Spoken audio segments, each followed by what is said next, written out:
经理第3次询问江玉可意见的时候，他有点走神。他在这家会所上班已经有一段时间了，做的是最普通服务生的工作。每家会所都有一些上不得台面的服务，而当初江玉可东挑西选敲定了这家会所，原因还是因为这家会所并没有在做这些上不得台面的皮肉生意。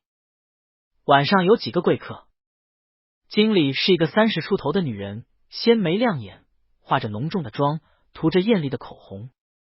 这里的服务生都喊她菲姐。菲姐垂眸瞧着面前的江玉可，剪裁良好的西装衬衫勾勒出她清瘦的身形，衬衫被工整的塞进了西裤里，修身的西装衬得她的腰身不堪一握。菲姐眯了眯眼，用闲聊般的口吻问江玉可，还是不愿意。会所每个月会有3000块的底薪，后续的提成就要看服务生每个月陪客人的次数，光陪也不行，还得要开酒，每瓶酒能拿的提成也不一样。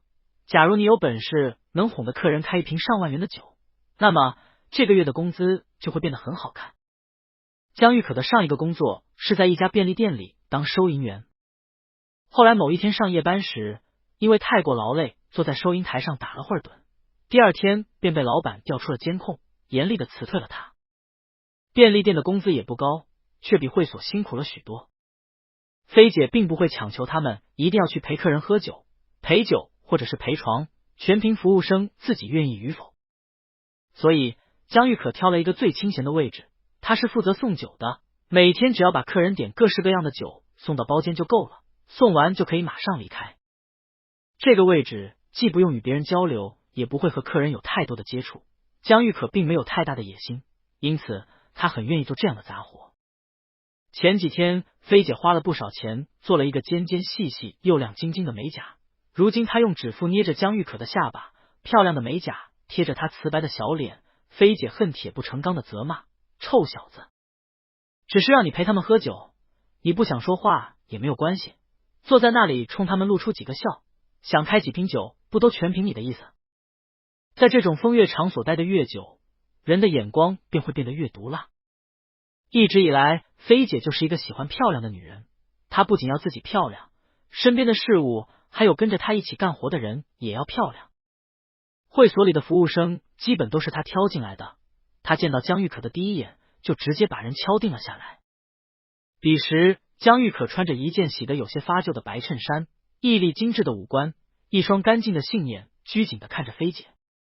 她长得很白，似乎是天生的，脸也很小。江玉可好像很了解自己的外貌优势，她半垂着眼，脸上的疲惫尽显，好歹是用不精神遮掩了过于出彩的外貌。然而这种小把戏根本骗不了菲姐这种人，这种不精神反倒更添了一丝别样的气质在里面。介于病态和诱人之间，菲姐瞧着江玉可干净到过分的眼神，心想这小子随便招招手，这得让多少个男人乖乖上钩啊。会所里有很多长得乖的服务生，但大部分都是为了生计装出来的。两相对比之下，更显得江玉可的稀罕。菲姐从不隐藏自己对他的喜爱，奈何这个臭小子烂泥扶不上墙，只愿意拿底薪讨个轻松。每次会所里来重要的客人之前，菲姐都会来问问江玉可的意见，然而每次都会得到一个相似的答案。今晚却有些不一样了。这几天江玉可心里攒着事，上班的时候常常走神。菲姐瞧他那不太专心的模样，以为他压根没把自己的话听进去，便也不再强求他。算了算了，不愿意就算了。他收手之前恨恨地捏了一把江玉可的脸颊，白皙的皮肤上立刻留下了2个浅浅的指印。菲姐看他吃痛的皱起眉，笑着调侃他，你应该在那些男人面前露出这种表情，他们看见的把你捧在手心里疼。江玉可抬眸回望他，密长的睫毛微微颤抖。他似乎一直在考虑这件事，导致出口的语气都颇为郑重。菲姐，我去。容貌艳丽的女人愣了片刻，不敢置信的语气，真的？哎呀，那真是太好了。菲姐的笑声异常悦耳，她又习惯性的把那句口头禅说了出来，我早跟你说了，男人就是用来骗的，你不骗他也会被其他人骗，那干嘛要让别人捡了这个便宜呢？虽然菲姐想不明白江玉可为什么突然改变了想法，但这总归是一件好事。不远处忽然有一个服务生寻了过来，说是前台姐姐找他有事。菲姐冲江玉可挥挥手，临走前还对他说了一些鼓励的话。小乖乖，晚上争取多开几瓶酒哈。会所里的服务生大抵都了解菲姐对江玉可的偏爱，而大家也都知道江玉可是一个毫无野心的家伙，因此离开前那个服务生转头看了江玉可一眼，对他投去了诧异的目光。晚上8点，前台通知贵客已经到门口了。更衣室里，江玉可把衬衫的下摆塞进西裤里，听见夏欣凑过来问他：小可，真想好了？夏欣是跟江玉可同时进会所的，之前江玉可还帮过夏欣一次，两人关系不错。江玉可把皮带扣摁进最内的那一格，心不在焉的应了声。听说今晚的贵客其中之一是宋总，而离他们几步远的徐礼拿着一瓶昂贵的香水冲自己的手腕上喷了2下。宋总是会所的常客，每次来都会叫徐礼去陪酒，他出手也大方，时不时的就会开几万的酒让徐礼高兴。宋总的大方使得徐礼的吃穿用度也变得越来越好，背地里大家都很羡慕他，常常调侃着询问他什么时候能上宋总的床。有些熏人的花香甜味瞬间蔓延开，徐礼把那瓶香水放进了自己的衣柜里。宋总一向喜欢乖巧可爱的类型，虽然徐礼本身也是这种类型的服务生，但看得出来今晚他还是用心打扮了一下。江玉可看着他靠近，盯着他粉嫩水润的唇瓣一张一合，香水味混杂着淡淡的化妆品香水并不难闻的味道。徐礼与他并不熟悉，可就像菲姐对他的偏爱，江玉可陪酒这件事私底下早就已经传开了。以前徐礼他们能与他和平相处，很大部分原因是因为江玉可不争，但要是他也有了野心，那事情就变得完全不一样了。没有一个服务生能100%保证自己手里的金主在看见江玉可以后不会对他产生兴趣，宋总是徐礼势在必得的，如果半路被江玉可截了胡，那也太可笑了。江玉可，他笑了笑，很客气的问道：怎么突然就想跟我们一起上班了？江玉可静静的同他对视，很懂事的回答：我会站在最后面的。得到还算满意的答案，徐礼又跟他客套了几句，率先从更衣室离开了。等周围的人走得差不多了，夏欣才嘟哝着开口，人都没出门呢，就已经开始给人下马威了。他瞥着江玉可的侧脸，为他抱不平，大家都是个凭本事，怎么就欺负我们家小可长得好看啊？没关系的。江玉可反倒不太在意，站在最角落反而能让他先调整好心态。VIP 包间又大又宽敞，装修的满是金钱的味道。菲姐领着他们走了进去，里面的光线并不好，视线里全是昏暗的颜色。江玉可站在最后面，抬头匆匆瞥了一眼，便垂下了头。耳畔是菲姐带着笑的嗓音：人我都带来了，各位晚上要玩的开心啊。沙发上坐着7、8个男人，大抵都在30岁上下。江玉可没敢太仔细看，就怕一不小心和哪位金主撞上眼。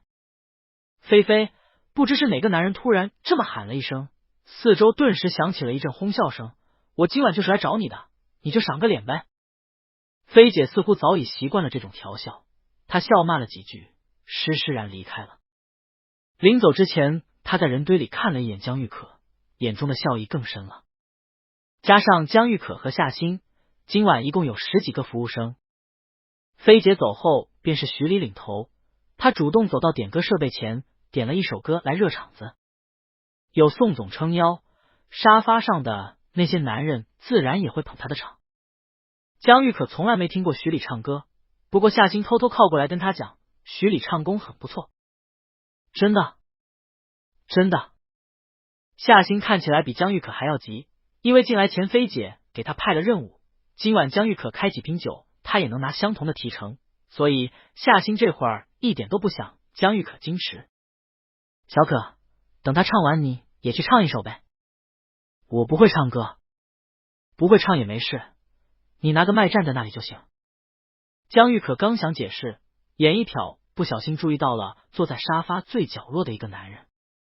不清晰的光线里，映照着他线条分明的侧脸。男人似乎并没有发现江玉可，正偏着头在与身边的人说着什么。小可，小可。江玉可愣愣地盯着他，夏星顺着他的目光望过去，同样注意到了那个男人。他正暗暗感慨，别看江玉可一直心不在焉的，原来早已经有了目标，却发觉身侧的人忽然慌慌张张的开口：夏星。此时徐礼已经唱到了副歌部分，背景的音乐声有点大，夏星不得不贴过来跟他讲话。怎么了？在江玉可短暂的人生里，他只经历过2个灾难，这2个灾难曾经给他留下了深刻的烙印。江玉可本以为自己能够侥幸逃脱，却不想命运翻云覆雨，在如此普通的一天，他竟然要把这2个灾难再重新经历一遍。不，他的心脏急剧跳动。江玉可第一个念头就是逃，我有点不方便。夏星懵了，什么？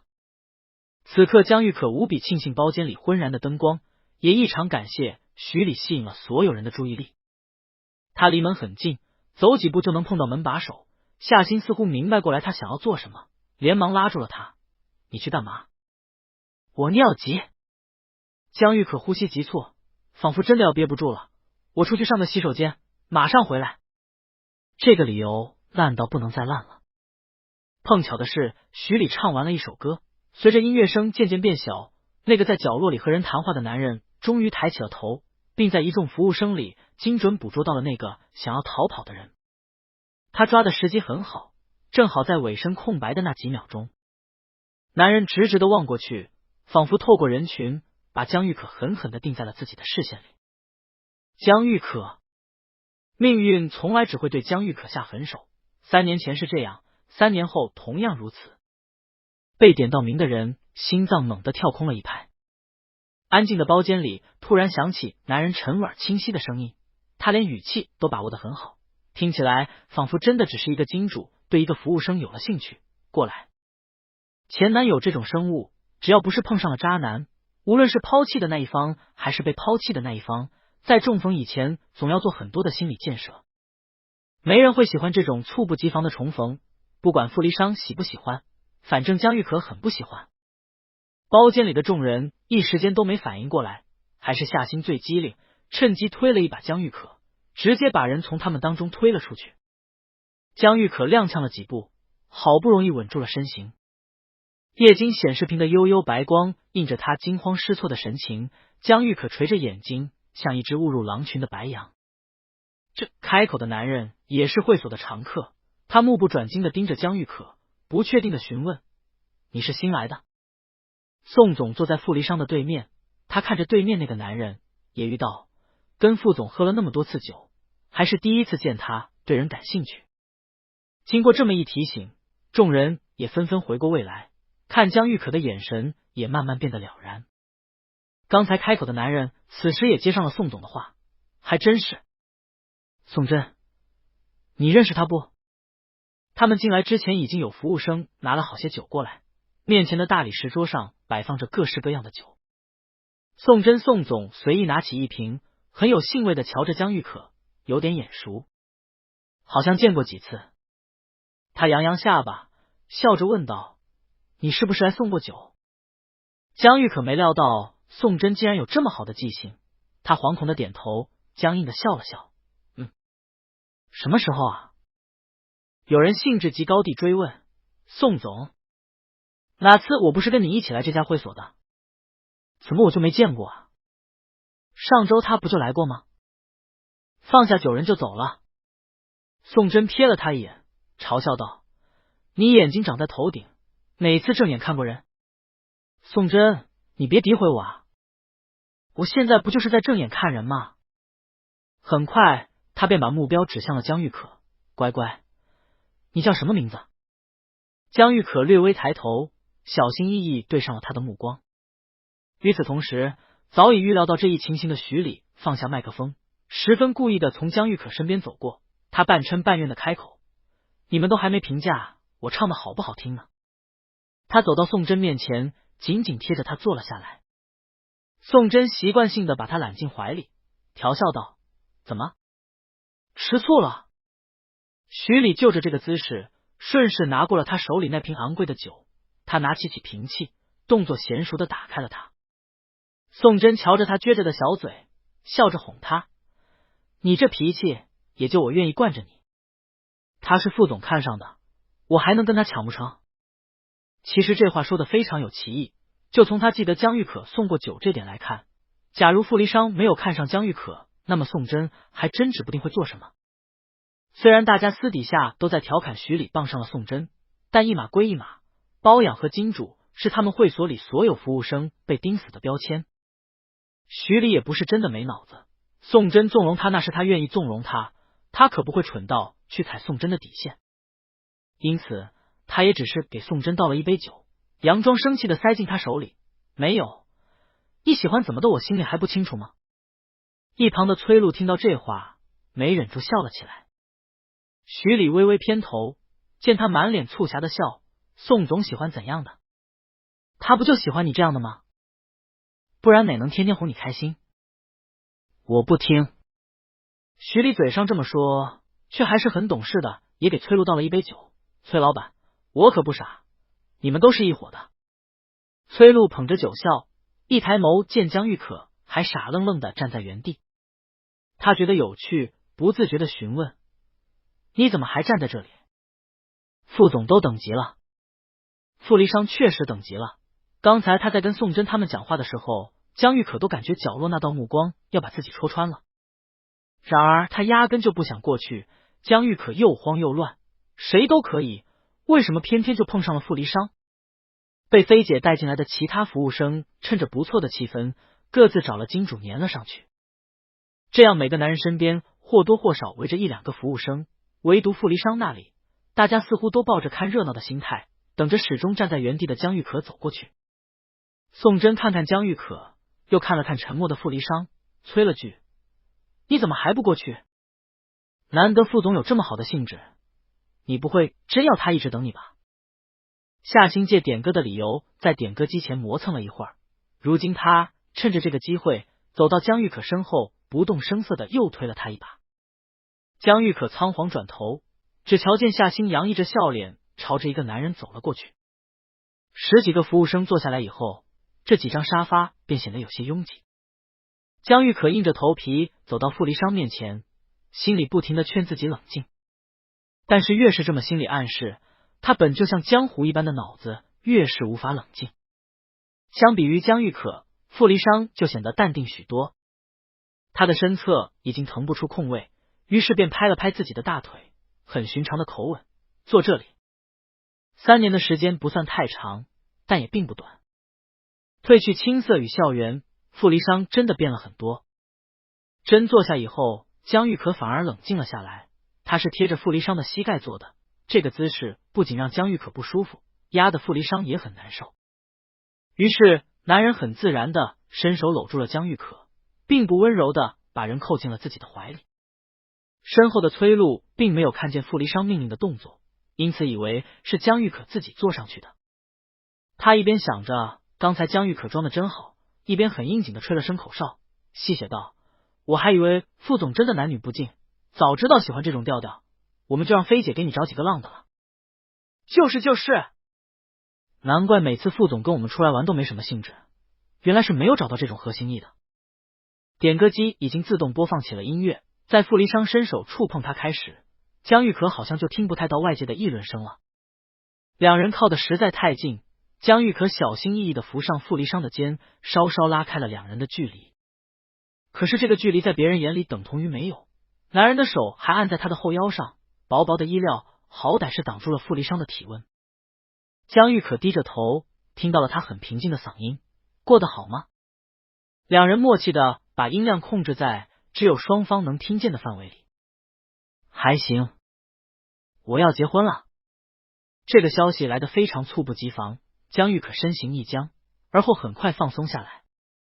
事情已经脱轨了，那江玉可总得想办法让一切回到正轨。他翘起嘴角，扯了一个自认为很完美的笑：“恭喜。”然而这句恭喜却像是一个定时炸弹的开关。傅离商一只手搂着他，另一只手从西装外套里拿出一张房卡，直接塞进了江玉可左侧胸口的口袋里。江玉可还没意识到什么，就听见男人威胁似的冲他开口：“晚上到我房间里来。”他反应了好长时间，才找回了自己的声音：“我们这只陪酒不陪夜。”假如要简短的概括两人3年前的那段感情，对于江玉可而言是伤疤，对于傅离殇而言便是意难平。后者是被抛弃的，江玉可甩他甩得很坚决，甩完以后便人间蒸发了。这是最烂最让人难以接受的分手方式，为此傅离殇发疯似的找了他1个多月。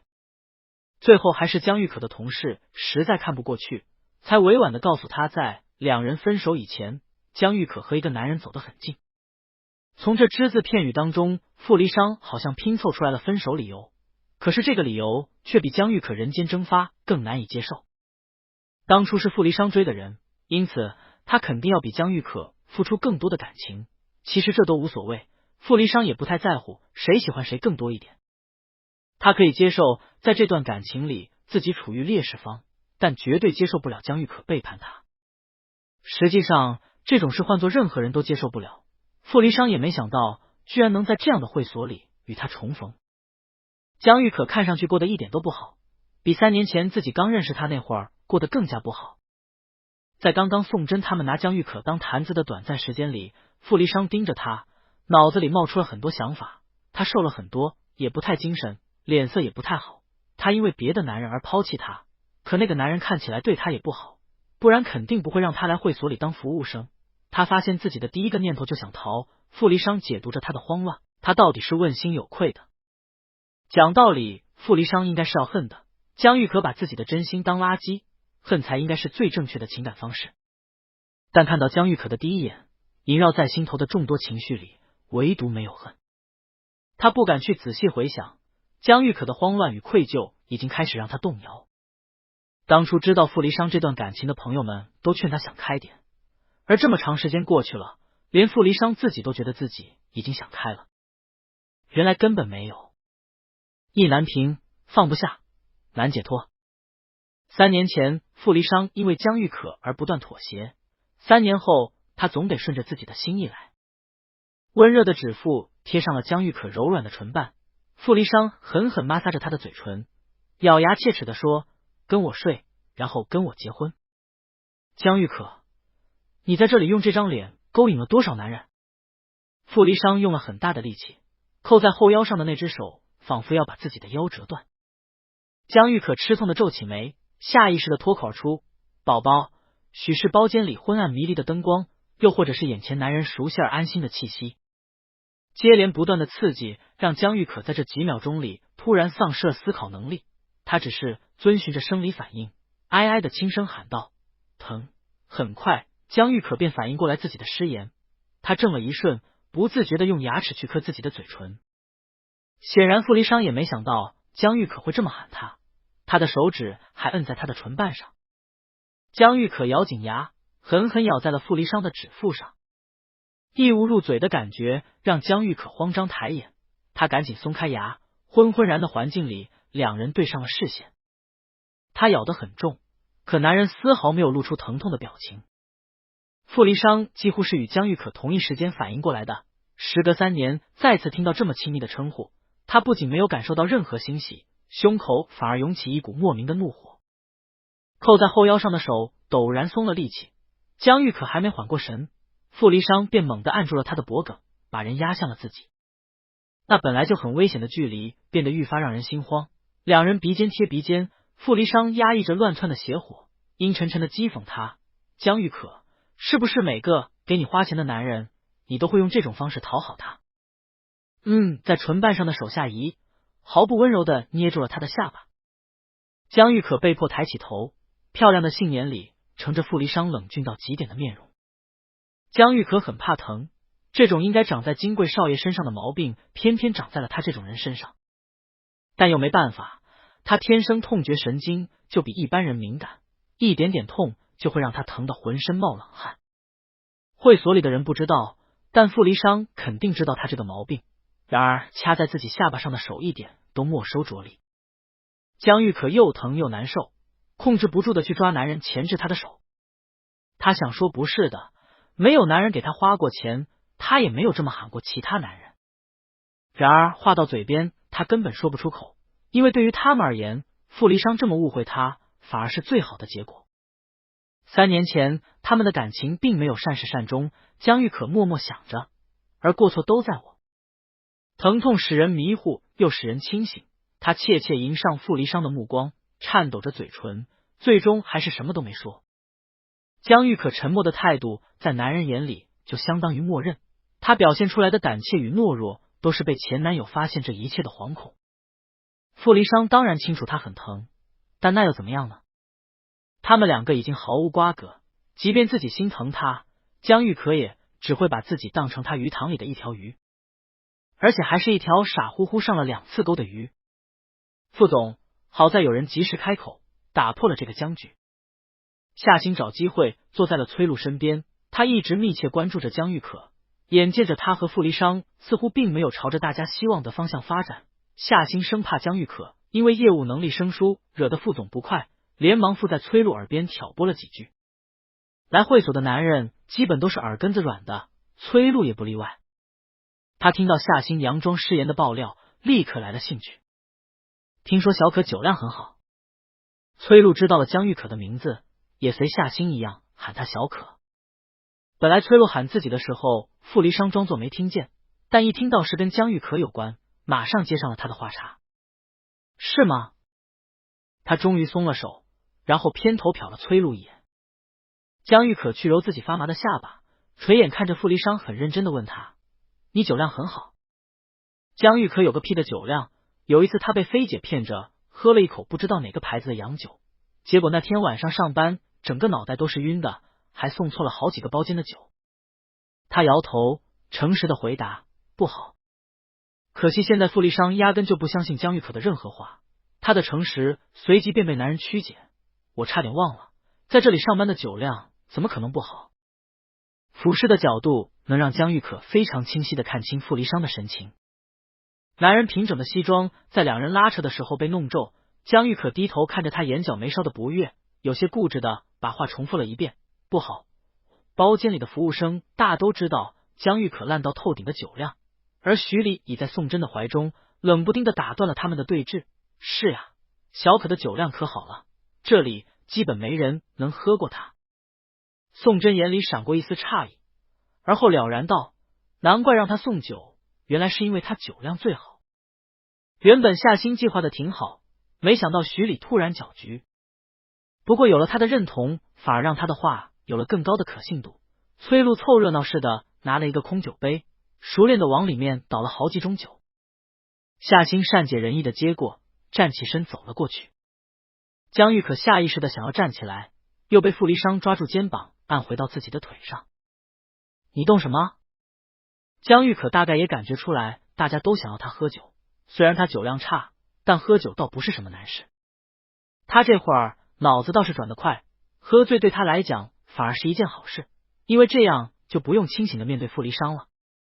他尝试着站起来，傅离殇按着他，皱起眉不耐烦的警告他：我没让你起来。男人直接伸手替他接过了夏星递过来的那杯酒，然而夏星却牢牢抓着那杯酒不放。傅离殇抬起头，把不悦写在了脸上。这会儿夏星也回过味来了，他敏锐的感觉到2人古怪的气氛，暗暗推测这2人多半是以前认识的。这杯乱七八糟的酒江玉可喝下去铁定要糟，因此他趁着自己挡住了身后人的视线，迅速帮江玉可央求了一句：傅总，小可真不会喝酒，他以前喝过一次，难受了一整天，您要是心疼他就别让他喝。夏星把尺度拿捏得很好，他拖长尾音，像是玩笑又像是真话。您要是不心疼他，那就当我没说。他终于松了力，顺着傅离殇的方向把酒递到了他手里。傅离殇垂眸看着眼前的酒，似乎在判断这些话的真实性。江玉可没理解夏星对他的良苦用心，如今他脑子里是认定了喝醉更好，于是忙不迭的去接那杯酒。傅离殇注意到他着急忙慌的模样，用胳膊拦了他一下：江玉可。啊！江玉可愣愣的应他。傅离殇冷冷的看着他：你不会想着喝醉了就不用面对我了吧？想法被识破，江玉可避开他灼热的目光，嘴硬道：我没有。男人却根本没听他的辩解，果断仰头喝光了这杯酒。辛辣的酒液入喉，傅离殇把空酒杯塞进了江玉可手里，面无表情的告诉他：“你想都别想。”一旁的夏欣心里乐开了花，傅离殇这副作态根本就是在宣示主权。啪啪啪，身后看热闹的人鼓起掌来，称赞傅总是会疼人，年轻出色的总裁做这种事总能让人小鹿乱撞。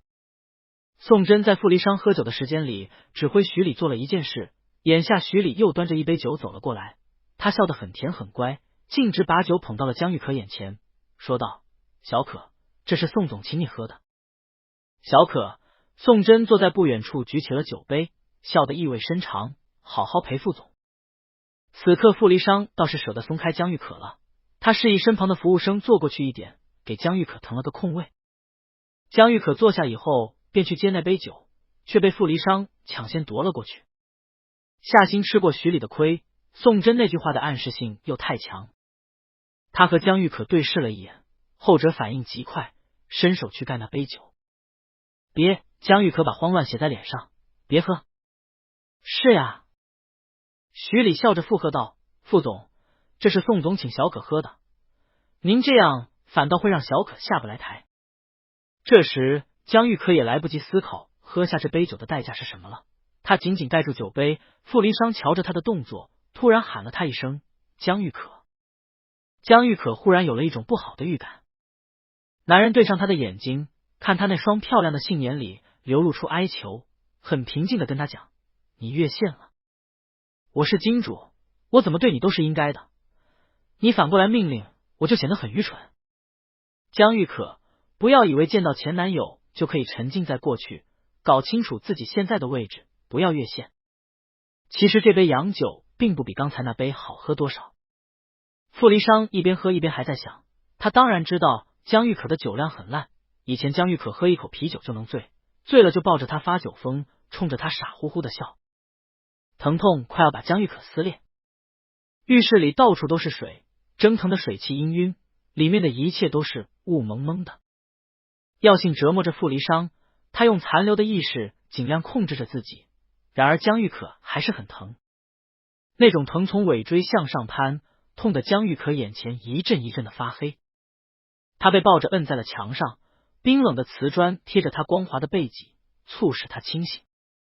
指甲了嵌进男人的皮肤，江玉可搂住他的脖颈，颤抖着唇喊他：“宝宝。”此刻掩藏在平静海面下的波涛汹涌，终是隐隐露出了端倪。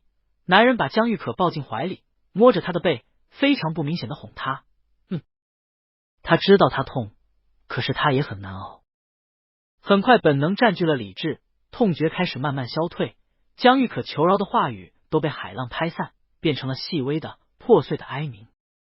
这离奇荒唐的一晚，傅离殇还是赌赢了。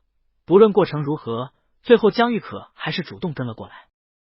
傅离殇算不出他有几分真心，可哪怕连1分都没有，傅离殇还是乖乖上钩了。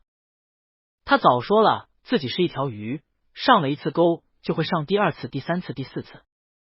江玉可浑身湿漉漉的，他贴着他温热的脸颊，再也无法欺骗自己。今晚在包间里看到江玉可的第一眼，首先涌上心头的是久别重逢的欣喜。会所一直都有这种增长情趣的药物，不过在用之前往往会很慎重的选择剂量。那杯酒原本是宋真让江玉可喝的，他似乎铁定了心要帮傅离殇，因此让徐礼稍微多加了一点进去。谁都没想到最后这杯酒进了傅离殇的肚子，但受苦的依然是江玉可。他被翻来覆去的折腾到后半夜，有好几次江玉可觉得自己快要晕过去了，傅离殇就会坏心眼的刺激他的敏感点，让他始终保持清醒。第二天，江玉可是在一个陌生的卧室里醒来的。入眼是雪白的天花板，中央是一盏方形的大灯，外面照着烟灰色的灯罩，遮光性良好的深色窗帘微微露出缝隙，外头的阳光照射进来，在地板上投成一条清晰的光影。江玉可盯着那盏灯看了好长时间，昨晚荒诞的片段一幕一幕涌进了他的脑海。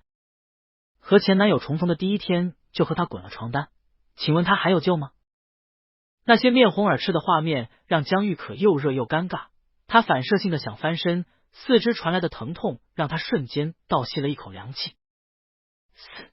江玉可眼睛一红，差点掉下泪来。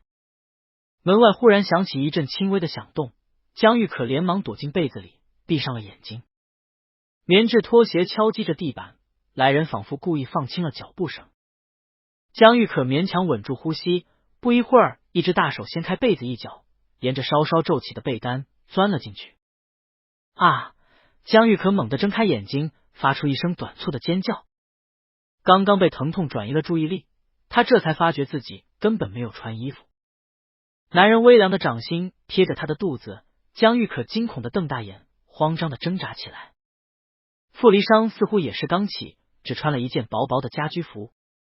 他弯着腰，不太明亮的视线里显得他的声音异常清晰，醒了就起来。挣扎的幅度过大，江玉可疼的五官都皱了起来。傅离殇的手还放在他身上，江玉可嗓音发颤，还没开口，倒是先呜咽了一声。你把手拿开。傅离殇没有搭理他，反而顺手打开了床头柜上的壁灯。昏黄的灯光映着江玉可疼的苍白的脸色，男人沉默的看着他，眼底盛着讳莫如深的情绪。归根结底，罪魁祸首还是自己。傅离殇叹了口气，而江玉可疼的意识不清醒，又觉得这声叹息应该是自己的错觉。哪里疼？随着这句话响起，他的手也摸索似的来到了江玉可的腰，这里。江玉可被他摸得又疼又痒。不是？那就是了。傅离殇板着脸提醒他忍着点。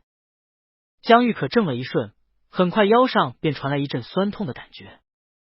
傅离殇用力揉捏着他的腰，一点都不客气的说道：揉一揉就不痛了。这绝对是一种变相的报复。江玉可痛的不行，觉得傅离殇还不如不揉。他控制不住的去躲他的手，可男人的力气比他大了许多，两人拉扯间，江玉可一不小心挠了一下他的脸，傅离殇动作一致，下手更重了。老毛病还是一点都没改。这短短一句话其实很经得起推敲。傅离殇惊觉自己的失言，立刻就想补救，但是江玉可全部的精力都在自己的腰上，整个房间都是他凄惨的喊声，他根本就没在意傅离殇到底讲了什么。等傅离殇替他按摩完，昨晚那些旖旎的情思早已没了踪迹。江玉可缩在被子里，感觉没了半条命。男人转头看了眼时间，淡然开口：我去上班了，你困的话就再睡会儿。江玉可看着他，转了转眼珠，正想说什么，傅离殇突然又补了一句：你就在这里，哪都不许去。面对男人的强势，江玉可下意识的反驳：我也要上班。傅离殇半侧着身回望他，沉默的看着他。江玉可被他看得心里发虚，很快败下阵来。而傅离殇却在同一时间开口了：可以。他转过身，很平静的答应他：你想怎么样都行。人总喜欢跟别人对着干，一旦傅离殇顺着他，江玉可反倒是不敢了。在傅离殇走后的10分钟，江玉可盯着眼前的天花板，还在思考自己为什么这么听他的话。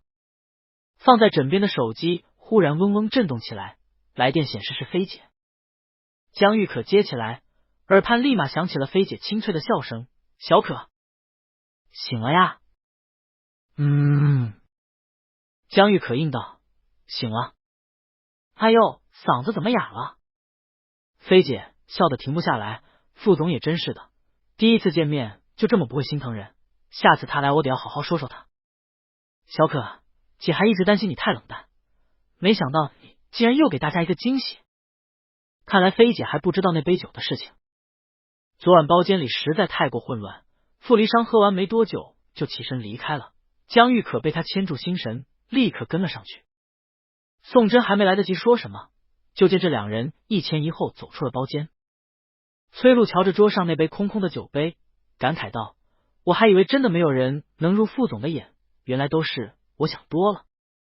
他转头去看身边出神的夏欣，诧异的问：你跟他叫什么名字来着？夏欣整理好思绪，脸上重新挂起了笑容：江玉可。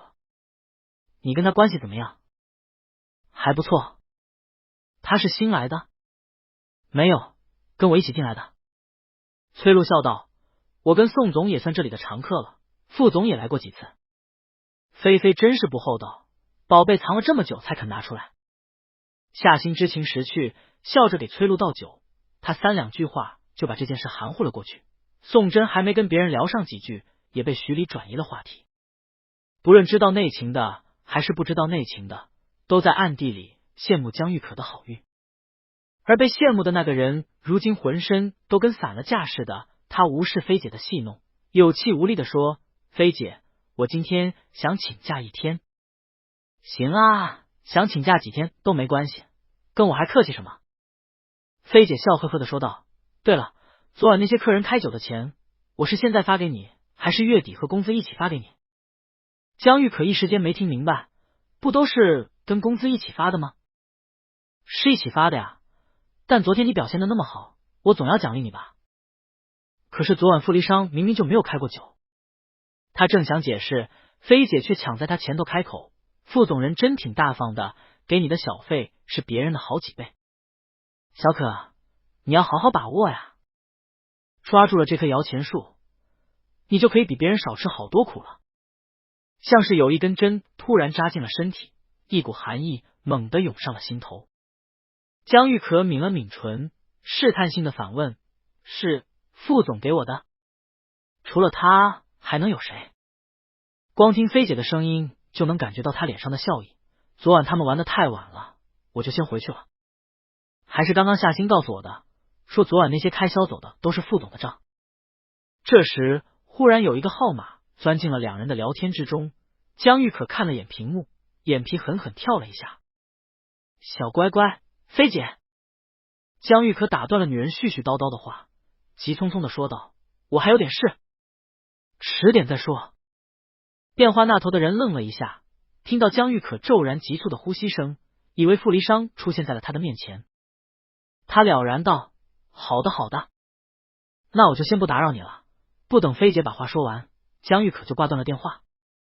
随即耳边便响起了另一个声音，阴沉的、沙哑的，像是宿醉未醒，又仿佛是因为抽了太多烟，把嗓子都给抽坏了。“你人呢？”江玉可深吸了一口气，才开口：“等会儿就到。”男人不屑的冷哼了一声：“昨天不是跟你说过今天是最后期限？我知道。”江玉可迅速回答：“我现在就过来。”你来的时候，嘟嘟嘟。江玉可果断的结束了通话，好似多跟他说一个字，自己就会控制不住情绪。他已经坐了起来，也没有心思去顾及身上的那些酸痛。他走出卧室，看着客厅异常稀少的家具，明白过来，这或许是傅离商的某一处房产。江玉可花了几分钟洗漱，头也不回的关上了公寓大门。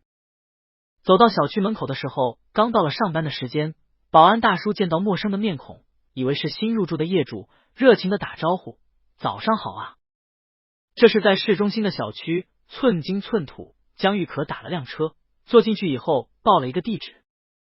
司机师傅抬起头，看着后视镜里走神的江玉可，目光中带着疑惑：“那边停车不方便，您开到门口就行。”出租车驶离小区，朝着一个目的地开去。车窗外的景色不断变化，最后在某个路口停了下来。“谢谢师傅。”江玉可付了车钱，下了车。司机师傅应了声，离开之前又好奇的看了江玉可一眼。今天是一个不错的天气，江玉可转身走了几步，然后拐进了一个巷子里。这片是市里有名的平原区，有名程度同傅离商的那个小区不相上下。阳光爬上斑驳的墙壁，江玉可低头避开脚下可疑的水渍，熟门熟路的往巷子深处走。头顶上挂着各式各样的衣物，让本就狭隘的天空显得更加狭窄。这个时间点，住在这里的人都已经准备出门工作了，周围显得有点吵。不远处忽然吹来一阵风，阴森森的，有点冷。太阳终究没有照进这个肮脏不堪的巷子。江玉可最后站在了一个漆掉光的铁门前，这里是2楼，他推了下门，不出意料的并没有锁门。打开门，扑面而来一股难闻的气味，像是食物腐烂，混杂着烟酒味。地上全是酒瓶，墙皮掉成了地图，孔洞里生着细小的虫。客厅的沙发上坐着2个人，其中一个衣着光鲜，穿着让他觉得很别扭的西装，一看就不属于这片区域。他的年纪比江玉可大了几岁，眉眼长得非常周正，又因为长期催债，就显得特别不近人情。他见到人出现，向来冷酷的脸上罕见出现了一丝笑意。来了呀，算起来他们有多久没见了？江玉可静静思考着，应该有3年了吧。他走了进来，客客气气的喊了声沈哥。天花板上的灯泡总是坏，换新的也照不亮堂。沈慕晴望着他精致的侧脸，颇有些遗憾的问他，当初都决定要逃了，为什么要回来呢？裤兜里的手机毫无征兆的震动起来，来电显示是一个陌生的号码。江玉可看着手机屏幕，摁断了它。沈慕晴对江玉可的记忆还停留在3年前，而这3年的时间似乎并没有让江玉可改变什么。他目光悠悠的看着他，语气听上去非常心疼。你不是说过离开家以后会过得很好吗？怎么反而瘦了不少？说话间，他碰到了西装口袋，摸到了鼓起来的烟盒，想到以前江玉可很不喜欢烟味，因此最后也只是摸了摸烟盒凸起的棱角。然而他记得有人却并不在意这种无关紧要的习惯。沈慕晴的对面坐着一个将近50岁的中年男人，他见到江玉可同沈慕晴一样欣喜，只不过两人高兴的理由并不相同。时隔3年，江金海终于找到了杳无音讯的儿子。他咧开嘴笑，蜡黄瘦削的脸映衬着被烟熏的黑黄的牙齿。你怎么把电话挂得那么快？他笑着，开口的语气里带着些许责备，我还想让你带包烟回来。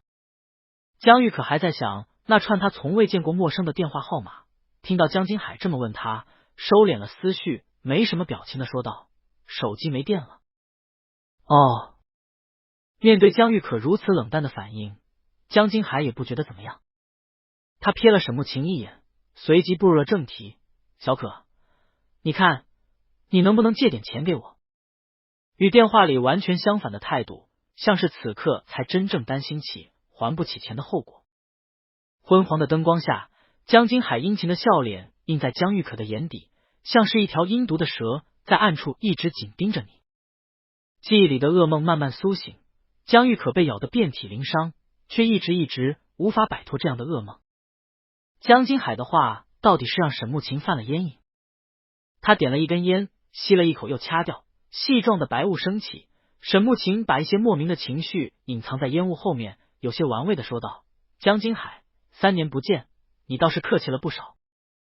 突然间响起了一阵清脆哐当的声响，原来是江玉可一不小心踢翻了脚边的酒瓶。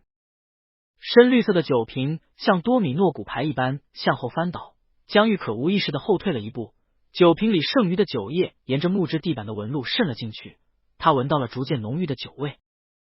江金海注意到他后退的动作，赶紧拍了拍自己身旁的空位。破旧的沙发早已失去了原本的颜色，上面沾满了各种食物干涸的字迹，他的笑容又假又虚伪。小可，你先过来坐。江玉可只是站在原地看着他，终究是没忍住，厌恶的皱起了眉，要多少？沈慕晴看着他皱起的眉头，咬着烟替他回答，上星期你爸来赌场玩了一会儿，输的钱欠到了现在。江金海似乎根本不觉得哪里有问题，竟然还振振有词。由于太过急迫，他的表情看起来甚至有点狰狞。小可，本来我赢了很多了，可是这种话江玉可从小听到大，不管听几遍他都觉得恶心。是多少？5万。江玉可的胸口一紧，乱了呼吸。如果我给不出呢？他把目光凝在沈慕晴的脸上，很真诚的问他。沈慕晴看着他，从头到尾都是那种无所谓的口吻，按照规矩，还不出钱就用器官抵，哪只手赌的就剁哪只手。江玉可微微颔首，居然觉得这个提议很不错。他干脆利落的开口对沈慕晴讲，我没钱。仿佛是听到了什么很好笑的事情，男人的眼里再次浮现出笑意。好，沈哥，你把他带走吧，该剁哪只手就剁哪只手。江玉可手握成拳，指甲扣进掌心。他尽量平稳住语气，果不其然，江金海看见沈慕琴从沙发上站起，顿时急切起来。他有钱的，他昨天还跟我说自己有很多钱。男人有力的手掌随即攥住了这个想要逃跑的人，江金海被拉拽着，拼命挣扎着。平和的假象被撕碎，他神情扭曲，浑浊灰暗的眸子死死盯着江玉可，歇斯底里的怒吼：他有钱的，他怎么可能没钱？他现在在那种地方卖，就凭这张脸，他怎么可能会没钱？显然沈慕琴没料到江金海会突然爆了一个这么猛的料，他神情怔中了几秒钟，江金海趁机甩开了他的手，3两步冲了过去。江玉可事不关己的态度早就激怒了江金海，他还没反应过来，脸上就狠狠挨了一巴掌。啪，很清脆的一声，这一巴掌却根本不解气，被逼到绝路的江金海一把扯住江玉可的衣领，又扇了一巴掌过去。老子把你养这么大，让你还点钱怎么了？江金海身上满是烟味酒味，熏得江玉可痛不欲生。他被他打的整张脸都麻了，嘴巴里很快就弥漫出一股血腥味。你长这张脸不就是用来卖的吗？你他妈装什么装？他神色癫狂，眼神狠厉。你给我听好了，你老子我要是缺胳膊少腿了，老子就找人弄死你。父子俩差不多高，残留在体内的酒精使人兴奋又冲动。江玉可涨红着脸，难耐的呼吸，身后响起一阵脚步声。沈慕琴紧皱着眉头，抓住江金海的胳膊，迫使他松开了江玉可。沈慕琴管理赌场，手里有过很多难收的账。讲道理，这种家务事他是不应该管的，事实上也是如此。江金海现在也不处债主了，他偏头横了沈慕琴一眼，梗着脖子冲着呆愣的江玉可骂：你还给我装！你要是没本事能让他诡异的冷哼了一声。你进来的时候我看他魂儿都丢了。江玉可，你不是没钱吗？你这么会勾引男人，要不问问他爬多少次床能把我欠的债还清？这个念头出口以后，江金海沉默了一会儿，而后眼睛一亮，竟然认为这是一个绝妙的主意。他反手去抓沈慕琴的胳膊，眼里恢复了些许清明，又变回了原本那副讨好的模样。小沈，你觉得怎么样？你不是喜欢我儿子吗？不如这样吧，我把我儿子卖给你，5万，就5万，行不行？江玉可捂着脸，始终蹲在地上，他觉得头晕，眼前一阵一阵的黑，又觉得很痛，分不清是脸颊痛还是哪里更痛。裤兜里的手机没完没了的震个不停。江金海的每个字都是用吼的，很大声，能确保头晕的江玉可把每个字都听进去。沈慕琴并没有回答，客厅里一时寂静下来。空气里浮动的灰尘萦绕在昏黄的灯光周围，天花板灰扑扑的，脚边的地板裂了一个很大的缝，仔细看能看清里面的脏污。江玉可强撑着精神，猛呼出一口气，连胸口都顿顿的疼。沈哥，他含糊不清的喊了一声，慢慢站了起来，我过会儿把钱给你。沈慕琴的眉头一直没有松开，他走上前扶住江玉可，话里带着愠怒，很痛。江玉可摇了摇头，借着沈慕琴的手缓了一口气，才开口，我们出去说。沈慕琴应了声，拉着他往外走。临走前，江玉可向后看了一眼，客厅里的江金海像他刚来时那样，咧开嘴冲着他笑，像故事画本里丑陋可怖的鬼怪。两人下了楼，朝巷子外走。沈慕琴对这片区域的熟悉程度不亚于江玉可。他们东拐西拐走出了巷子，沈慕琴找了半天，实在没找到一个可以适合聊天的地方，最后只能把人带到了自己的车旁。前方的脚步停了下来，江玉可抬头看了看，沈慕琴迎上他的视线，看见他眼里一片平静。大概反应过来自己如今的形象着实有碍观瞻，江玉可迅速低下头，嗡嗡地说，沈哥，你给我一个银行账号，回去以后我把钱转给你。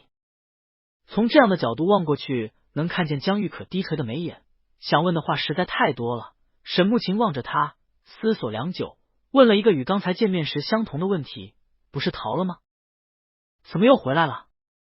江玉可扯了一个笑，模棱两可的嗯了声，也猜不出是什么意思。我之前说过的话一直算数。见故人谈旧事，江玉可愣了愣，却仍旧和以前一样的说辞：谢谢你，沈哥。没说几句，江玉可便想离开。沈慕琴想带他去医院，江玉可却异常固执。他只问他有没有口罩，沈慕琴点点头，去车上给他拿了一只。戴上以后，他才觉得自在了不少。两人分别之后，江玉可走出一段路，才终于想起裤兜里那只被他遗忘的手机。手机屏幕上显示有10几通的未接电话，都是来自同一个陌生号码。江玉可隐隐有了猜测，正在踌躇要不要回拨的时候，手机又震动了起来。他盯着屏幕看了几秒钟，滑向了接通键。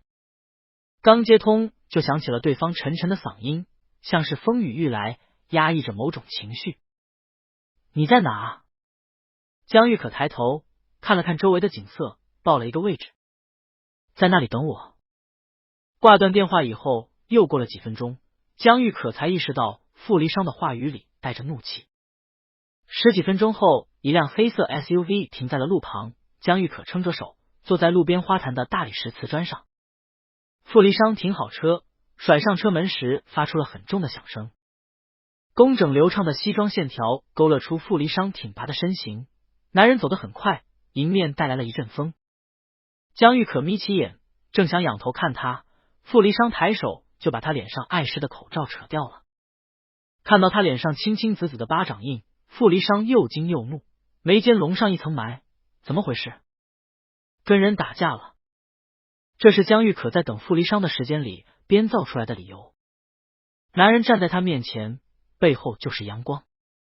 傅离殇一瞬不瞬的盯着他，过了半晌他才开口，叫了他的名字，江玉可。江玉可茫然应了声，其实他已经有点恍神了，疼痛滋生出困倦，江玉可眼前都是不清晰的重影。男人垂着眼睛，眉骨到下颌崩出一道锋利的线条。他面无表情的问他疼不疼。傅离殇的手顺势搭上了他的肩，从侧面看就是一个拥抱的姿势。不久前沈慕琴也问过他类似的问题，而此时此刻江玉可还没回答，眼眶倒是鲜红了。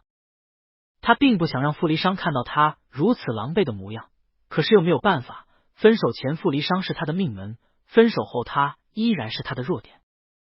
既然如此，那就只要一小会儿就好了。他在心里默默开口，只要一点点喘息的时间，他就又能把那些伤疤好好藏起来了。江玉可费力仰起头，努力辨别光影里的傅离殇，他不自觉地倚靠在他的身上，很难受又很痛苦的呢喃，好疼。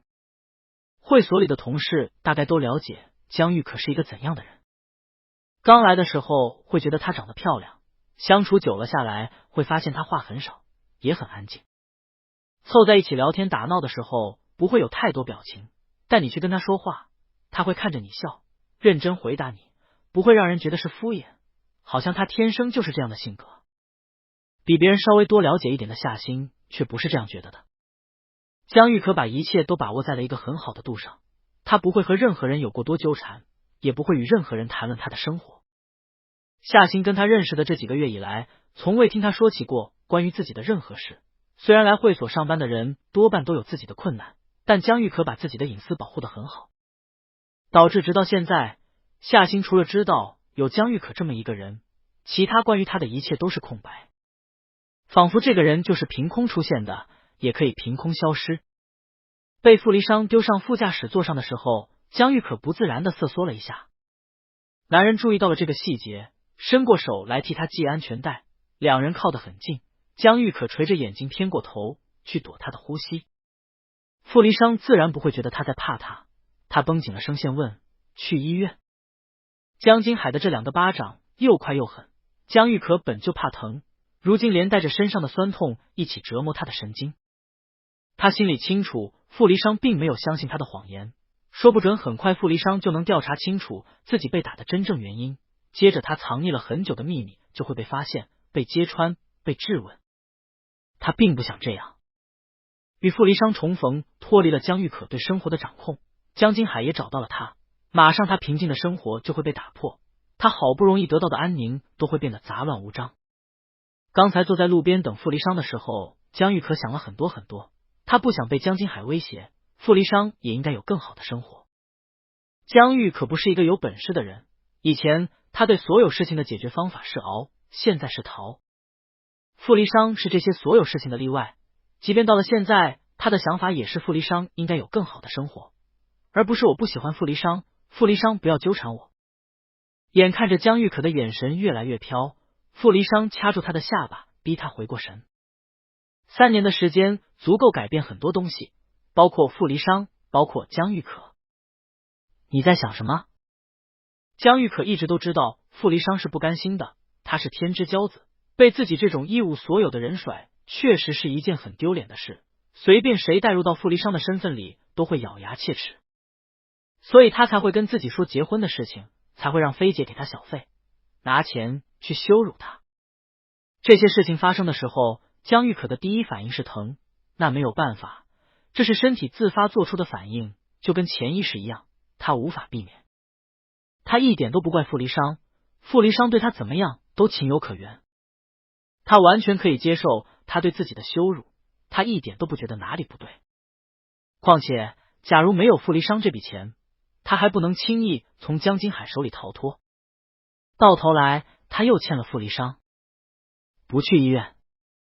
江玉可后仰着脖颈，对上他灼灼的目光，生理上的疼痛让他身上的器官都发生了抗议，他控制不住自己颤抖的唇，蹙着眉小声讲，没什么大事，我想回家睡觉。江玉可看起来很不好，脸色煞白，唇色发青。傅离殇感觉到他的疲惫，便松开了手去开车，下巴上还残留着他的体温，温热的让人疼痛。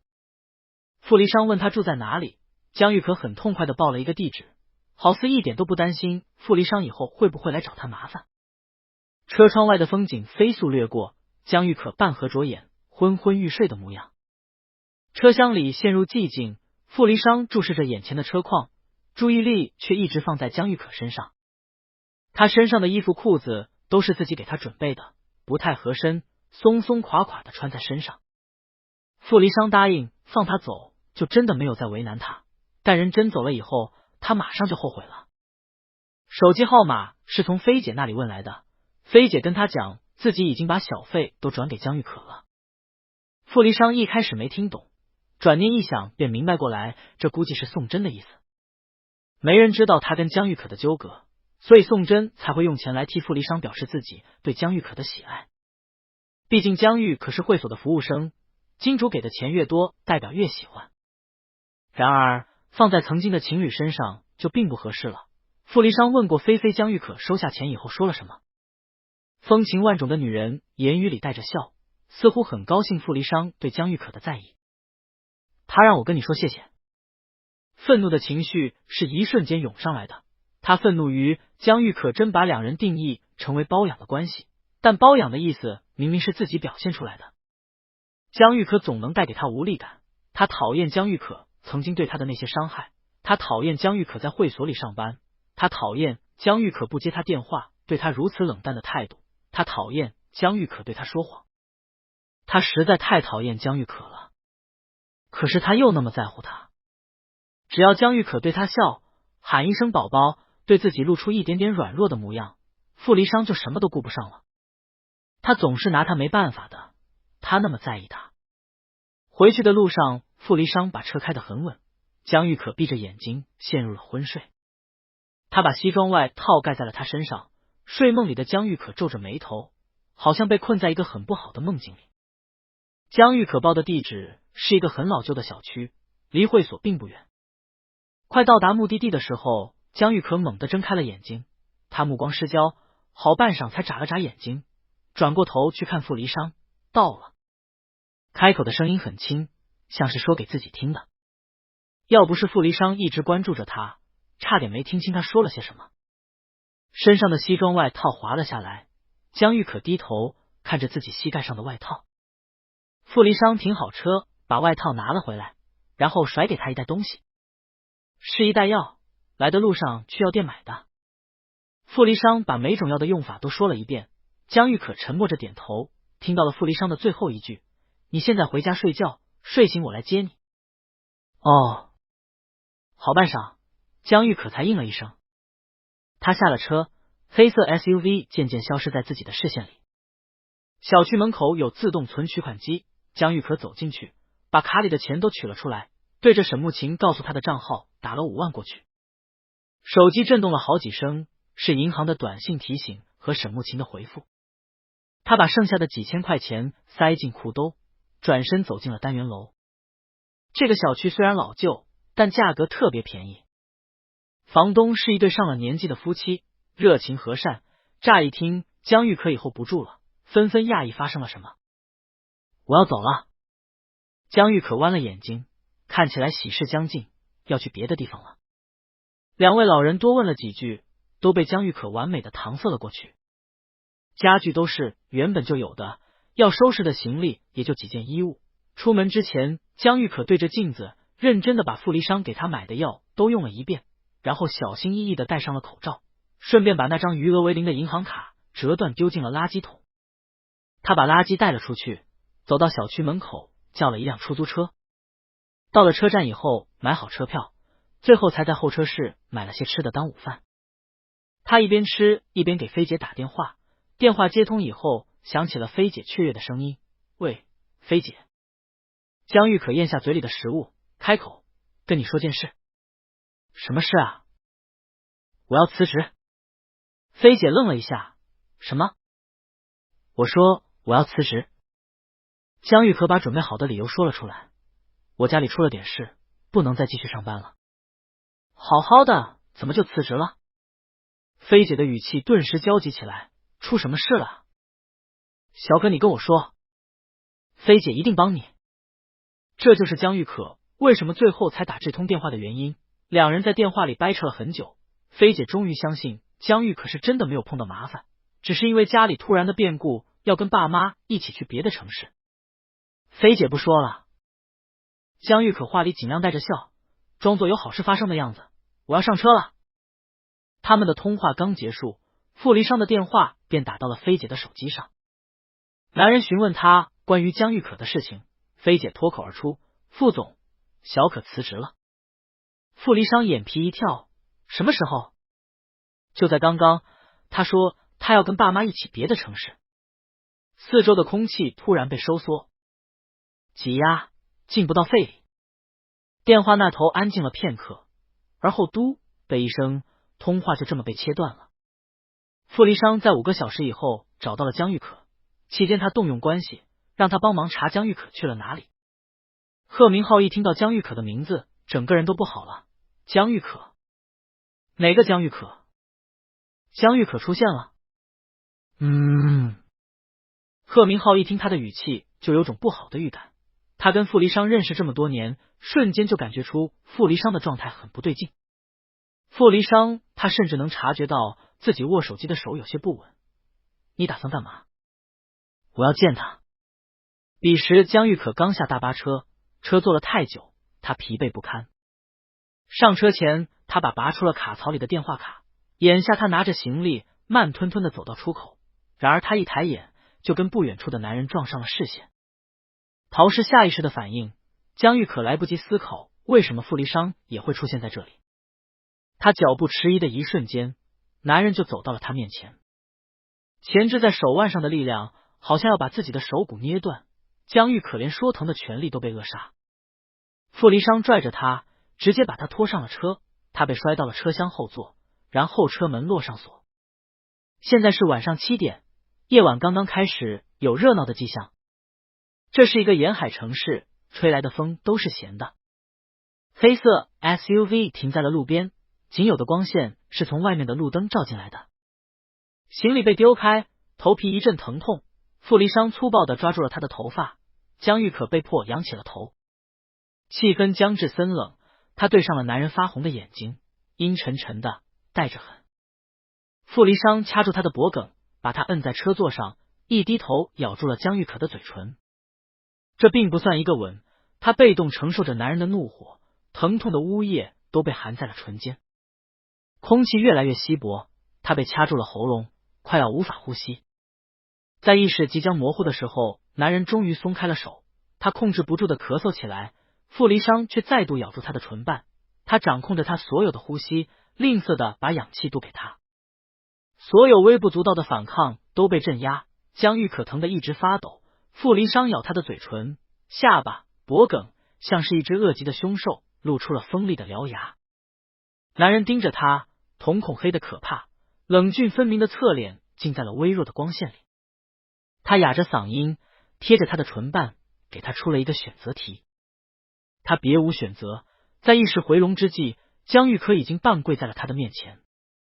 后车座并不狭窄，但容纳下2个成年男人还是有点困难。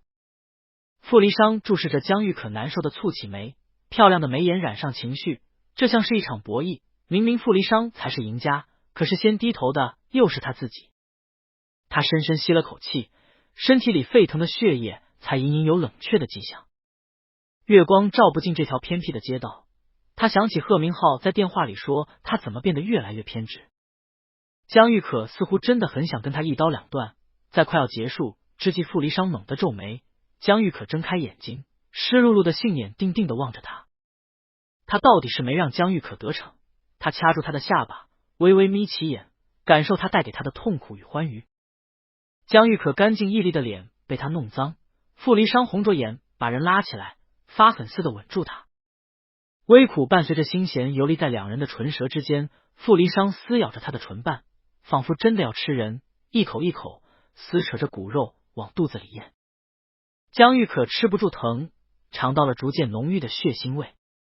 他听到了他的声音，嘶哑的不成样子，仿佛穷途困境的恶手。他说：“江玉可，你能不能不要再躲了？”喉咙很疼，江玉可难受的咳嗽了2声。他回答不了他，只是顺着他的力道搂住了他的脖颈，把脸埋进他的肩窝，胡乱蹭掉了溢出来的眼泪。贺明浩对江玉可的认知全部来源于傅离殇。傅离殇是傅家的太子，傅家就这么一个儿子，自小傅离殇就被放在了心尖上养。一般在这种环境下长大的孩子，多多少少都会被养得嚣张跋扈。傅离殇还好，没被养成二世祖，但是想要的也一定要去得到。第一次从傅离殇口中得知江玉可这么个人的时候，两人正好上大2。有一天，傅离殇喊他一起去买奶茶，贺明浩觉得稀奇，傅离殇从来不喝这种甜兮兮的东西，怎么今天突然转性了？等走到那家奶茶店，他才明白过来，傅离殇的意图确实是一张很干净很精致的脸。傅离殇一口气要了30杯，成功要到了江玉可的手机号。回去以后，傅离殇就请全班同学喝了奶茶。贺明浩咬着奶茶吸管，看着傅离殇翻江玉可的朋友圈，他总觉得神奇。不过傅离殇难得有一个喜欢的人，看上去也没什么攻击性，他自然乐意看兄弟谈恋爱的。后来他从傅离殇口中知道了江玉可的年纪，在奶茶店上班，比他们还大上2岁。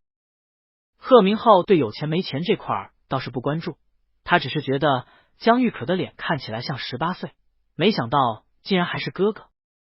再后来，傅离殇便开始追求人家，费尽心思的追。贺明浩从来没见傅离殇对一个人这么上心过。和江玉可分手的时候，正值傅离殇的毕业季，乍一听到傅离殇被甩了，贺明浩心里咯噔了一下。以傅离殇对江玉可的偏爱程度，这个少爷保不准会发疯。果不其然，江玉可不仅甩了人，还玩人间蒸发，傅离殇兜兜转转，发疯似的找了1个多月。贺明浩劝人劝到嘴巴起泡，每天醒来的第一个念头就是今天要想什么理由劝傅离殇放手。然后突然有一天晚上，他接到一个陌生的电话，在酒吧的吧台上找到了喝得烂醉的傅离殇。贺明浩把人拖回去，望着好兄弟痛苦的面容，想了一整晚的讣告。结果第2天傅离殇醒来，说的第一句话就是不找了。算了。贺明浩眉心一跳，非常小心的问：真的？一开始贺明浩是不相信的，他战战兢兢的陪着傅离殇。毕业季有太多的事情要忙，傅离殇被傅家安排进了傅家的公司。贺明浩隔3差5就往公司跑，见人好端端的吃饭、上班、睡觉，才终于放下心。眼见着好兄弟情伤慢慢痊愈，贺明浩在听到江玉可的名字，简直觉得这人就是阎王，是来索命的。傅离殇和江玉可在一起2年，分手都已经有3年了，分开的时间都比在一起的时间多，再怎么念念不忘，也不至于人一出现就巴巴的贴上去吧。他想不明白江玉可究竟有哪里好，就像他想不明白傅离殇为什么会这么喜欢江玉可。贺明浩没见到傅离殇说我要见他时的表情，假如他看见，就会发现他的表情跟3年前说我要找到江玉可那时候一模一样。他帮傅离殇找到了江玉可，傅离殇开车去恩市找他。将近5个小时的车程，贺明浩看着 SUV 的车屁股，终于反应过来自己蠢得厉害。原来傅离殇根本就没有放下。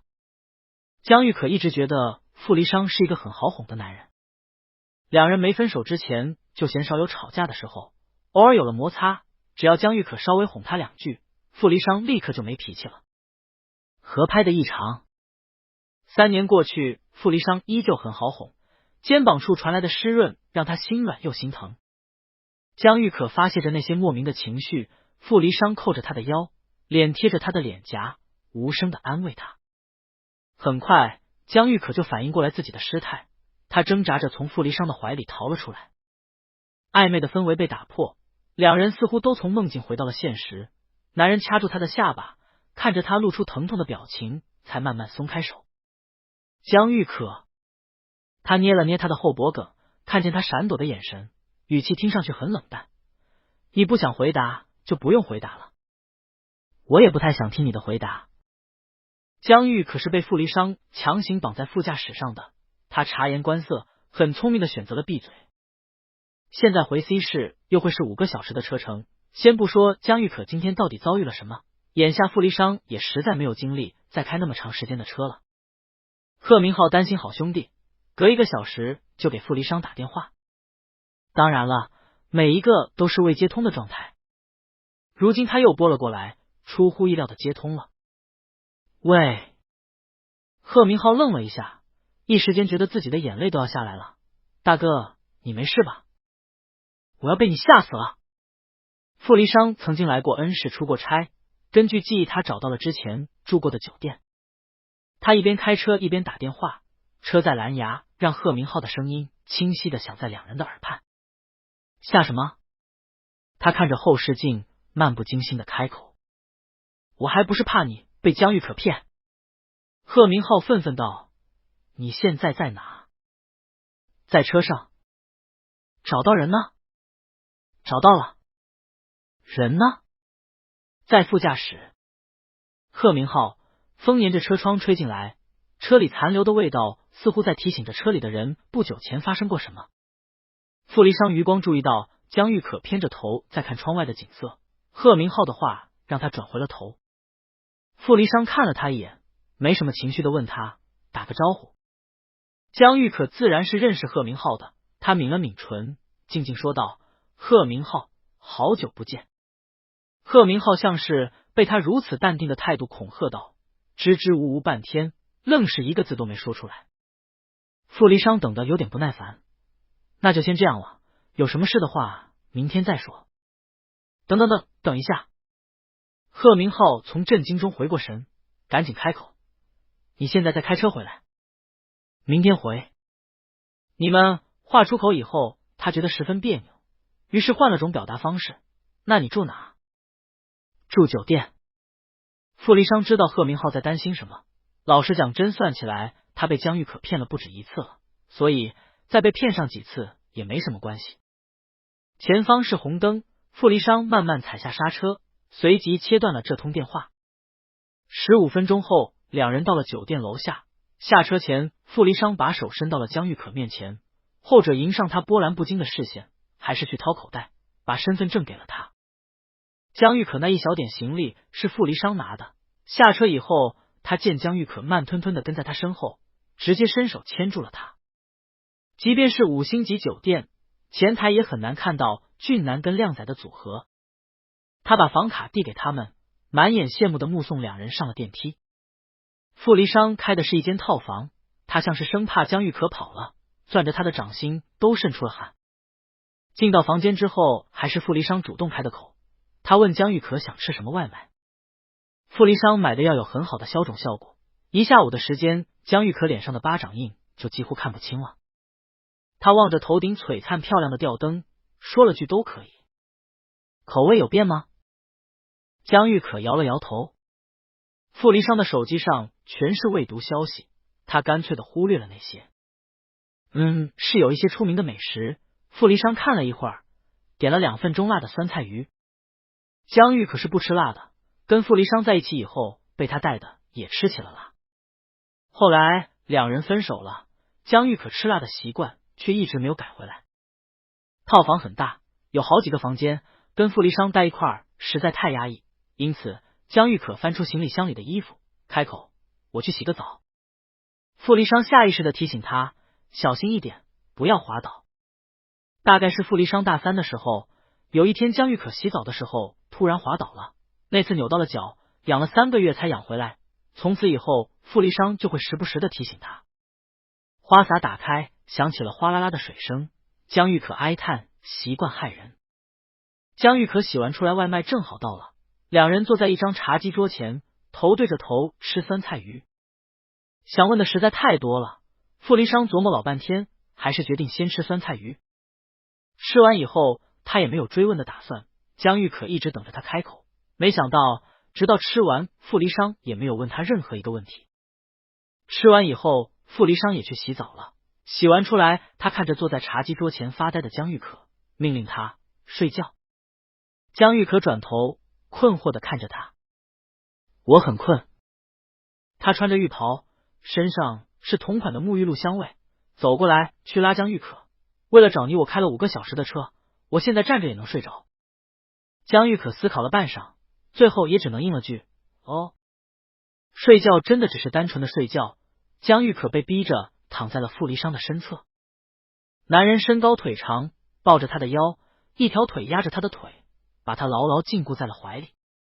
房间里陷入黑暗，男人温热的呼吸喷洒在她的脸侧，江玉可背对着他，后背贴着他的胸膛。江玉可睁着眼睛，他总觉得事情的发展有点脱离预计的轨道，傅离殇阴晴不定的态度始终让他惴惴不安。在这样的心态下，江玉可想睡也睡不着，他一边想着傅离殇不可以知道3年前的事情，一边又想着他不可以就这么被傅离殇带回去。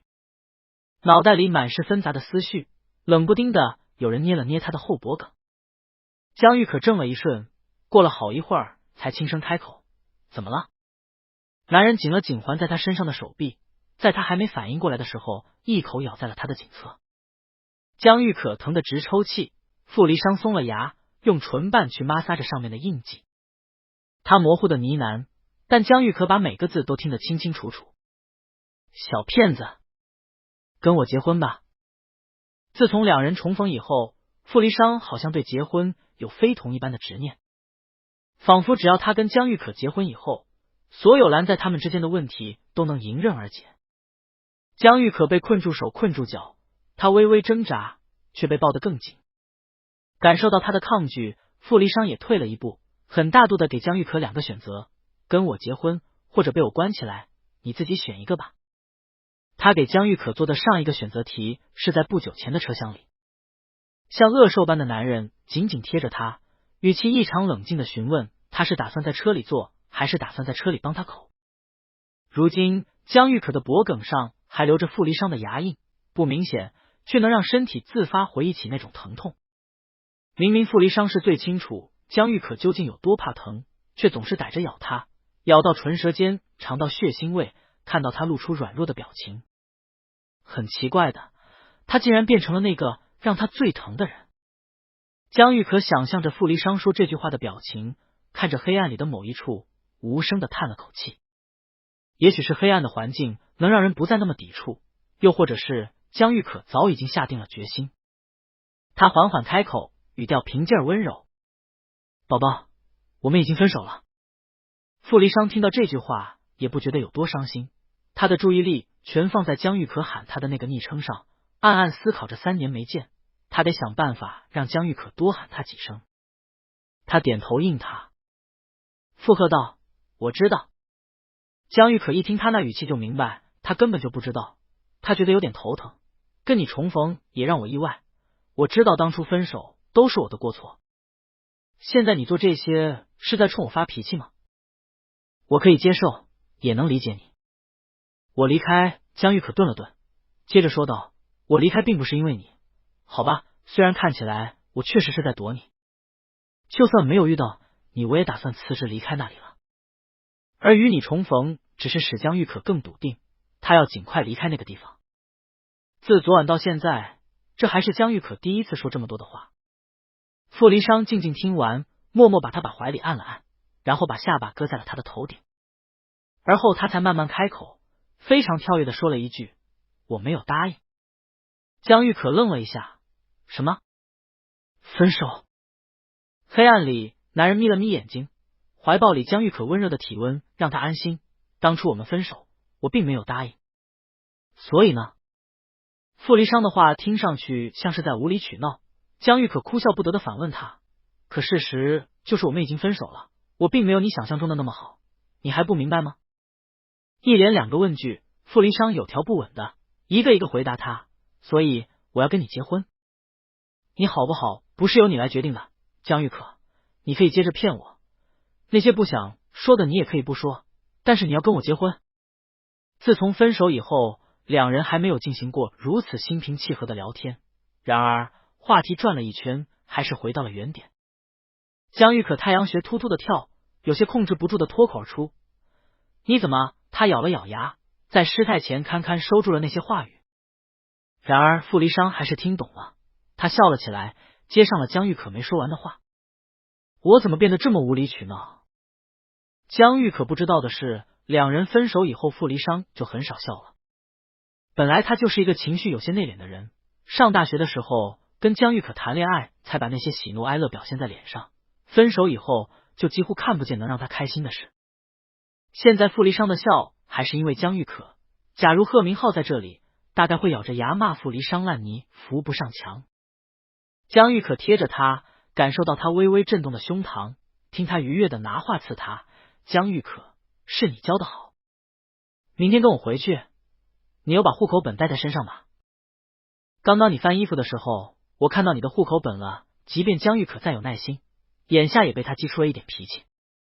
他蓦然转身，抬手去捂傅离殇的嘴巴，可是黑暗中他没找对角度，傅离殇只感觉眼睛一热，江玉可的手捂在了他的眼睛上，他抓住他的手腕，顺势亲了一下他的掌心。江玉可被他亲得起了鸡皮疙瘩，趁机蹬腿从他怀里逃了出来。床边的壁灯突然亮了起来，江玉可慌慌张张的下床，傅离殇不满的拉着他，不让他走，你去哪？江玉可头发乱糟糟，心情也乱糟糟的，他毫不留情的拍掉了他的手，恨恨的说，我去卫生间。从卫生间回来，江玉可便看见傅离殇倚在床头等他，他受不了男人过于专注的目光，很自然的扭头避开了。傅离殇像是想到了什么好玩的事情，翘起嘴角对江玉可说，你以前也这样，一做亏心事就不敢看我。江玉可毫不客气的反驳，我没做过亏心事。傅离殇歪头看他，倒也没再去跟江玉可掰扯，他拍拍身侧空出来的位置，冲江玉可开口，过来。江玉可脚步未动，只是站在不远处盯着他看，暖黄的光晕氤氲着他的轮廓。傅离殇敛了笑，语气沉了下来，不闹了好不好？我真的很困。也不知道是谁一直在闹，江玉可小声嘀咕了两句，最终还是不情不愿的走了过去。傅离殇把他抱了满怀，转身去关床头的壁灯。灯光暗下去之前，江玉可瞥了一眼墙壁上的影子，他们的身影交叠在一起，看起来很相爱的样子。傅离殇已经记不起上一次睡好觉是在什么时候了，醒来就看见江玉可窝在他怀里，一只手揽着他的腰，看起来像是抱着他。遮光性良好的窗帘挡住了外头的阳光，只隐隐透出了微微的白。傅离殇垂着眼睛看着江玉可的睡容，他有意放轻了呼吸，像是怕吵醒他。江玉可做了一个不太好的梦，梦里出现了很多人，那些被他刻意遗忘的事情，随着傅离殇的出现，也隐隐有了复苏的征兆。梦境里的最后一个画面是他走出了公安局，站在门口等他的沈慕晴递给他一瓶水，水是冰水，冰得他手指不由得瑟缩了一下。江玉可咕咚咕咚的灌下去大半瓶，听到沈慕晴问他接下来有什么计划。许是水太凉了，冰得他嗓子一阵疼。缓过来的江玉可突然觉得手指也好痛，他不自觉地活动手指，却发现疼痛愈发强烈。耳畔好像响起了别的什么声音，似乎有人在喊他的名字。江玉可挣扎着睁开眼，看见面前的男人正抓着他的手指发呆。江玉可刚醒，还有点分不清现实和梦境。他愣愣地看着傅离殇，呆呆地问：宝宝，你在干什么？做噩梦了吗？回过神的男人放开他的手，去摸他睡得有些发红的脸颊。你掐得我好痛。江玉可仍旧在状况外。什么？你是不是做噩梦了？一直掐我的腰。傅离殇温声解释，黑漆漆的眼睛盯着他，不着痕迹的问他梦到了什么。人刚睡醒的时候都是不设防的。江玉可听到他这么问，反射性的开口：我梦到我从公安局出来。傅离殇也有些意外，像是没料到竟是这样的回答。江玉可心脏一紧，立刻反应过来自己的失言。他一把掀了被子，转身就下床了。傅离殇没拉住他，起身询问他被吓到了。有一点。谎话的最高境界就是以假乱真。江玉可一边把自己的头发揉成鸡窝，一边用埋怨的语气回答他：太久没做噩梦了，吓死我了。傅离殇望着他逃离般的背影，若有所思的模样。两人洗漱完吃了早餐，便去退房了。江玉可死活不愿意跟傅离殇走，两人在酒店的停车场拉扯了好长时间，最后傅离殇还是以绝对的力量优势把人拖上了车。5个小时的车程，傅离殇和江玉可只为一个话题在争吵。后者说的口干舌燥，恨不得把手里空掉的矿泉水瓶拍到傅离殇的脑门上。真不愿意？不愿意。那好吧。傅离殇打了一个转向灯，最终还是妥协了。不愿意，那就不结婚吧。麻烦接踵而来，好不容易解决了眼前的问题，而江玉可看着眼前熟悉的城市，痛苦地揉起了太阳穴。黑色 SUV 最后开进了景富园，这里都是独栋的别墅区。江玉可望着窗外郁郁葱葱的树木，听傅离殇跟他讲：过会儿我要去公司一趟，累的话你就先睡一觉。冰箱里有很多东西，饿的话你就自己弄点吃的。你手机卡被你丢了是吧？家里还有一个手机，觉得无聊的话就给我打电话，上面有我的号码。江玉可没搭理他，直到傅离殇提着他的那点行李把人带进家门，他望着充满生活气息的环境，才悠悠开口：你是不是根本没把我说的话听进去？傅离殇冲他笑，很无辜的回答：我说过了，跟我结婚或者被我关起来，你自己选的。太阳穴的疼蔓延到大脑，久未出现的梦境令他惶惶不安，神经被拉成一条快要断掉的线。江玉可忍无可忍，扬手就把手里的矿泉水瓶丢了过去。傅离殇，都说了我们已经分手了。男人瞧着他愤怒的面容，笑着压着火气：不装了。江玉可，你知道吗？我真的烦死你那副什么都无所谓的表情了。大门关上时发出了很重的响声，江玉可连忙去开门，却发现这门不知道是怎么设计的，从里面开门竟然也要指纹。眼看着黑色轿车消失在视野里，他气得踹得好几脚门，又拧着眉去揉自己踹疼的脚，终于接受了这个荒唐的事实，他真的被傅离殇关起来了。傅家人好像天生就有做生意的天赋，傅离殇从刚毕业到现在，短短几年的时间就已经在商界崭露头角。昨晚他接完贺明浩的电话，就把手机设置成了飞行模式，如今手机一打开，蹦进来无数的短信，全是未接电话提醒。罗展元是傅离殇的助理，在他手下工作2年了。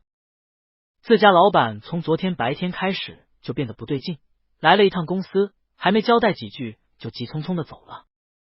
此后更是连电话都是无人接通的状态，罗展元手里一堆全都是要他签字的文件，假如今天老板再不出现，他可能要去派出所报案了。眼下听到老板的声音，罗展元激动的差点撕碎手里的文件。副总，您在哪呀？怎么一直都不接电话呀？在来公司的路上，手机没电了。傅离商踩下油门，险险过了一个绿灯。有什么事吗？要不是傅离商是自己的老板，罗展元险些破防冲他骂脏话。他站在空旷的办公室，看着面前乱成一团的办公桌，再瞅了瞅自己手里拿着的、怀里抱着的文件，一出口都带上了哭腔：傅总，您再不回我电话，我就要被他们杀掉了。傅离商啧了声，有一些要紧的文件怎么不找方总、李总他们签字？明明知道他们是什么德行。老板是下属的定心针，傅离商还没说上几句，罗展元就一股脑的朝他倒苦水。方总请假去钓鱼了，李总说最近新到了几盆花，他要去观摩观摩。公司一下子没了3个领导，我差点被冉姐撕成碎片。傅家有很多产业，主要经营的还是房地产，傅离商接手的自然也是这块内容。前几年方总跟李总受到傅家的委托，要求尽快让刚毕业的傅家太子接手公司。现在徒弟青出于蓝，找到了退休年纪的2个老头，每天想方设法的找理由不来上班。傅离商在公司也就算了，这2天傅离商不在公司，他们竟然也跟着溜号。罗展元哭丧着脸冲傅离商吼：傅总，冉姐说了，如果今天拿不出项目文件，我就要被他套麻袋沉江了。知道了。傅离商淡声安慰自己的助理，5分钟就到了。5分钟后，傅离商风风火火的进了公司，公司里的人见到他纷纷眼前一亮，一口一个傅总，喊得一个比一个热情。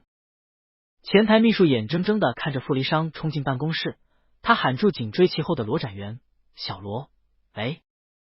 罗展元转头看他，走了过去：怎么了七姐？戚佳佳眨了眨眼睛，八卦似的问道：傅总有跟你说什么吗？说什么？罗展元没听明白，没说什么呀。那他的电话为什么一直打不通？他说手机没电了。他这件西装是不是穿了3天了？罗展元回忆了一下，发现自己已经记不起来前天傅离商穿的是什么衣服了。是吗？他的衬衫看起来皱皱巴巴的，领带也打歪了。戚佳佳瞧着罗展元，还是满脸你到底想说什么的神情，摆摆手让他走了。算了，跟你说你也不懂。你快进去吧，傅总估计等急了，我去给他泡杯咖啡。好。罗展元确实没有夸张，办公桌上堆满了需要他签字的文件。傅离商随意拿起一份，听罗展元跟他讲哪些是紧急的，哪些是非常紧急的。2人正交流着，门外就响起了一阵脚步声。傅离商抬眸，看见贺明浩撑着膝盖，气喘吁吁的站在了门口。罗展元目瞪口呆的看着他：贺总。贺明浩来这里的目的不言而喻，傅离商出声叫了罗展元，让他先出去。办公室的门和上前，傅离商看见了门外戚佳佳好奇的目光。贺明浩3两步走到了他面前，啪的一声，一掌拍在了那些堆得如山高的文件上。他紧皱着眉，苦大仇深的表情。江玉可呢？在我家。你把他带回家了？贺明浩倏地抬高音量，又气又急：傅离商，你还记得自己是被他甩的吗？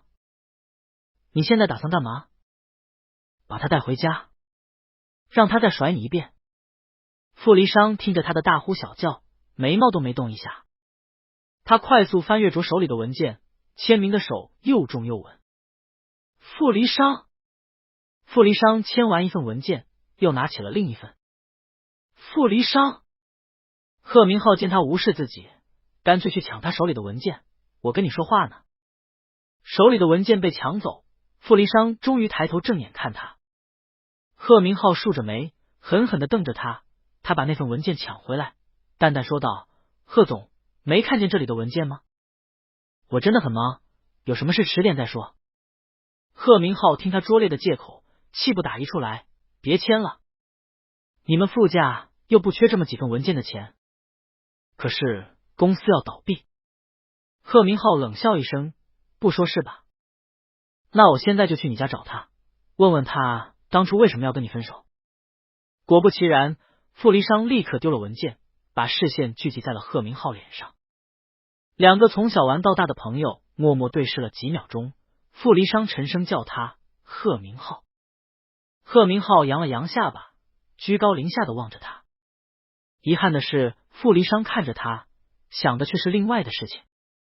你知不知道？他思考了片刻，冷不丁的开口：一个人能不能去登记结婚？贺明浩愣住，什么意思？就是一个人拿2本户口本去民政局登记结婚。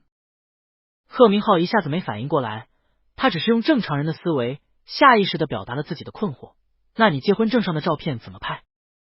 一个人拍啊？傅离商觉得他说的很有道理，于是思索了几秒钟，换了个问题：那能不能让人在意识不清醒的情况下，让他跟我拍照片？2个问题足以让贺明浩的反射弧转过弯来，他猝不及防的吼了一声，隔音良好的大门都没挡住他的怒吼。在门外跟戚佳佳聊天的罗展元被吓了一跳，他看着紧闭的办公室大门，自言自语的喃喃：这是怎么了？戚佳佳递给他一杯刚泡好的红茶，笑着说：贺总的嗓门听起来倒是挺精神的。你要跟他结婚？贺明浩不可置信的重复道：你他妈要跟他结婚？傅离商，我本来还安慰自己，以为你只是不甘心，原来你他妈压根就没脑子。贺明浩看着傅离商，满眼都是3年前他在酒吧里边哭边吐的模样，他气得头晕脑胀，感觉自己血压都高了。你跟他结婚我就弄死他。傅离商看着他，面无表情的回他：你弄死他我就弄死你。毕竟是担心自己，傅离商缓了语气，缓和2人之间僵硬的气氛。你急什么？他再度抓起一份文件，话语里带着一丝只有自己能发掘出来的委屈。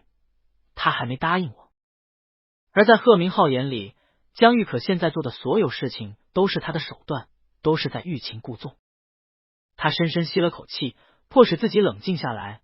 傅离商，傅总，3年前无缘无故的消失，3年后又莫名其妙的出现，你不会觉得他对你是余情未了吧？你们傅家有这么多钱，他总得想办法让你把财产分点给他吧？那太好了。傅离商用笔盖重重敲了一下文件，语气里透露着微不可察的欣喜。如果他看上的是我的钱，那我把钱都给他就行了呀。贺明浩，你真的没救了。这是贺明浩临走前留下的最后一句话。贺明浩走后，戚佳佳走了进来，他端着一杯刚泡好的咖啡放在了桌上。傅总，咖啡。谢谢。傅离商头也不抬的回。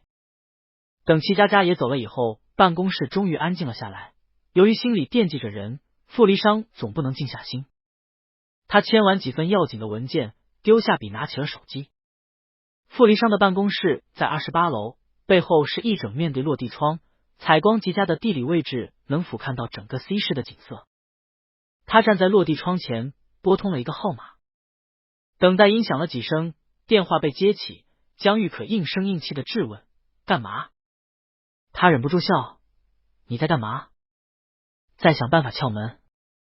江玉可盘腿坐在玄关上，面前是那扇让他深恶痛绝的防盗门，已经准备报警了。刚刚贺明浩来过了。哦，我说我要跟你结婚，他把我骂了一顿。正常人都会骂你，可是我想跟你结婚，你不要幼稚了好不好？傅离商垂眼看见自己打歪的领带，他扯了扯，见他歪歪扭扭的，干脆把他扯了下来。阳光在他背光的身影周围勾勒出一条金灿灿的线，他竟在里面喊江玉可的名字。你只说我们已经分手了，但是你从来没说过不喜欢我。你现在说一句，我就放你走。电话那头的人犹豫了一瞬，然而就是这一瞬间的迟疑被无限放大。傅离商勾了勾嘴角，笑意却不达眼底。在家里等我回来，我们明天早上去登记。唇齿碰撞，他低声开口，显出无比的亲昵，以及决定侵略、霸占和寸步不让的偏执。好吗，哥哥？江玉可把那句我不喜欢你含在舌尖，直到傅离商挂断电话，他也没把这句话说出口。他确实没有在意过这个细节，傅离商直白的把他点出来，江玉可才后知后觉的发现自己好像的确没有说过这样的话。傅离商很少这么喊他，通常只会在他觉得自己受委屈的时候才会这样。而每一次喊他哥哥时，不管多么过分的要求，江玉可都会答应他。他头疼于他的狡猾，面前这扇门却让他更头疼。这栋别墅的室内设计偏复古风，每一个家具看起来都又贵又奢华。江玉可盯着这部手机看了一会儿，接着扒拉着不远处的行李，把自己的手机拿了出来。因为没有手机卡，所以江玉可只能用富力商的手机给自己的手机连上热点。有了网络以后，他迫不及待地打开微信，里面堆满了未读消息。江玉可的微信好友并不多，多数都是会所里的同事。他粗粗看了一下，大部分都是夏欣跟菲姐发来的，沈慕琴也有，还有几条好友申请。他扫了一眼，统统选择了通过。夏欣问的无非就是为什么突然辞职，手机号码怎么突然变成了空号，你到底在哪里？这些关心的话，江玉可看完消息，打了一个微信电话过去。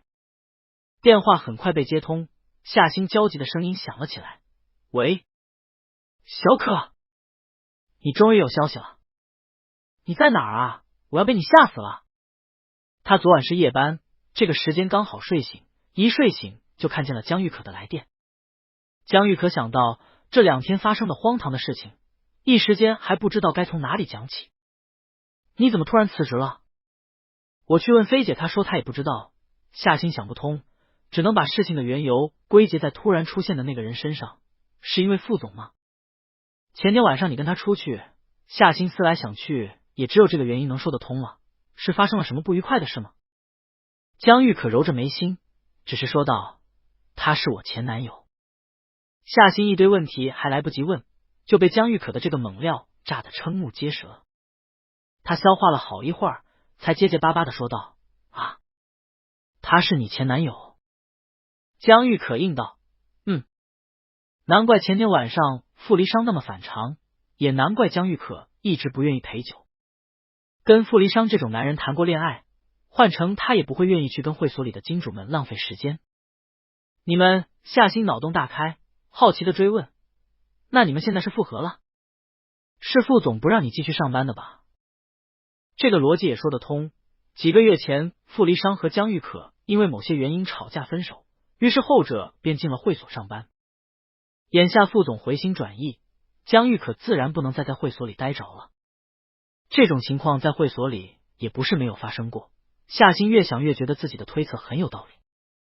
江玉可依附傅离商生活，傅离商愿意宠他，江玉可肯定要乖乖听话。夏欣真心为自己的朋友高兴，辞职了好，辞职了好。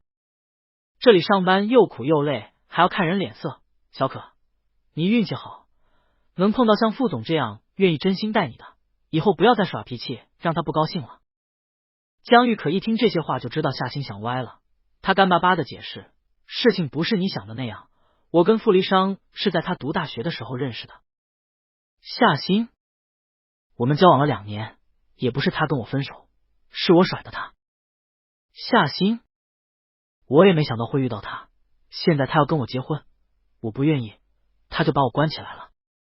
夏欣，夏欣，江玉可无奈的叹了口气，我实在找不到其他能帮我的人了，你能来救我吗？夏欣花了好长时间才把江玉可说的这些话消化掉，他哽了一下，愣愣的发问：你现在在哪？江玉可有些烦躁的说道：景富园，他家里。他家这个大门从里面打开，好像也要指纹，难道我真的要报警？他说明天一早要跟我去登记。夏欣，如果我今天逃不掉，我真的要永远跟他绑在一起了。夏欣非常不理解江玉可的处境，跟他结婚不好吗？是副总对你不够好吗？他对我很好。提到过往，江玉可的语气里有些微的裂痕，他揉了揉头发，心烦意乱的说：但是我们不可能结婚啊。为什么？最简单的，他那么有钱，而我只是普通人，可是他不是对你很好吗？夏欣也只是普通人，他用一个旁观者的角度疑惑道：你甩的他，他现在又重新来追你，要跟你结婚。副总有钱，对你又好，小可，如果是我可能做梦都笑醒了。直白的反问像一把尖锐的刀戳进了江玉可的心脏，他张了张嘴，最后泄气道：算了。因此到了最后，夏欣并没有来救江玉可，江玉可也并没有报警，让警察叔叔来救他。傅离殇下班回家，江玉可已经躺在沙发上睡着了。客厅里的电视放着一部国外的电影，傅离殇有点印象，并不是一个很好的结局。他身上盖着一条薄薄的毛毯，傅离殇俯身抓住他露在外面的小腿，轻手轻脚的塞回了毯子里。晚上睡觉，傅离殇照例把人抱在怀里睡，他像是怕人跑了，抱得江玉可呼吸困难。而他怀里的人似乎还不死心，抓着胸前的手指想要一根一根掰开他。傅离殇反手攥住他微凉的手，干脆连手带人一起扣进了怀里。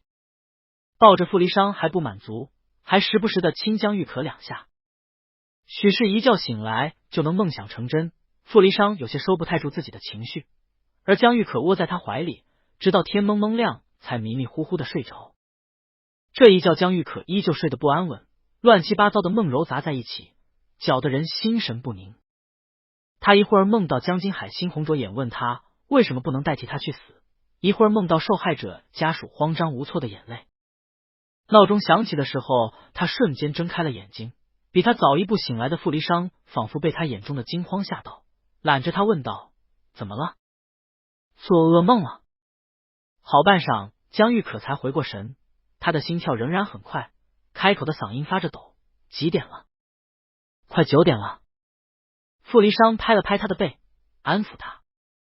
等江玉可平复完错乱的心跳，傅离殇才摸了摸他的脸：该起床了。今天是很寻常的一天，来民政局登记的人寥寥无几。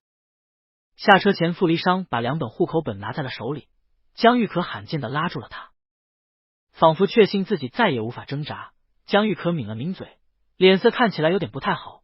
宝宝，傅离殇没说话，只是把放在车门上的手收了回来，沉默的等他开口。我接二连三的梦像预兆似的，使江玉可本就不安的心愈发烦乱。可傅离殇很耐心，甚至还安慰他，如果不想说就不要勉强自己了，等以后想说了再告诉我。登记领证的步骤说起来也非常简单，根本花不了多长时间。等江玉可反应过来，工作人员已经把2本红彤彤的结婚证递了过来，笑着开口：新婚快乐。江玉可记得在拍照片的时候，有好多工作人员凑过来惊叹于他们2人出众的外貌，还说了好多吉利的话。这2本结婚证连带着2本户口本最后都落到了傅离殇手里。江玉可瞥到照片上自己僵硬做作的笑容，仿佛才如梦初醒，他真的跟傅离殇结婚了，身旁的这个男人好像铁了心要跟他过一辈子了。傅离殇不是傻子，江玉可的心不在焉表现得太过明显，但他并不在意，江玉可有事瞒着他，这是显而易见的。而等到夜晚降临，他的耐心等待才终于有了结果。分不清是谁起的头，重逢之后他总是有点控制不住自己。今晚是在2人都清醒的情况下，傅离殇去摸江玉可蹙起的眉，看他沉静又挣扎的表情，看他的汗滑落在自己裸露的皮肤上，激起一圈涟漪，很快便蒸发的无影无踪。江玉可很少有主动的时候，他怕疼，傅离殇又舍不得让他累。如今他扶着他细瘦的腰，把主动权都交给了他。江玉可眉梢上挑，漂亮的眉眼鲜活又勾人。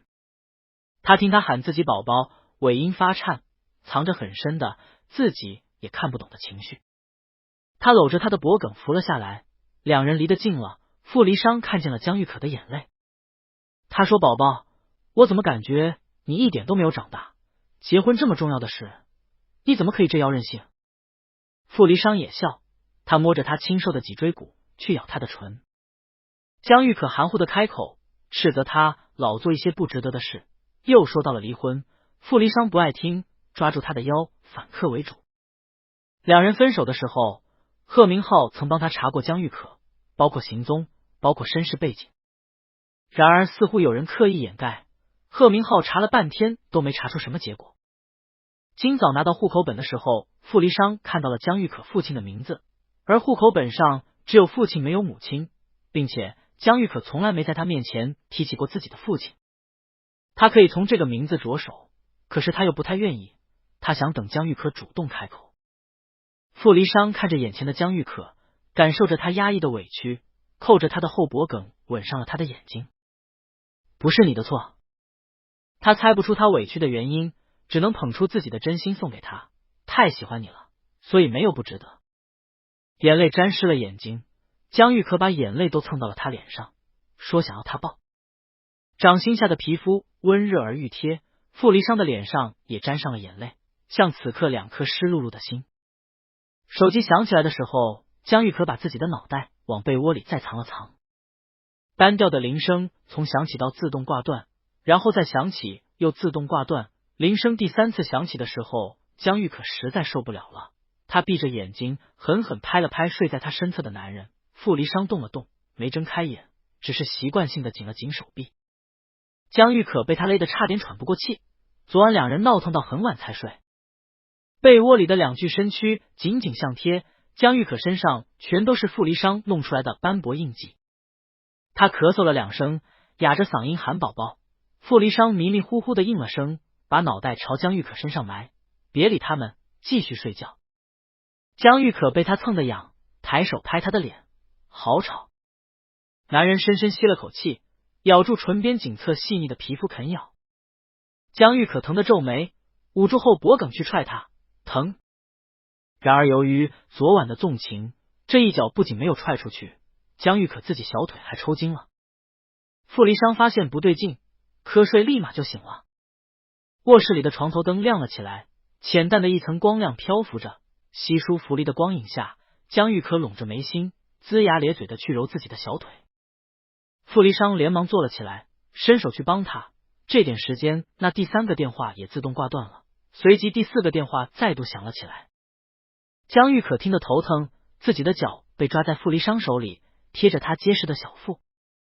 傅离殇叫他把腿伸直，江玉可顺着力度去踹他，每一块骨头都在叫嚣着酸痛。快接电话！等等。傅离殇专心的帮他按摩，问他还疼吗？2人都只穿了一条内裤，傅离殇按着按着就有点心猿意马。江玉可一看他那反应，哪能不明白他心里的想法？他急忙把自己的腿收了回来。傅离殇抬眼看他，眼里的笑弥漫开。江玉可，你快去上班，我要接着睡觉了。江玉可，别叫我，我困死了。傅离殇把重新钻进被窝的人直接拖了出来，陪我去上班。江玉可气得拿枕头丢他，我很困，我要睡觉。你怎么这么懒？傅离殇稳稳接住了枕头，又放了回去。以前这个时间点你早就应该起来上班了，以前这个时候也没人缠着我睡觉，你怎么还颠倒黑白？傅离殇指腹摩挲着他的脚踝，爱不释手的模样。昨晚明明是你缠着我，一句话并没有说完整，因为江玉可已经扑过来捂住了他的嘴巴。傅离殇弯了弯眼睛，声音被闷在了手心里，陪我去上班。知道了。江玉可松开手，沮丧的答应了他。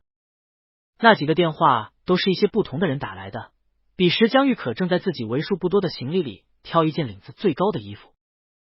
傅离殇咬得太狠，自己脖梗上的牙印那么明显，他可不想第一天去他的公司就被议论。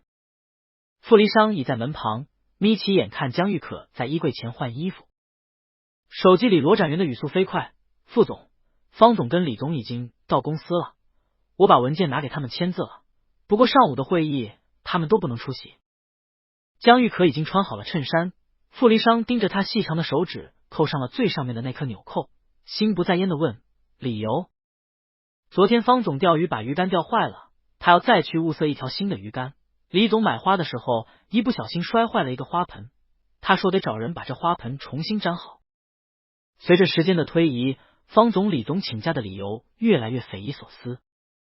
罗展元有些担忧的说道：傅总，他们说把决定权都交给你，你的意见就代表他们的意见。2个老油条。傅离殇吃了声，我知道了。他打完电话朝江玉可开口：上午我有一个会议，我不在的时间让贺明浩去陪你买衣服。江玉可困惑的望着他：谁？贺明浩。傅离殇非常淡定的回复：正好他可以给你当司机，让他帮你拎东西。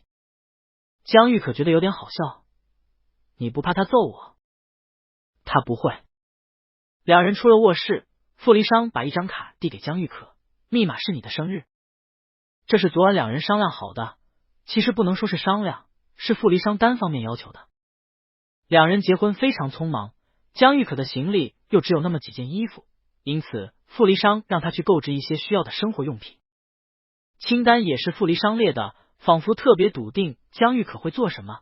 他的清单也列得离谱，10件衬衫，10件外套，5套睡衣，8件毛衣，最后甚至具体到了袜子要买多少双。他迫不及待的想让江玉可的痕迹填满整个家。他咬她的唇，去挑逗她释放后极度敏感的身体，逼她答应自己去花他的钱。江玉可，他的气息也非常不稳。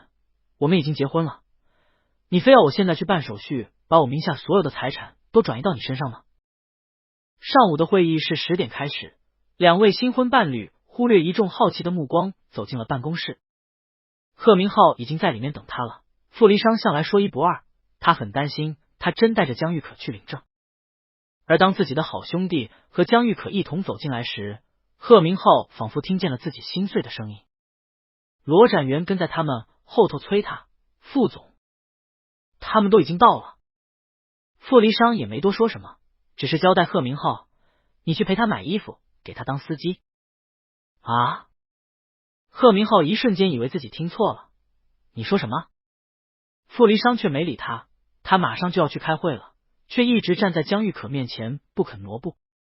虽然罗展元也很好奇江玉可的身份，但时间已经来不及了，他只能不停催促：“傅总，我们该走了。”时间不对，地点不对，即使江玉可清楚傅离殇想要什么，可他依然忽略了他热切的目光。你乖一点。他只能硬着头皮哄他，快点去开会。站在他身后的罗展元听到这话，惊得眼珠都要掉下来了。傅离殇见江玉可态度坚决，只好依依不舍地走了。临走前，他警告贺明浩，不准欺负他，也别给我东问西问。偌大的办公室一时间只剩下贺明浩跟江玉可，这两人也有3年未见。贺明浩一想到刚才傅离殇离开前的眼神，就觉得一阵牙酸。相比于贺明浩复杂的心境，江玉可想的就没那么多。他微微颔首，平静开口：“我自己去买就行了，不会浪费你的时间。”贺明浩对他的敌意就差化为实质，把他切成8瓣了，让他陪自己去逛街。别说贺明浩，江玉可估计都会别扭死。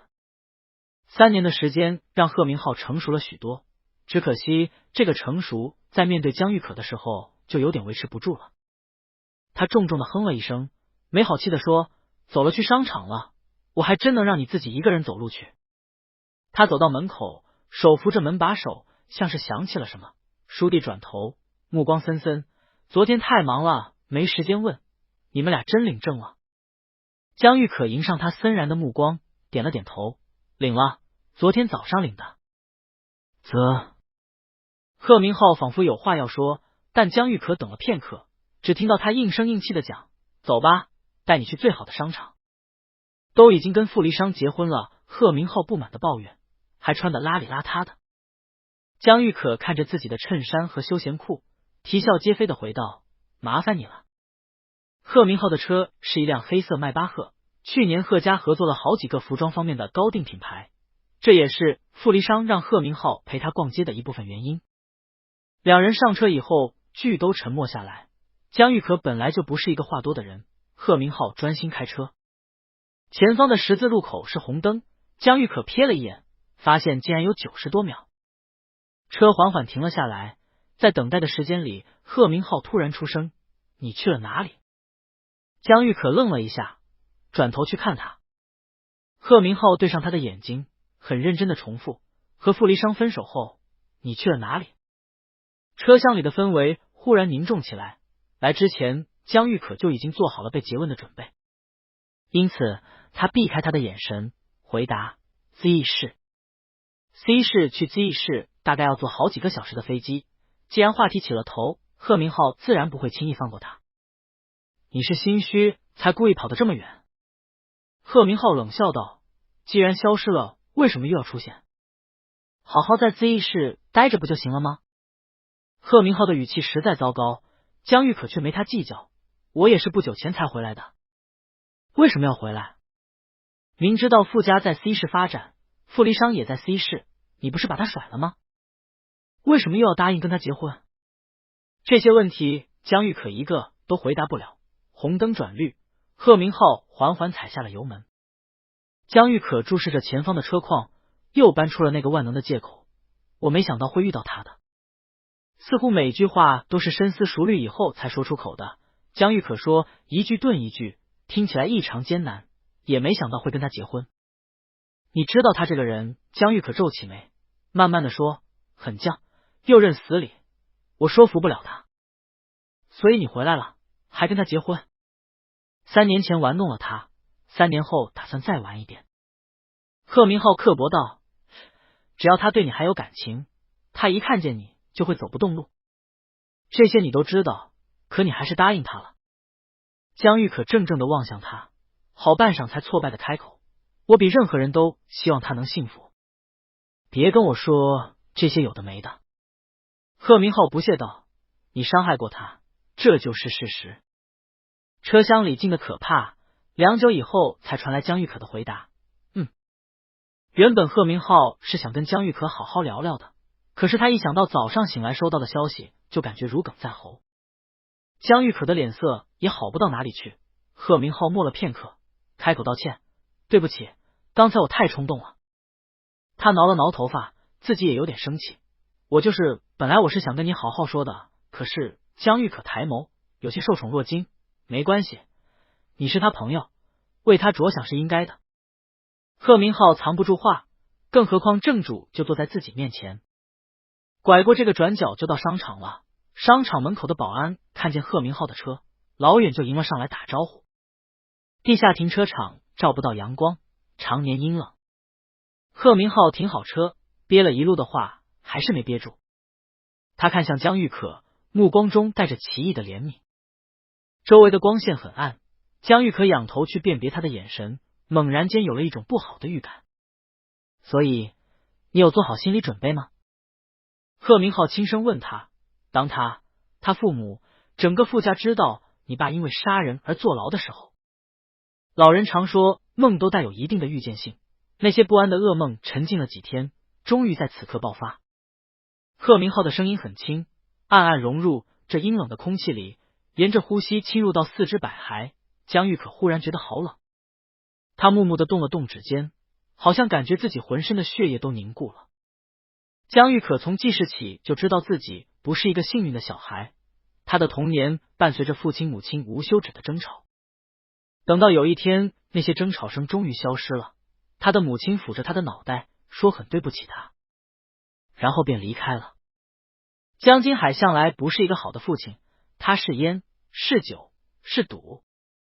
与母亲离婚以后，再也没有能约束他的人，江金海变本加厉，时常同烟酒作伴，赌场成为了他第二个家。他对江玉可的态度也阴晴不定，赌赢了会冲他笑，叫他好儿子乖儿子，赌输了就冲他发脾气，把输钱的气全撒在他身上。一开始江玉可年纪小，看见江金海会觉得害怕，被打了会掉眼泪，后来成年了，有了独立的能力，就逃得远远的。他很少回家，读完大一就辍了学，打工赚的钱堪堪维持自己的生计。没有人愿意帮他，那些亲戚见到他们一家都觉得晦气。帮是情分，不帮是本分。江玉可在这种环境下还算安稳的长大，没有缺胳膊断腿，也没有心理扭曲，连他自己都觉得这是一个奇迹。偶尔也幻想过未来，掐指算着江金海什么时候能喝酒喝死，或者赌博赌输了被赌场的人打死。江玉可总觉得江金海是他的绊脚石，只有江金海真的死了，他的人生才算是看见了希望。或者是他的想法太过恶毒，某天赌场的人找到了他，跟他讲江金海欠了多少钱，跟他讲负债子偿。当时江玉可把自己所有的钱都给了他们，自此以后江金海像是发现了新大陆，江玉可的钱和自己的赌资画上了等号。时间久了，赌场里的人基本都认识了江玉可，还是托这张脸的福。江玉可长得像他母亲，一点都不像穷人家长出来的孩子。也是在那时候，沈慕琴认识了江玉可，并对他多加照拂。于是在很长的一段时间里，江玉可游走在上班、赌场和家之间。可赌场到底不是沈慕晴的，他帮了他很多，江玉可不喜欢欠别人。和傅离殇的相识应该是他灰暗的前半生里最特殊的意外，两人的身份地位实在悬殊，但傅离殇的猛烈追求让他没法不动容。因为缺少所以想要，江玉可缺少了太多东西，他没法不对傅离殇心动。跟傅离殇在一起的那2年应该是江玉可过得最累的2年，他要费尽心思把江金海藏起来，不被傅离殇发现任何端倪。所以傅离殇只知道江玉可是因为家境贫穷才辍学打工，他也害怕江玉可会因此自卑，于是很聪明的不再询问更多。但这2年又是江玉可过得最开心的2年。从小到大，他一直在被迫付出，忽然间自己也有了想要的东西。江玉可像是偷窃的盗贼，捧着无价的珍宝，为此欣喜，为此惶惶不可终日。贺明浩瞧着江玉可苍白的脸色，觉得自己好像又做错了事。他笨拙的开口安慰：“我也是刚知道的，傅离殇还不知道呢。”江玉可看着他，等那一瞬的惊惧渐渐消退，才呼出一口气，慢慢说道：“谢谢你。”这个道谢让贺明浩心里更不是滋味，而江玉可已经平复好心情，虽然脸色依旧很差劲，但至少能不再被这个消息所影响。其实我也没想好他们家知道以后会怎么样。江玉可冲贺明浩抿出一个浅浅的笑：“我们结婚确实太匆忙了。”他皱了皱眉，语气里带着埋怨与自责：“我觉得我也昏头了，他疯也就算了，我还跟着他疯。”江玉可顿了顿，怕贺明浩听不懂，换了种说法：“我爸出狱有一段时间了，我回了 C 市，他找到我也是迟早的事，就是有点不巧，我又跟傅离殇撞上了，最后可能就是离婚吧。我又骗了他，这下他总能看清我是一个什么样的人了。”他的眼里浮现出笑意，满是无奈的口吻：“没办法，总归是我欠他的。”贺明浩一直希望江玉可能跟他认真解释，然而眼下江玉可认真解释，并把之后会发生的事告诉他时，他又不想知道了。江玉可看起来实在太难过了，贺明浩又不会哄人，只能手忙脚乱的转移话题：“不说了，我们不说这个了。我带你去买衣服，这个商场是我们家的，我带你去逛逛。”他硬邦邦的说着漂亮话：“3年不见你还是这么好看，过会儿我让他们把新款都拿给你试试。”江玉可怔了怔，被他的手足无措逗笑：“好。”贺家的这个商场一共是6层，下面3层是购物区，上面3层是娱乐区。这个时间点，商场刚开门不久，里面的柜运多半都认识贺明浩，一见他带了一个陌生的男人进店，纷纷泛起了嘀咕：“贺少来了？今天是什么日子？上面也没通知贺少要来店里啊。”哇，那个男人是谁？贺少的男朋友吗？看起来年纪好小，是模特吗？他长得好好看，应该是模特吧。我要去要签名。江玉可已经很长时间没有去实体店买过衣服了，可能因为贺明浩的缘故，店里的柜员对他又特别热情。江玉可僵硬着四肢，任由他们摆弄，试穿的时候不免会被看到脖梗处的吻痕。柜员们面面相觑，眼里的热情就差把江玉可生吞活剥。模特？什么模特？这就是贺总的男朋友。天哪，没想到贺总表面看起来斯斯文文的，原来私底下这么野的啊！江玉可对穿搭没什么讲究，倒是贺明浩的眼光特别挑剔。不过有这张脸的加持，不管什么衣服穿起来都不会差劲。贺明浩指指点点，一会儿功夫就给江玉可挑了不少衣服。结账的时候，两人争执了几句，贺明浩让江玉可直接拿衣服走人，江玉可不愿意。大概是心有愧疚，贺明浩早没有之前咄咄逼人的那副态度，这又没有多少钱，你跟我这么客气干嘛？江玉可想了一下，还是开口：“这是他的卡，要是今天不用他的卡买东西，回去以后他又要跟我闹脾气了。”这非常像傅离殇会做出来的事。贺明浩一想到好兄弟那张阴沉沉的臭脸，立刻拿了他手里的卡去结账。午饭也是在商场里吃的，贺明浩说傅离殇这个会至少要开到下午。两人吃完午饭又逛了一会儿，期间贺明浩还回了停车场一趟，把拿不过的大包小包统统放进了后备箱。约莫在下午3点左右，两人回了公司。他们一起上了电梯，贺明浩跟江玉可讲去把傅离商的车钥匙拿来，然后把这些东西放进傅离商的车里。前台戚佳佳见到两人，温声提醒贺总、傅总还在开会。没事。贺明浩问江玉可，你确定？我看到他把车钥匙丢桌上了。好。戚佳佳瞧两人要进去，不动声色的看了江玉可一眼，忽然补了一句，林少也来了，在里面等了一会儿了。贺明浩反应了3秒钟，才反应过来这个林少是林真宇。他猛地看向江玉可，把江玉可吓了一跳。怎么？没。贺明浩心想，既然这两人都结婚了，那林真宇再怎么样也掀不起风浪了。不过再怎么样还是要给人打个预防针。他把江玉可拉到一旁，悄声开口，你不知道这个林少就是林真宇，他缠着傅离商有一段时间了。两人是在一次酒会上认识的，但是他家里管得严，所以不太出现。贺明浩话里话外的意思都太明显，江玉可眨眨眼睛，面上也不甚在意。家里管得严，他年纪很小吗？今年上大2。他解释道，你们结婚的消息应该只有我一个人知道。江玉可应了声，贺明浩见他波澜不惊的神情，才有些惴惴的推开了门。林真宇的确在里面，他坐在傅离商的那个座位上玩手机，听到开门的动静，抬起了头。贺明浩！进来的人并不是他想要看见的人。林真宇的语气非常不满，怎么是你？江玉可跟在他身后，无声的打量起来，确实是很张扬的一张脸，语气和神态都能看出来是从小被宠着长大的小少爷。他收回目光，贺明浩瞥着他，也猜不出他在想什么。傅离商在开会，估计还要一会儿。林真宇对他一向是这种态度，贺明浩早就见怪不怪了。而此刻林真宇根本没在听贺明浩在讲什么，他的注意力全部被江玉可吸引。他是谁？他的目光放肆又好奇，瞧着两人站在一起，咧开嘴笑。贺明浩，你什么时候找男朋友了？贺明浩被自己的口水呛到，忍不住咳嗽。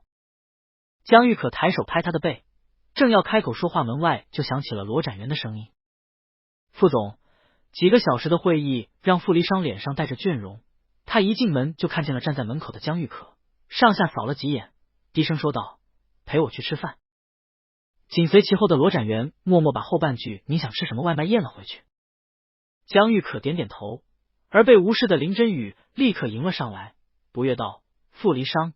直到他出声，傅离商仿佛才看见这号人，他微微皱眉，冷冰冰的态度，你怎么来了？我来找你啊。林真宇凑上来跟他抱怨，我们都有1个多星期没见了。我很忙，过会儿还要开会，没时间陪你玩。说着他便去拽江玉可，语气焦急的同他咕哝，快点，我好半个小时以后我还要接着开会。傅离商来得及走得也急，大家都还没有反应过来，江玉可就已经被拖走了。林真宇想去追，贺明浩眼疾手快的拉住他，你去干嘛？眼看着两人上了电梯，林真宇被拽得动弹不得，你放开我！你就不能让人家好好吃个饭吗？我也要去。你不要去添乱了。我怎么就是添乱了？电梯门合上，傅离商疲惫的揉了揉眉心。江玉可的手被他牵着，下意识的捏了捏他的手，很累吗？也不算是，有几个老头太犟了。傅离商不想聊这些不开心的，于是换了个话题，买了什么东西？买了很多。你午饭吃过了吧？吃过了，跟贺明浩一起吃的。江玉可定定的看着他，那家店偏辣口，蛮好吃的，下次我们一起去吃。好。傅离商笑着说道，吃完我让贺明浩送你回家吧，这里太无聊了。江玉可还是那副不温不火的语气，好。电梯径直向下，模糊的电梯门上反射出两人亲密的身影。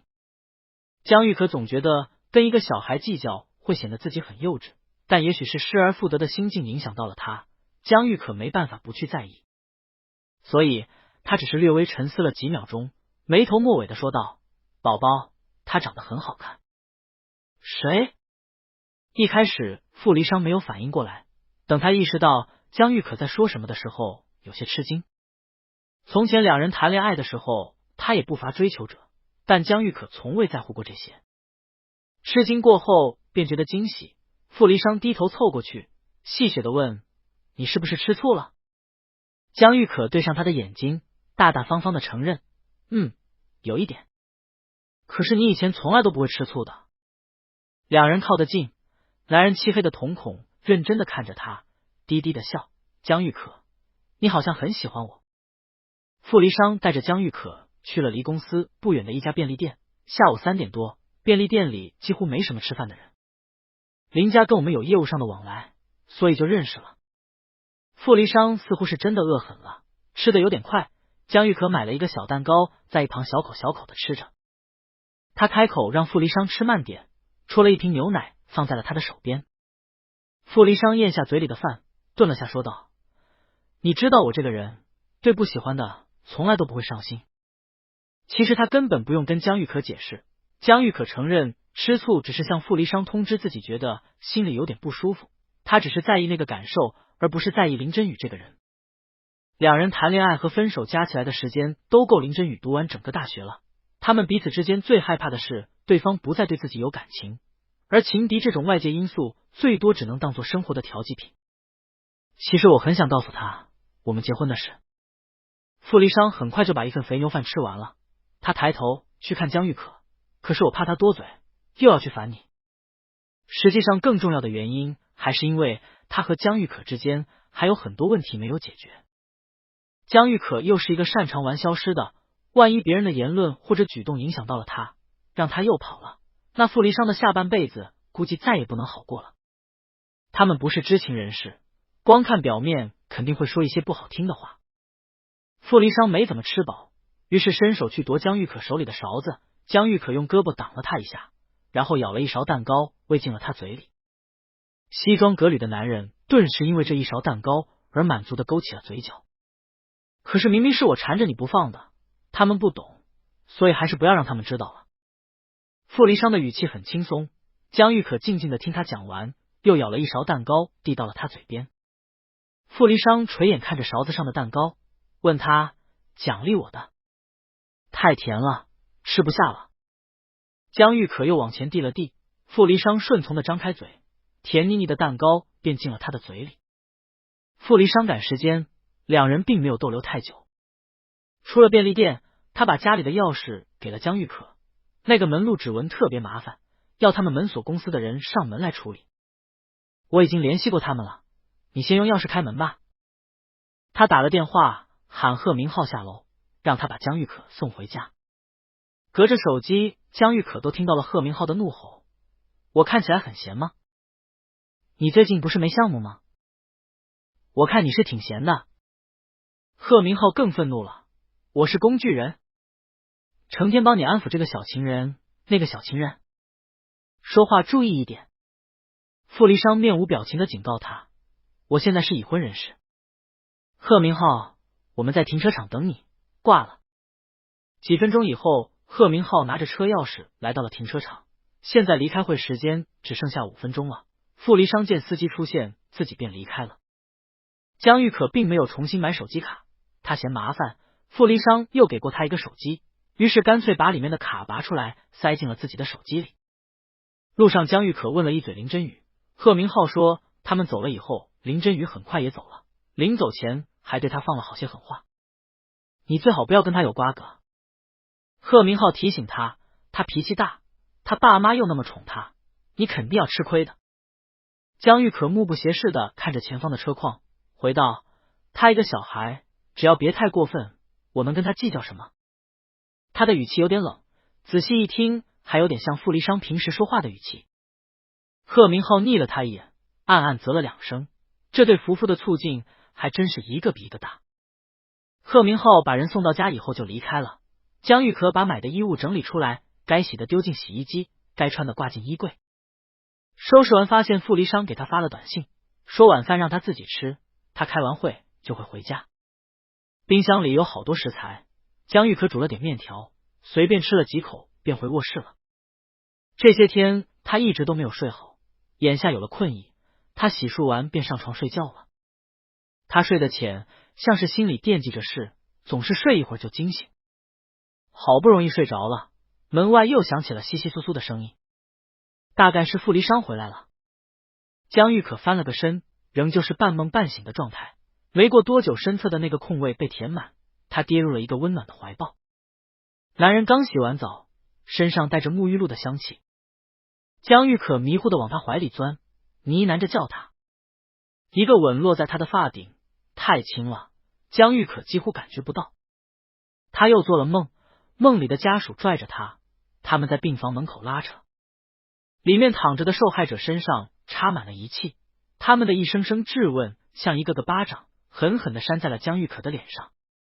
再次醒来是凌晨3点，江玉可睁开眼睛，望着黑黢黢的虚无，小心翼翼地拿开男人搂在他腰上的手，轻手轻脚地下了床。他走到厨房倒了杯水，又从冰箱的冰格里拿了几块冰丢了进去。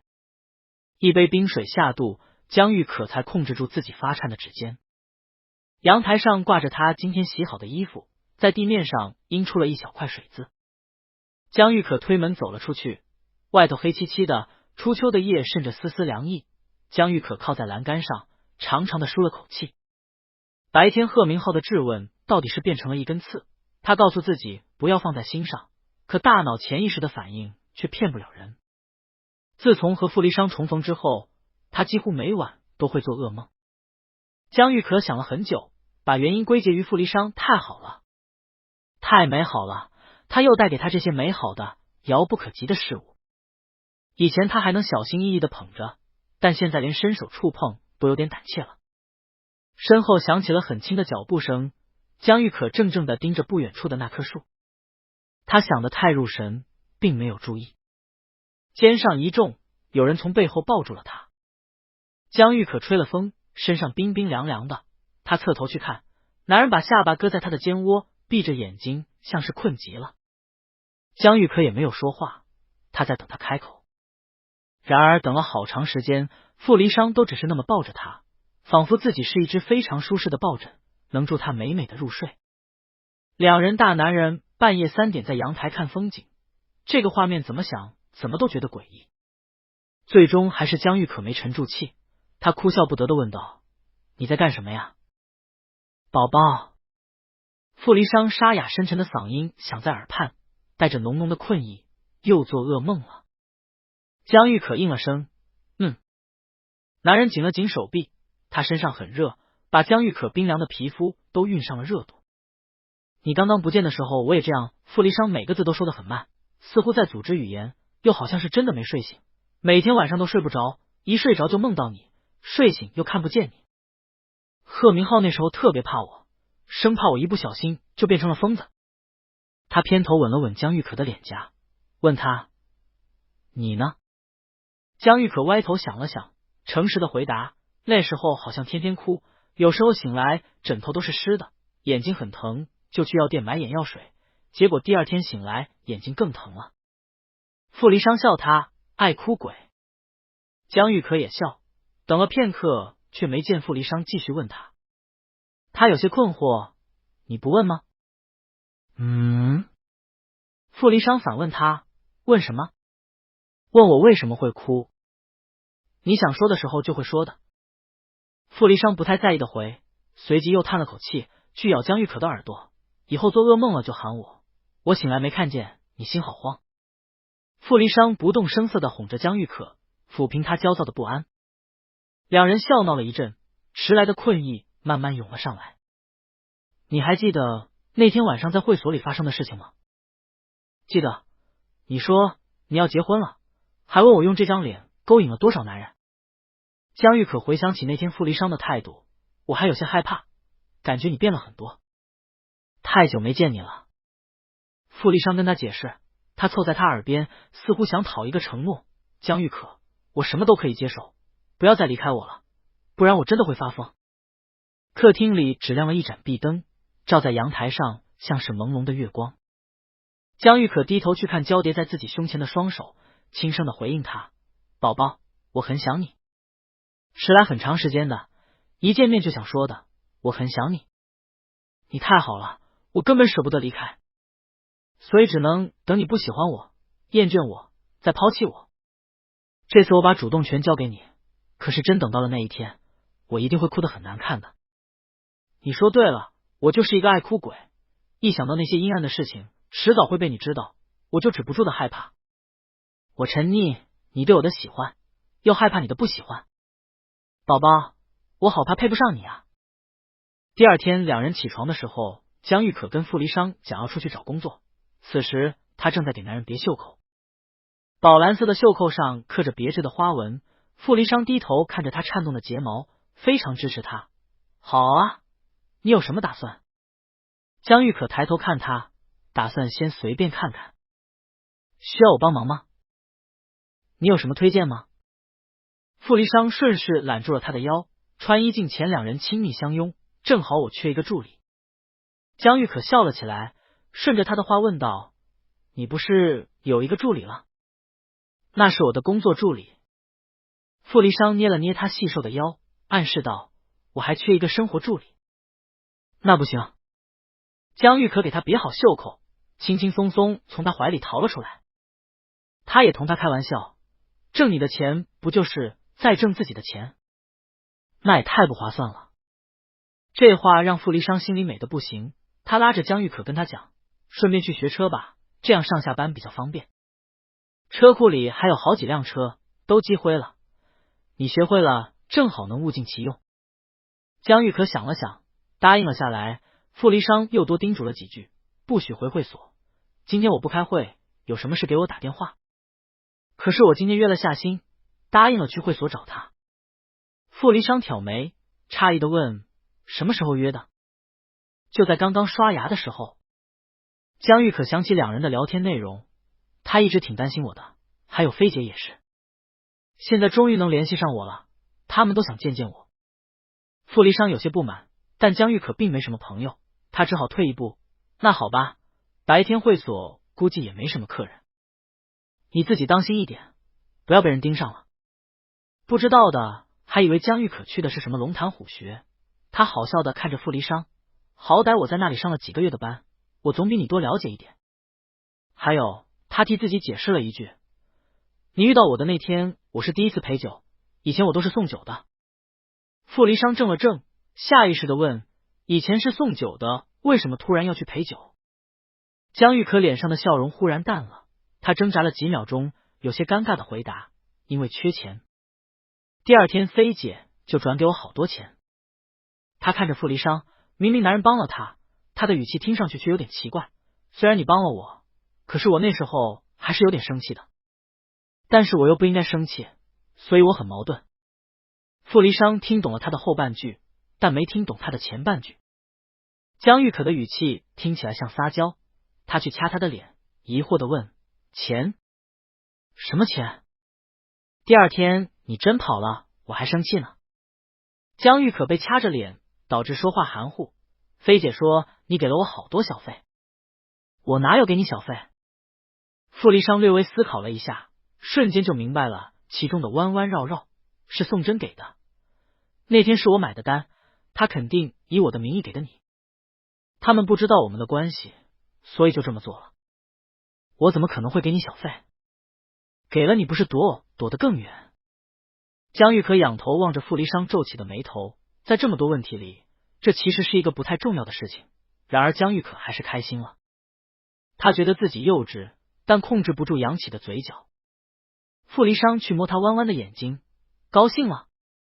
江玉可有点不好意思，主动去抱他。两人在卧室里腻歪了一会儿，傅离殇才恋恋不舍的出门上班了。我送你去吧。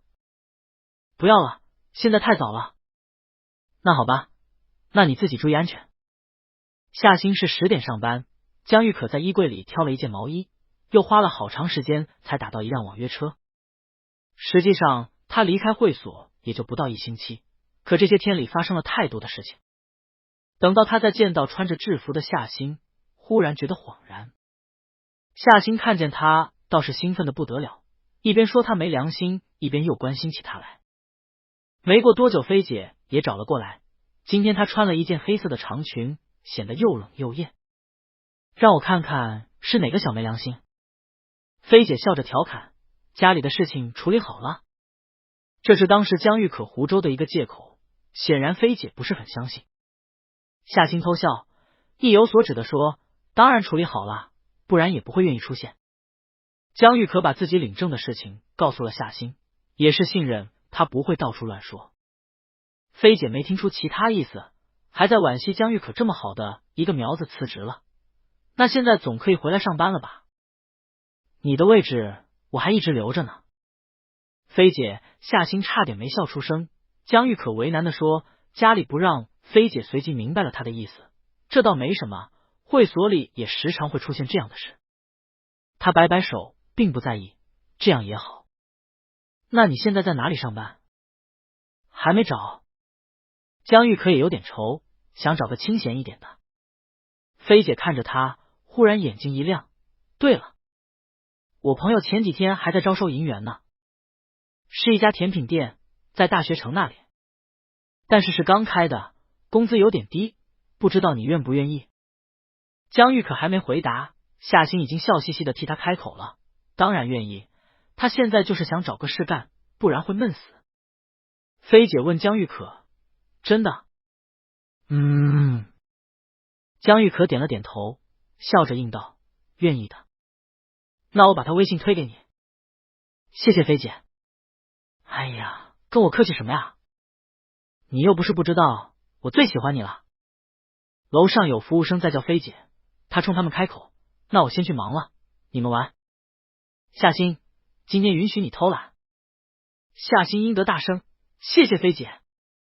他提着裙摆上到2楼，像是猛然间想起了什么，于是探身朝下望，看着江玉可与夏欣交谈的场景，犹豫了一会儿，想想还是算了。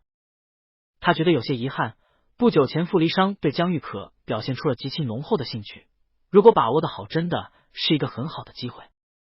还是算了，他看了一会儿转身走了，包养又不是什么正经的生计，说不定最后还要害了小乖乖。你家那位呢？上班去了。快，给我看看结婚证。看那个干嘛？江玉可无奈的笑，不在我这里，2本都在他那里。藏得那么牢，他怕你跑了呀。夏欣笑得不行，他真的好爱你。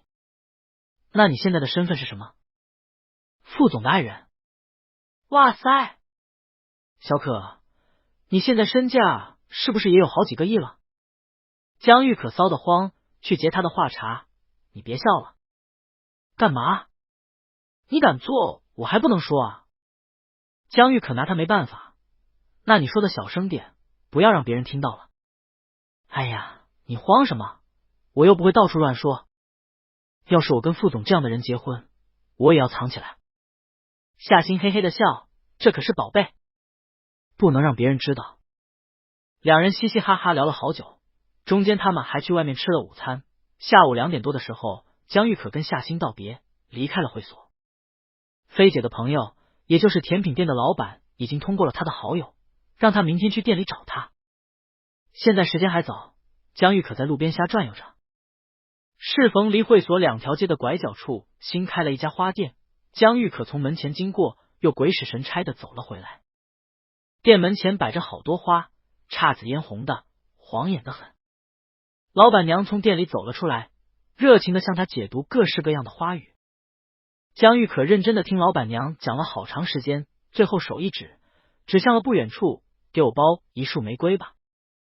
没过多久，1束包装精致的玫瑰花就送到了江玉可的手里。红玫瑰确实有点俗气，基本任何跟爱情搭边的节日都能看到它。但江玉可考虑了好长时间，又找不出比红玫瑰更适合的花了。唯一热烈的爱。江玉可抱着花打车回了家。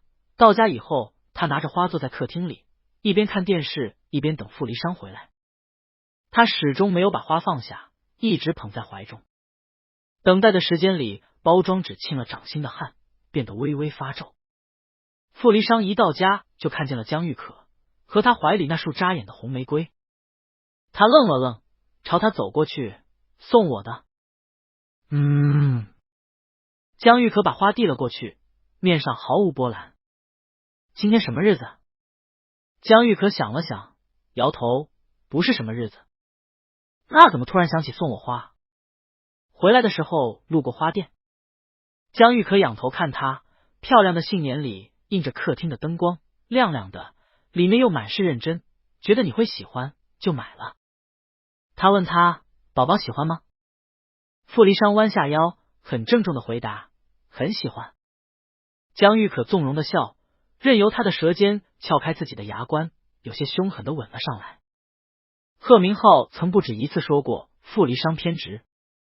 偏执并不是一个好的词，在江玉可和傅离殇分手以后，傅离殇在某些方面的占有欲达到了一个略显病态的程度。最直观的就表现在了江玉可身上，他们刚重逢的那几天。江玉可说那时候的傅离殇很凶，这并不是他的错觉。好在傅离殇只是稍微逼了逼江玉可，江玉可也很听话，说不准走就不走，说要结婚就结婚。傅离殇那天晚上说的有些话并不是在危言耸听，3年的时间足够让他把那些外在的因素统统抛弃，他是真的不在乎江玉可到底向他隐瞒了什么。想要的都得到，他只要一个江玉可。如今他们的关系正在日渐升温，分手3年的空白需要慢慢被填补。可能连江玉可自己都没发现傅离殇的改变，因为只有傅离殇自己知道。他们现在的关系就像是在走钢丝，江玉可说想他，送他花，这些举动能安抚傅离殇心中的那头恶兽。然而只要江玉可表现出一点点想要离开的欲望，傅离殇就不知道自己会做出什么了。领证之后，傅离殇并没有限制江玉可的行动，他给了他最大程度的自由。他一边尊重江玉可，一边控制自己把江玉可关在家里的冲动。他每天给江玉可发消息，他会秒回。下班以后第一时间回到家，看到的是江玉可在家里等他。还好江玉可很乖，也庆幸的是江玉可很乖。他表现得非常正常，和任何与恋人破镜重圆的那些人所表现的一样，欣喜、珍惜。大家都会说江玉可拿捏了傅离殇，没人看出来傅离殇对江玉可的占有欲。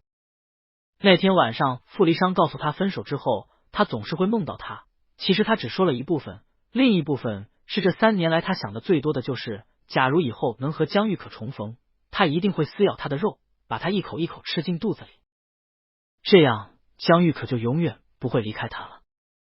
在江玉可眼里，傅离殇是带给他一切美好事物的人，他害怕自己的不好会配不上他。可是他不知道的是，自己早就病了。再次收到沈慕琴的微信是在江玉可从甜品店出来的时候。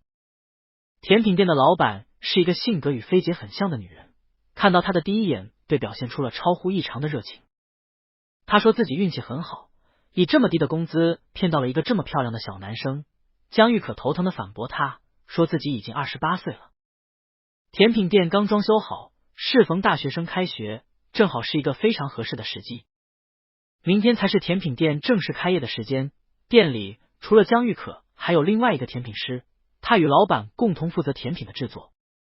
开业伴随着各式各样的促销活动，老板让江玉可回家好好休息，因为接下来的几天一定会很忙。微信消息是1个小时前发来的，看到消息的刹那，江玉可脸上的笑容凝固在了脸上。最近的天气都很好，江玉可沐浴在阳光下，心想老天爷真的是恨极了他。沈慕琴也没想过江玉可会回他消息，江玉可告诉他的手机号很快变成了空号，而且实际上他们的联系也并不多，更何况对于他来讲，江玉可没有消息是最好的消息。江玉可问他地址在哪，沈慕琴发了一个定位，很快又补了一句，你在哪？我来接你，我跟你一起去吧。C 市的目的是在郊区，沈慕琴依旧穿着让他觉得很别扭的黑色西装。江玉可在离甜品店不远处的路口等他，15分钟以后，一辆灰色轿车停在了他面前。车窗降下，露出沈慕琴那张周正又冰冷的脸。江玉可坐上副驾驶，灰色轿车向远处的目的地驶去。车厢里很安静，江玉可看起来魂不守舍的。沈慕晴看他的侧脸，突然说道：“你的脸色看起来不错，比上周我们见面那天好多了。”江玉可心不在焉的应了，转而开口问他。他的手指无意识的抠着车座椅，嗓音发紧：“怎么回事？”我也是刚知道的，出院以后他的身体一直都不好。半个月前他半夜起来去卫生间，结果一不小心滑倒，脑袋磕在了大理石砖上，没抢救回来。后面的话沈慕晴并没有再说下去，但前因后果江玉可大致已经清楚了。车厢里再度陷入寂静，沈慕晴默了片刻，叹了口气：“小可，我还是那句话，不怪你。”车窗外的风景恍惚的映入了他的眼帘，江玉可蜷了蜷手指，似乎放弃了挣扎，任由翻飞的思绪慢慢溢了上来。3年前，江玉可还没有跟傅离殇分手，他也还在奶茶店打工。那天是很寻常的一天，傅离殇晚上有课，因此江玉可今天上的是晚班。等他下了班准备去学校找傅离殇的时候，路上接到了一个陌生号码，电话是赌场的人打来的，大致意思是江金海喝醉了酒赖在赌场不肯走，江玉可有空的话就把他弄回家。赌场里鱼龙混杂，江金海一喝多就没什么理智。江玉可考虑良久，还是给傅离殇发了消息，让他等自己一会儿。江金海确实喝醉了，还跟人起了冲突。赌场是那种不正规的地下赌场，江玉可赶到时，江金海正骑在一个青年的身上揍他，周围的人都在起哄。青年脸上淌了血，江金海心红着眼，桀桀的笑。他探出手在地上摸索着什么，江玉可和他对上视线，看见了他眼中让他熟悉的、令人惊惧的疯狂。江玉可立刻冲上去踢开了他即将摸到手的水果刀。江金海不知道喝了多少，晃晃悠悠的站起来，把爱他似的人都当成了敌人。江玉可挨了他的一巴掌，见他还想去捡刀，连忙弯腰去阻止他。两人很快扭打在一起，原本江金海的力气就很大，更何况他现在喝醉了酒。江玉可趴在地上，他握着那把水果刀，只觉得鼻腔之间的空气冰冷刺骨，锋利的刀片划开了江玉可的掌心，他疼得瞪大眼。视线里江金海发现了想要偷袭他的青年，那把水果刀稳稳扎进了他的胸膛。烟灰缸从青年手中滑落，一时间江玉可的眼睛里只剩下黑与红两个颜色。在江金海被判刑的3年里，江玉可时不时的怀疑自己，那一刻到底是他在阻止江金海，还是他在给江金海递刀。青年的墓地并不是一个很好的地理位置，照不到阳光，阴冷异常。江玉可垂眼看着墓碑上的照片，静静的同上面的青年对视。沈慕晴大抵见识过江玉可所有的难过，她长得精致，五官又漂亮，但眼神却空空荡荡的。沈慕晴站在他身侧等了一会儿，心下烦躁，走到不远处点了根烟。他曾不止一次暗示过江玉可想要照顾他，跟他结婚，至少他可以让江玉可不用过这种颠沛流离的生活。但他们分明就是一类人，江玉可只能把他看成朋友，不可能对他产生其他感情。天色渐晚，他们在墓地逗留了一会儿，便离开了。青年的过世像是一块大石，沉甸甸的压在江玉可的心头，而这个变故也把最近平静的生活撕开了一个口子，冷风呼啦啦的灌进来，吹得江玉可无力且迷惘。两人上了车，江玉可这才发现自己手机突然自动关机了。他摁着开机键，却始终没有反应。这个时间点，傅离殇应该已经下班了，也不知道看不见自己傅离殇会不会担心。好在现在回家还不算太晚，沈慕晴执意要送江玉可回家，后者拗不过他，最后还是报出了警复员这个位置。你住这里？江玉可不想多解释，简单带了过去。沈慕晴见他脸色实在难看，也没有多问，挑了一些重要的信息告诉他，江金海最近不知道跟谁混在了一块儿，已经有好些天没有来过赌场了。江玉可意味不明的嗤笑了声，仿佛并不在意他的死活。警复员有很严格的安保，沈慕晴把车开到门口，江玉可便下了车。两人道别之后，江玉可朝走了一会儿才走到家，别墅里亮着灯，傅离殇显然已经回来了。他拿钥匙开门，钥匙刚掏出来，门就从里面被打开了。暖黄的灯光倾泻出来，江玉可抬头看他，我手机没电了。他愣了一下，眼前的傅离殇沉默的看着他，漆黑的瞳孔定定的锁着他，整个人看起来有些不对劲。去哪里了？有点事。江玉可一时间没捕捉到那种怪异的感觉，只觉得傅离殇的嗓音特别沙哑。你吃。话音未落，来人已经伸手箍住了他，手腕传来钻心的痛。江玉可下意识的呜咽一声，大门砰的一声被摔上了。傅离殇又从别人口中听到了那个男人，在江玉可决定离开之前，他与那个男人频繁的见面。本来他对此事就极度敏感，一点点风吹草动就能刺激到他。江玉可被甩在了门上，眼前的景象天旋地转，他痛得皱起眉，被傅离殇粗暴的掐住了下巴，骨节分明的手缓缓移到了他的脖颈。傅离殇慢慢用力，江玉可瞬间感到了窒息。男人看着他的挣扎，很快松开了手。江玉可控制不住的咳嗽，傅离殇又凑了上来，把他按在大门上，咬他的喉咙。柔弱的部位被啃咬，江玉可感受到他的失控，想开口解释，却只能发出一些短促的气音。江玉可。傅离殇闻着他身上淡淡的烟味，像是一只受伤的恶兽。他阴哑着嗓音问他，带着被欺骗的质疑：为什么要骗我？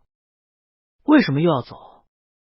这些天的美好似乎忽然变成了泡影，他们苦苦想要修复的关系竟然变成了虚假的表象，脆弱的不堪一击。江玉可被客厅里的吊灯照得睁不开眼睛，又或许是身体上的疼痛，他恍惚了一下。他好像看见了那天去恩市找他的傅离殇，也是这样撕咬他，带着令人心悸的占有欲。男人的质问痛苦而迷茫，江玉可觉得他是误会了什么，傅离殇却在这时又开口了。他像是清醒了一些，看见面前那个人疼痛的表情，连忙伸手抱住了他。他抱得很用力，江玉可脱力似的倚在他的肩膀，脖颈处的掐痕清晰可见。是我对你不够好吗？是我做错了什么吗？你可以跟我说的，我都可以改。我已经给你自由了，你明明答应我不会离开我的。高大的男人仿佛要把他融进自己的骨血里，开口的声音却含着一丝颤抖的微弱的祈求。江玉可，你不可以走的，我真的会发疯的。一开始傅离殇没收到江玉可的回复时就有点心慌，他们是约定好的，无论江玉可在做什么都会给他回消息。就算江玉可真的没有看到，只要1个小时内能回复他，傅离殇也能接受。消息是下午3点左右发的，傅离殇问江玉可今天应聘的怎么样，并没有收到对方的回复。等他结束一个短会，看着毫无回应的手机，想也不想的拨了电话过去。机械的女声提示他对方的手机已关机，那个瞬间傅离殇没由来的感到恐慌。他拿着车钥匙往外跑，罗展元拿着几份文件正好在门口跟他撞到，他望着傅离殇的背影，困惑的喊：傅总，你去哪里啊？这里还有文件。傅离殇驱车赶到江玉可应聘的甜品店，老板此刻正好准备下班。眼前忽然出现一个英俊帅气的男人，老板还没自恋到认为他是冲自己来的。您好，我们明天才正式开业。傅离殇打断他：江玉可呢？你找小可呀？老板好奇的望着他，他已经下班了。什么时候走的？走好久了吧？老板眼尖，比划着把之前看到的都告诉了他，好像有人来接他的。那个男的很高，长得不错，就是看起来有点凶。傅离殇怔了一下，冷不丁的回忆起3年前奶茶店的同事告诉他的事情。那时候他也是这么说的，江玉可跟一个男人走得很近，然后没过多久江玉可便消失了。出了甜品店，他有点茫然，在车里坐了一会儿，最后决定回家里等他。开车的时候，傅离殇还有点没回过神，所有的行为好像都是反射性的。江玉可不见了，他要去找他，找不到江玉可，他就继续被折磨。这像是一个死循环，这3年来，傅离殇反反复复的经历着。他的脑袋乱糟糟的，握方向盘的指骨却用力到隐隐发白。回到家的时间是5点，江玉可很喜欢客厅的那张沙发，总是拿着个抱枕横躺在上面。如今傅离殇坐在这张沙发上，伸手就能碰到江玉可抱过的那个抱枕，茶几上还放着水果皮，是昨晚他们一起在客厅里看电影时忘记丢掉的。眼下橙黄的皮囊干瘪下来，看起来有点丑陋，像是谁的心。江玉可长了一张很漂亮的脸，而且性格也不错，至少不是傅离殇也会有大把大把的人愿意跟他谈恋爱。但是为什么会这样呢？漆黑的液晶电视屏幕上反射出男人落寞的身影，傅离殇认真的思考，长得好性格好的江玉可分明就是一个恶魔。他没有算过江玉可会回来的可能性，他只是想在这个充满他痕迹的家里待一会儿，然后再出去找他。所以当门外传来钥匙的轻响，那种惘然的情绪才终于落了下来。他无法控制自己的心绪，焦躁显然盖过了失而复得的惊喜。傅离殇抱得很紧，身上一阵一阵都是绵绵密密的疼。江玉可默默喘气，调整自己的呼吸，他慢慢理解着傅离殇说的话，觉得他应该是吓到了。不管怎么说，这是自己的错。江玉可抬手回抱住他，安抚他暴躁的情绪。刚才傅离殇掐他的时候完全没收力，江玉可的声音听起来有点哑。我去了墓地，之前认识的一个人突然去世了，沈哥跟我一起去的。沈哥之前照顾过我，不过我们联系很少。我没有骗你，也没有想过要走。手机是突然没电的，我一看到手机没电就想到你了，所以立刻赶了回来。你……江玉可偏过头，靠在傅离殇肩膀上咳嗽起来。他一咳嗽就觉得喉咙疼，皱着眉努力缓解两人僵硬的气氛。你吃饭了吗？我还没吃饭，想着回家跟你一起吃的。他能感受到男人紧绷的身躯，即便他说了这些话，依然没有放松。江玉可任由他抱着，同他示好，我不是故意的，让你担心了，对不起，以后不会了。体内的恶魔逐渐安静下来，傅离殇深深嗅着江玉可身上的气息，终于找回了自己的理智。他侧目，江玉可脖颈上清晰的掐痕，仿佛在提醒他刚才犯下的恶行。傅离殇痛苦的闭了闭眼睛，原来他才是那个令人害怕的恶魔。他松开对江玉可的禁锢，去牵她的手。江玉可随他走到厨房，看着他从冰箱里抓了一些食材出来，傅离殇黑漆漆的眼睛盯着他，小声开口：“给我做饭。”江玉可愣了愣，失笑：“好。”食材都是一些很简单的食材。江玉可去洗菜的功夫，傅离殇离开去了客厅。没过多久，就拿了一罐绿色的膏药过来。江玉可低头摘菜，随即就感觉到脖颈上冰冰凉凉的。他抬眼对上男人的眼睛，傅离殇涂得很认真，从这个角度望去，男人的目光非常深情。他低声地说：“消肿的。”江玉可应了声。晚饭做得很快，两人看上去都没什么胃口，草草吃完就放下了筷子。期间，江玉可三番两次想要跟傅离殇沟通，可是男人看起来并没有倾诉的欲望。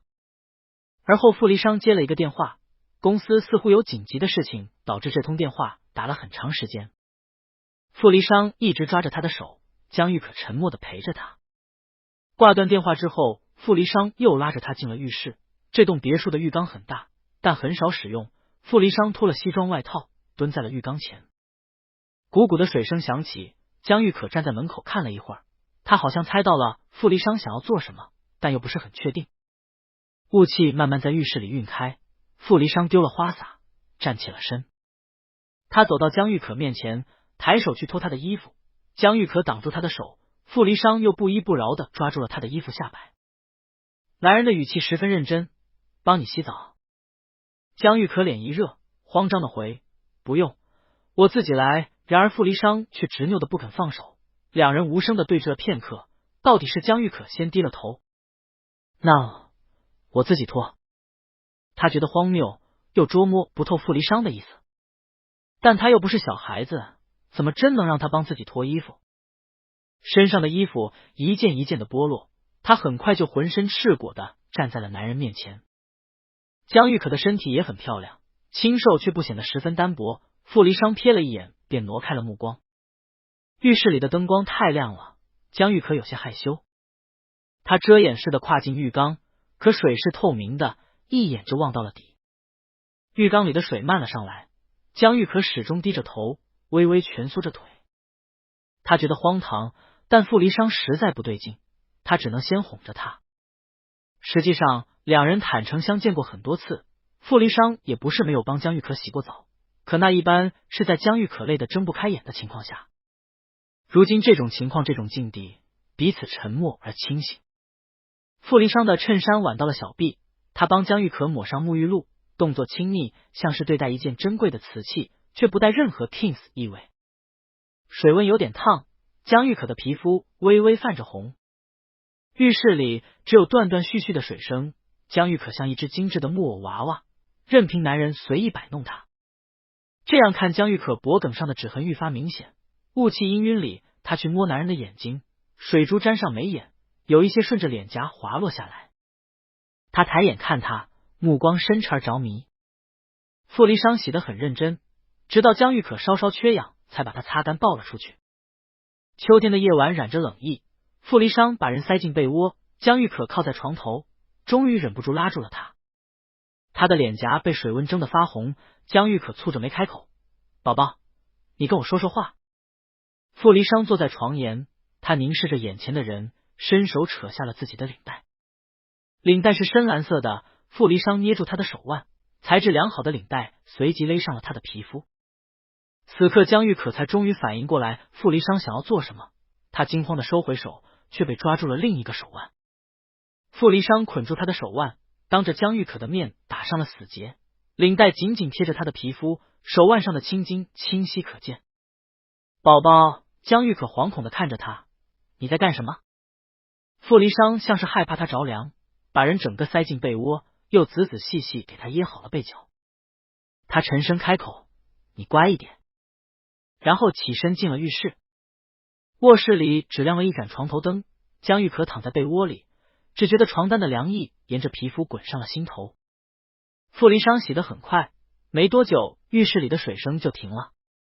床榻微微下陷，接着江玉可就被拥进了一个温热的怀抱。两人身躯交缠，由于双手被困住，傅离殇也只能揽着他。江玉可压抑住内心的惊惶，尽量平稳住语气：“宝宝，我好难受，能不能帮我松开？”傅离殇没回答，只是低头凑过来吻他。江玉可呜了声，男人动作很温柔，吻了一会儿就放开了他。江玉可没料到事情会发展成这样，他认识傅离殇这么久，从没见过他竟然会有这样的一面。他觉得难过，可是傅离殇又听不进他的话。白天青年的去世已经让他心力交瘁，傅离殇又这么对他，太多的情绪堆积在一起，酸涩的感觉没由来的冲上了眼眶，他眼睛一红，从里面滚下泪来。他觉得委屈，无声的哭了起来。傅离殇摸着他颤抖的背脊，又贴过来去吻他的眼泪。江玉可，傅离殇去摸他哭得湿漉漉的杏眼，静静的问：“你能不能说一句喜欢我？”江玉可呜咽着哭，他艰难出声，简单的一句话都被他断成了好几节：“喜欢你，一直喜欢你的。”这几个字仿佛有一种神奇的魔力，那些燥热像是突然潜入了水里，傅离殇奇异的被安抚到了。他打开床头柜里的抽屉，伸手去拿里面的剪刀。领带被打成了死结，傅离殇小心翼翼的剪开了它。江玉可的手腕上立刻显现出2道清晰的淤痕，他摩挲着他的手腕，又去给他抹眼泪。对不起，他向他道歉，很诚恳，又把他抱进怀里，小声的哄：“其实不想对你这样的。”傅离殇吻他的额头、鼻梁、嘴唇，又去吻他的眼睛，把那些咸涩的眼泪都卷入了舌尖。可是很想让你在乎我。傅离殇的手指都被眼泪沾湿了，江玉可哭得伤心，眼睫毛都湿透了。他仰起头，哆哆嗦嗦的想去回报他。傅离殇执拗的盯着他，目光像是缠绵的线，要把江玉可拢成漂亮的茧。是因为我才哭的吗？他低声询问，语气里竟然有些高兴。我也很喜欢你，很爱你的。江玉可那侧的床头柜上摆着一束花，是前几天他送给傅离殇的那束玫瑰花。傅离殇特意买了一个花瓶，好好养了起来。如今那束玫瑰躲在黑暗里兀自绽放，开得诡谲而妖冶。傅离殇搂着江玉可，又是抱又是亲，情绪一旦失控，就很难再控制回来。江玉可一开始是难过，哭着哭着就变成了情绪的发泄。他心里藏着太多事，难过委屈都是常态。原本他早已习惯了这些感觉，但傅离殇强势干扰了他的生活。人都是这样，会习惯痛苦伤害，可一旦有人对你好，再去体会这些痛苦伤害时，就会觉得比以前更难熬。江玉可睁着眼睛哭，傅离殇小心翼翼的给他擦眼泪，哄人的话也是乱七八糟，不要哭了，眼睛都要哭肿了。是我吓到你了吗？还是哪里疼？冷静下来的傅离殇也意识到自己刚才做了什么，他又跟他道歉，看着他手腕上骇人的淤痕自责，不要哭了，江玉可，你哭得我心都要碎了。说会因为他眼泪高兴的是他，说会因为他眼泪心碎的也是他。江玉可哭得上气不接下气，傅离殇怕他呼吸不畅，只能一下一下拍着他背脊帮他顺气。他摸着他颤抖的身躯，感觉到江玉可冰冷的皮肤，起身打算去拿他的睡衣。傅离殇身上热，一离开这个温暖的怀抱，江玉可就挣扎的厉害。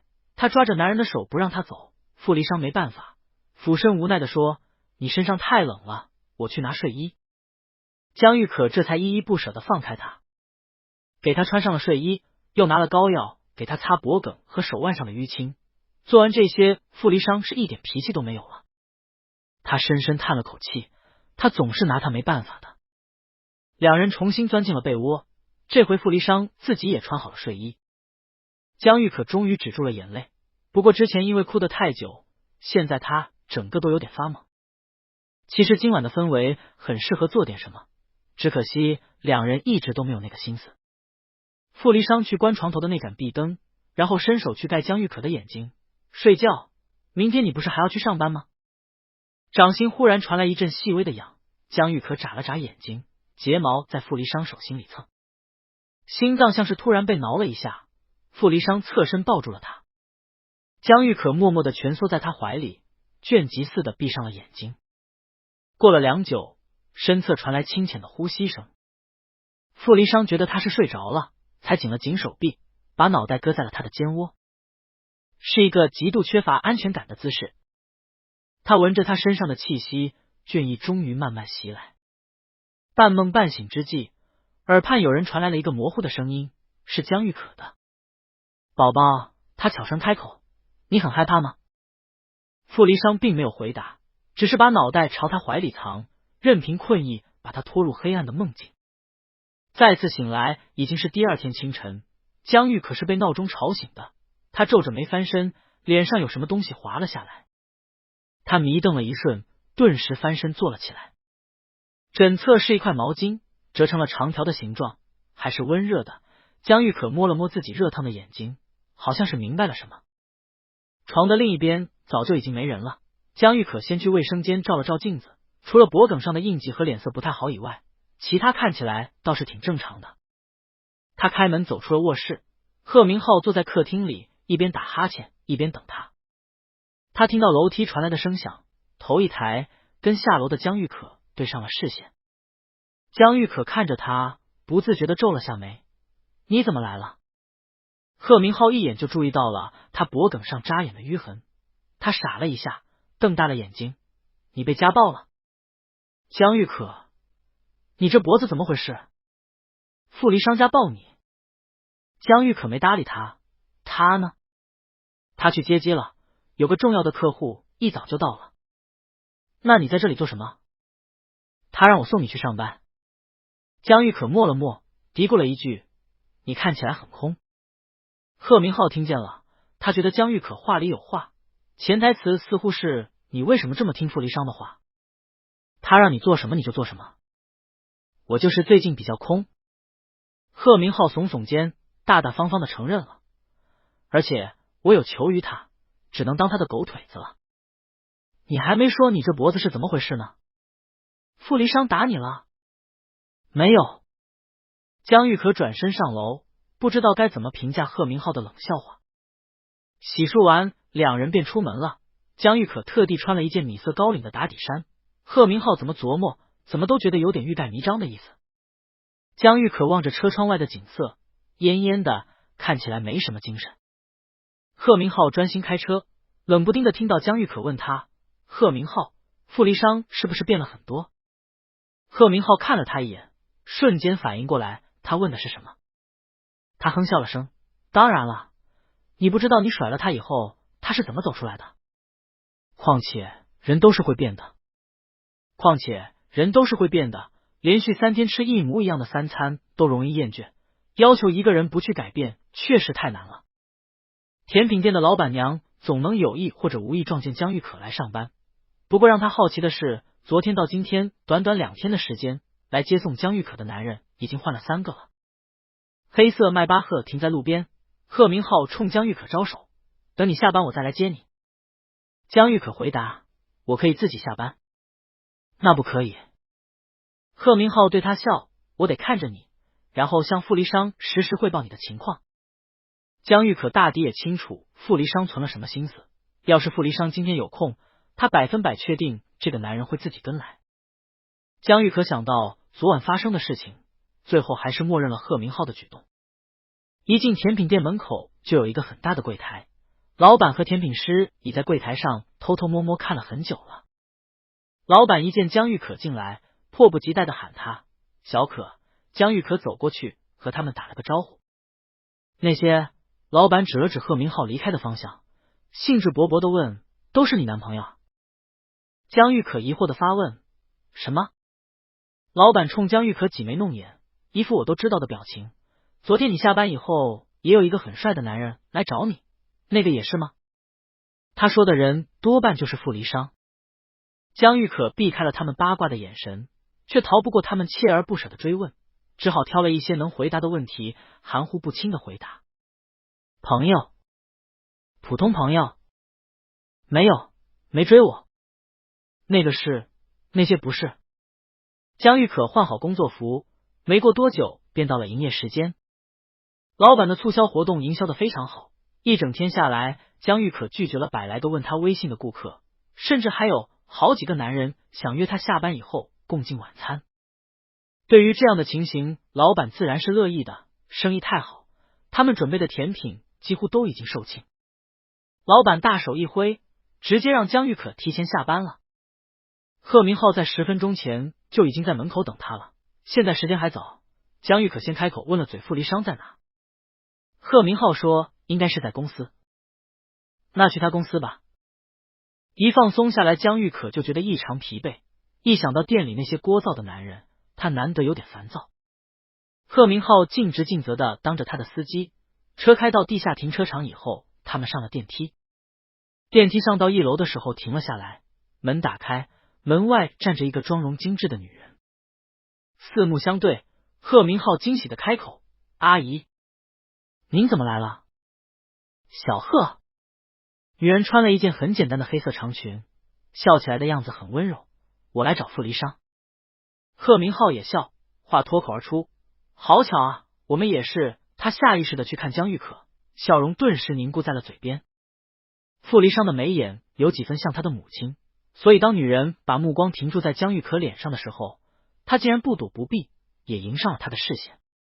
实际上，江玉可是太紧张，导致失去了思考能力，以至于在其他2人眼里，他的表情是面无表情。2人是第一次见面，女人瞧着这个身形清瘦却特别漂亮的男人，礼貌的询问：“你是？”还没等他把话说完整，江玉可就打断了他的话：“我不是。”他走出电梯的动作看起来非常干净利落，背影看起来十分潇洒帅气。然而贺明浩望着他同手同脚的姿势，扯着嗓子喊他：“你去哪呀？”任颖荣望着江玉可离去的方向，又看了看贺明浩焦急的神情，心领神会的笑道：“小贺找男朋友了呀？怎么都不跟阿姨说？看起来挺乖的一个孩子，谈多久了？”贺明浩心想：我哪敢啊，跟他谈恋爱，你儿子第一个劈了我。眼见着电梯门关上去28楼，他缩在角落里，尴尬的回答：“喂。”任颖荣笑话他：“你这个年纪是应该谈恋爱了，不谈反而会让我们担心。你不用觉得不好意思，阿姨又不会告诉你妈。”贺明浩呵呵笑了2声：“阿姨，真没有，你们怎么认识的？”任颖荣全当他是害羞，好奇的问：“是同事？”不是，那是……哎呀，阿姨，你不要问了。贺明浩心里把傅离殇翻来覆去骂了好几遍，面上的笑都快挂不住了。您还没告诉我，您今天怎么突然来公司了？说到这件事，任颖荣脸上的笑忽然淡了，他叹了一口气，我还能来干嘛？当然是去抓那个不知好歹的臭小子。任颖荣性格温柔，连教训傅离殇的时候都是温温柔柔的。贺明浩脑子转了一圈，不知道自己好兄弟最近又犯了什么事。阿姨，傅离殇他怎么了？你看看他多大了？26了。26都没有一个对象，你说我急不急？任颖荣蹙起眉，拉着贺明浩跟他倒苦水。他家世不差，长得也不差，可是一直都没有消息，不知道的还以为他有什么毛病呢。贺明浩被噎了一下，阿姨，这种话不能乱说的。任颖荣愣了愣，怎么？小贺，他真的有？贺明浩连连摆手，没有没有。阿姨，他正常的，非常正常。此时电梯在28楼停了下来，贺明浩赶紧止住了这个话题，跟任颖荣一起走向傅离殇的办公室。今早接待的那个客户不是一般的难搞，傅离殇好不容易跟他谈拢合同，此刻才终于能喘一口气。刚坐下没一会儿，办公室门打开，又迎来了一位贵客。傅离殇一见到任颖荣，脑袋又开始疼了，他站起来无可奈何的喊：妈，你怎么不跟我说一声就来了？跟你说，你又要用什么理由来敷衍我？任颖荣见到自己儿子可没有对待贺明浩时那么好的态度了，他冷下脸，硬声硬气的开口：你自己说说，你多久没回家了？傅离殇今天穿的特别正式，衬衫马甲西装，还特意打理了发型。戚佳佳早上一看见他就直呼傅总帅到他腿软。任颖荣瞧着他人模狗样的打扮，越想越气，我帮你物色了那么多人，为什么你一个都不肯见？遗憾的是，傅离殇这时的注意力全然不在母亲身上，他看着一直冲他挤眉弄眼的贺明浩，想到他给自己发的消息，语气有点不太好。他呢？贺明浩啧了声，这个态度跟早上江玉可起床见到他时的态度有什么区别？连说的话都一模一样。我们上电梯的时候碰见阿姨了，贺明浩跟他讲前因后果，然后他就跑了。傅离殇立刻拿起车钥匙，我去找他。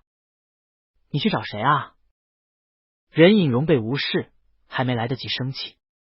傅离殇经过他身边时突然站住，他看向任颖荣，忽然出声：妈，你也看见他了？谁？跟你们一起上电梯的那个人。是啊。你觉得他怎么样？什么怎么样？他不是小贺男朋友吗？此话一出，傅离殇冷冰冰的眼刀立刻往贺明浩脸上刮，后者被他看得头皮发麻，哭丧着脸喊道：阿姨，都跟你说了，不是我男朋友。任颖荣拍了拍他的肩膀，佯装生气的说：你这孩子还跟我犟。其实傅离殇也不在意他母亲的看法，他越过两个人朝门外走。任颖荣喊不住他，只听到他的回答：妈，你早点回家，路上注意安全。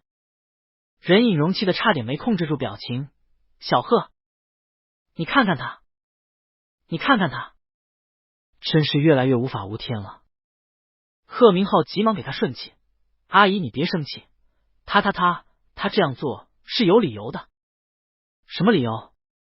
贺明浩也急，他又不能说这两人已经结婚的事，只能急中生智的暗示他：对了，阿姨，你还记不记得傅离殇刚毕业那会儿特别消沉，您不管问他什么，他都不搭理你。记得呀。任颖荣困惑的看着他，我那时候还以为他生病了。贺明浩挠挠头，艰难开口：其实不是生病，是刚才那个人的关系。任颖荣一时间还没反应过来，哪个？就是电梯里那个。你刚才还夸他很乖呢。贺明浩绞尽脑汁，终于想到了一个恰当的形容，他凑到任颖荣耳边，猛地压低声音：阿姨，我跟你说一个秘密。任颖荣看他认真的神色，不自觉的也学着他放低了音量：什么？那个人是傅离殇的命根子，他好过傅离殇就会好过，他不好过，傅离殇就会跟着发疯。在哪里？你带我去过的那家便利店。我在路上了。好。临近晚餐的时间，来便利店的人渐渐多了起来。也不知道江玉可今天是不是命犯桃花，站在店门口等傅离殇都能碰上好几个人找他要微信。傅离殇看见他的时候，江玉可正好皱着眉跟一个陌生的男人说话。不好意思，我在等人。一般人听到这种相当于拒绝的话，早就识相的走了，可江玉可似乎非常对这个男人的胃口。男人像是被鬼迷了心窍，非但不走，竟然还振振有词。我观察你很久了，你一直说自己在等人，可是我看你等了这么长时间都没有人来找你。本来江玉可心情就不太好，听到男人的话，硬生生气笑了。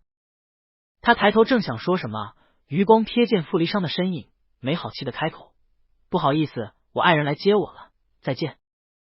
男人转头，正巧和傅离殇对上视线。傅离殇自然的伸手牵住江玉可，连多余的目光都懒得分给第三者。傅离殇的车停在公司外面，回去的路上，江玉可一直闷闷不乐的。上了车以后，傅离殇去捏他的下巴，迫使人转过头来。那个人跟你说了什么？没什么。江玉可拍掉他的手，揉了揉吃痛的下巴。傅离殇趁机扒拉了两下他的衣领和袖口，看上面的淤痕淡了很多，才放下心。你见到我妈了？傅离殇看他的侧脸，我妈说什么了？江玉可摇了摇头，没说什么。那怎么这么不开心？江玉可强行压住见到任颖荣的焦躁与恐慌，又摇头，没，就是有点累。傅离殇盯着他看了好半晌，才悠悠开口：江玉可，就像我不在意你对我隐瞒了什么，你也不能在意我的父母。这话听起来非常别扭，不知道的还以为傅离殇的身世并没有想象中的那么优秀。他的不安又被轻易的看穿，江玉可在那一瞬间恼恨傅离殇对他的了解，终于偏过头去看他。傅离殇不慌不忙的迎上他的目光，叹了口气，用很温柔的腔调命令他：你只要在意我就够了，知道吗？别人我都无所谓，我只在意你喜不喜欢我。江玉可长长的睫毛颤了颤，傅离殇看他的眼神专注而灼热，他像是受不住似的闭了闭，漫不经心的应了声。自从重逢以后，他们说喜欢与爱的次数明显比以前多了很多，仿佛是在填补3年间缺失的那些喜欢和爱。傅离殇不愿意在奇奇怪怪的问题上再去增加猜疑、不信任，又或者是其他什么。他的江玉可是来之不易的珍宝，他实在是舍不得让这些无关紧要的因素去困扰他。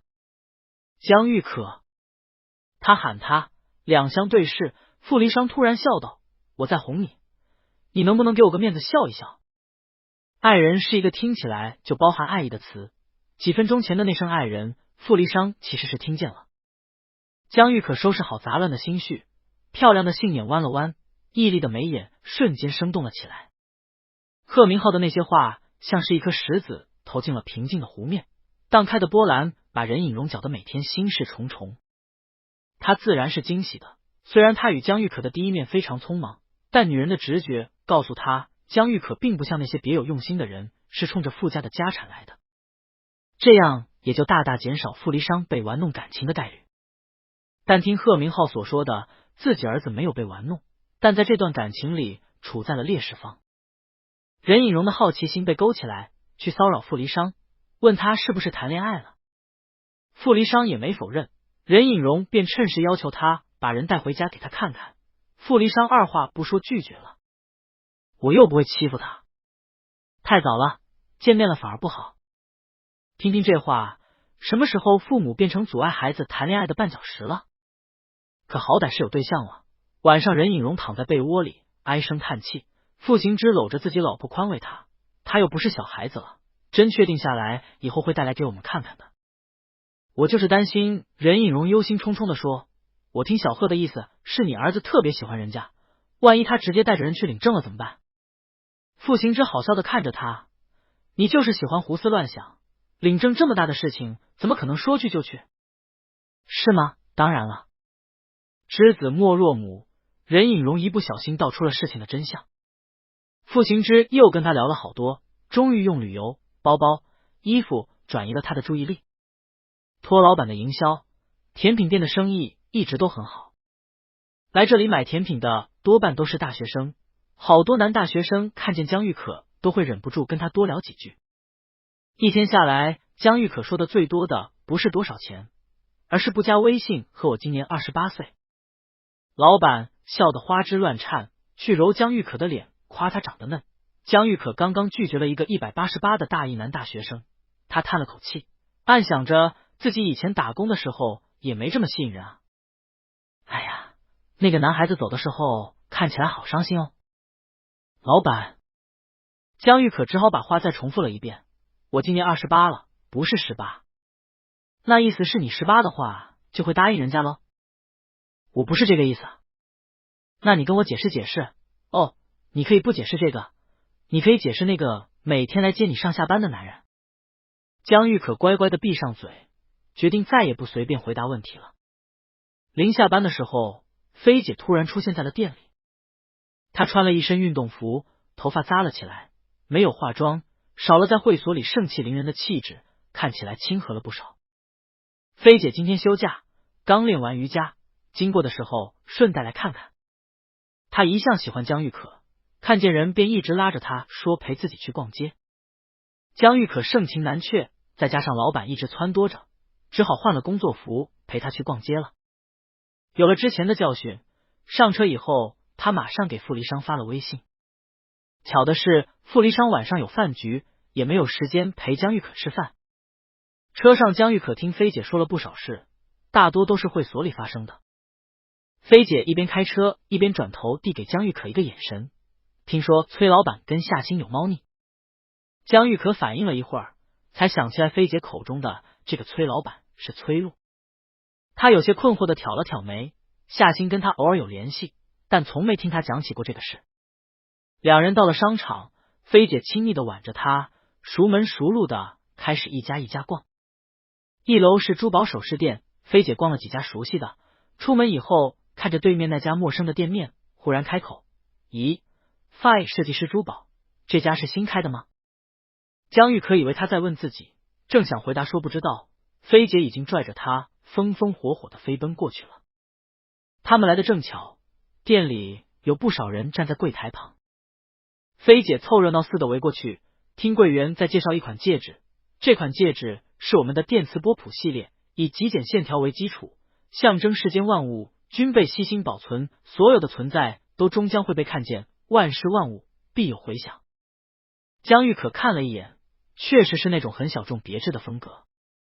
菲姐不知道是被哪句话击中，凑上去问了几句，就爽快的去结账了。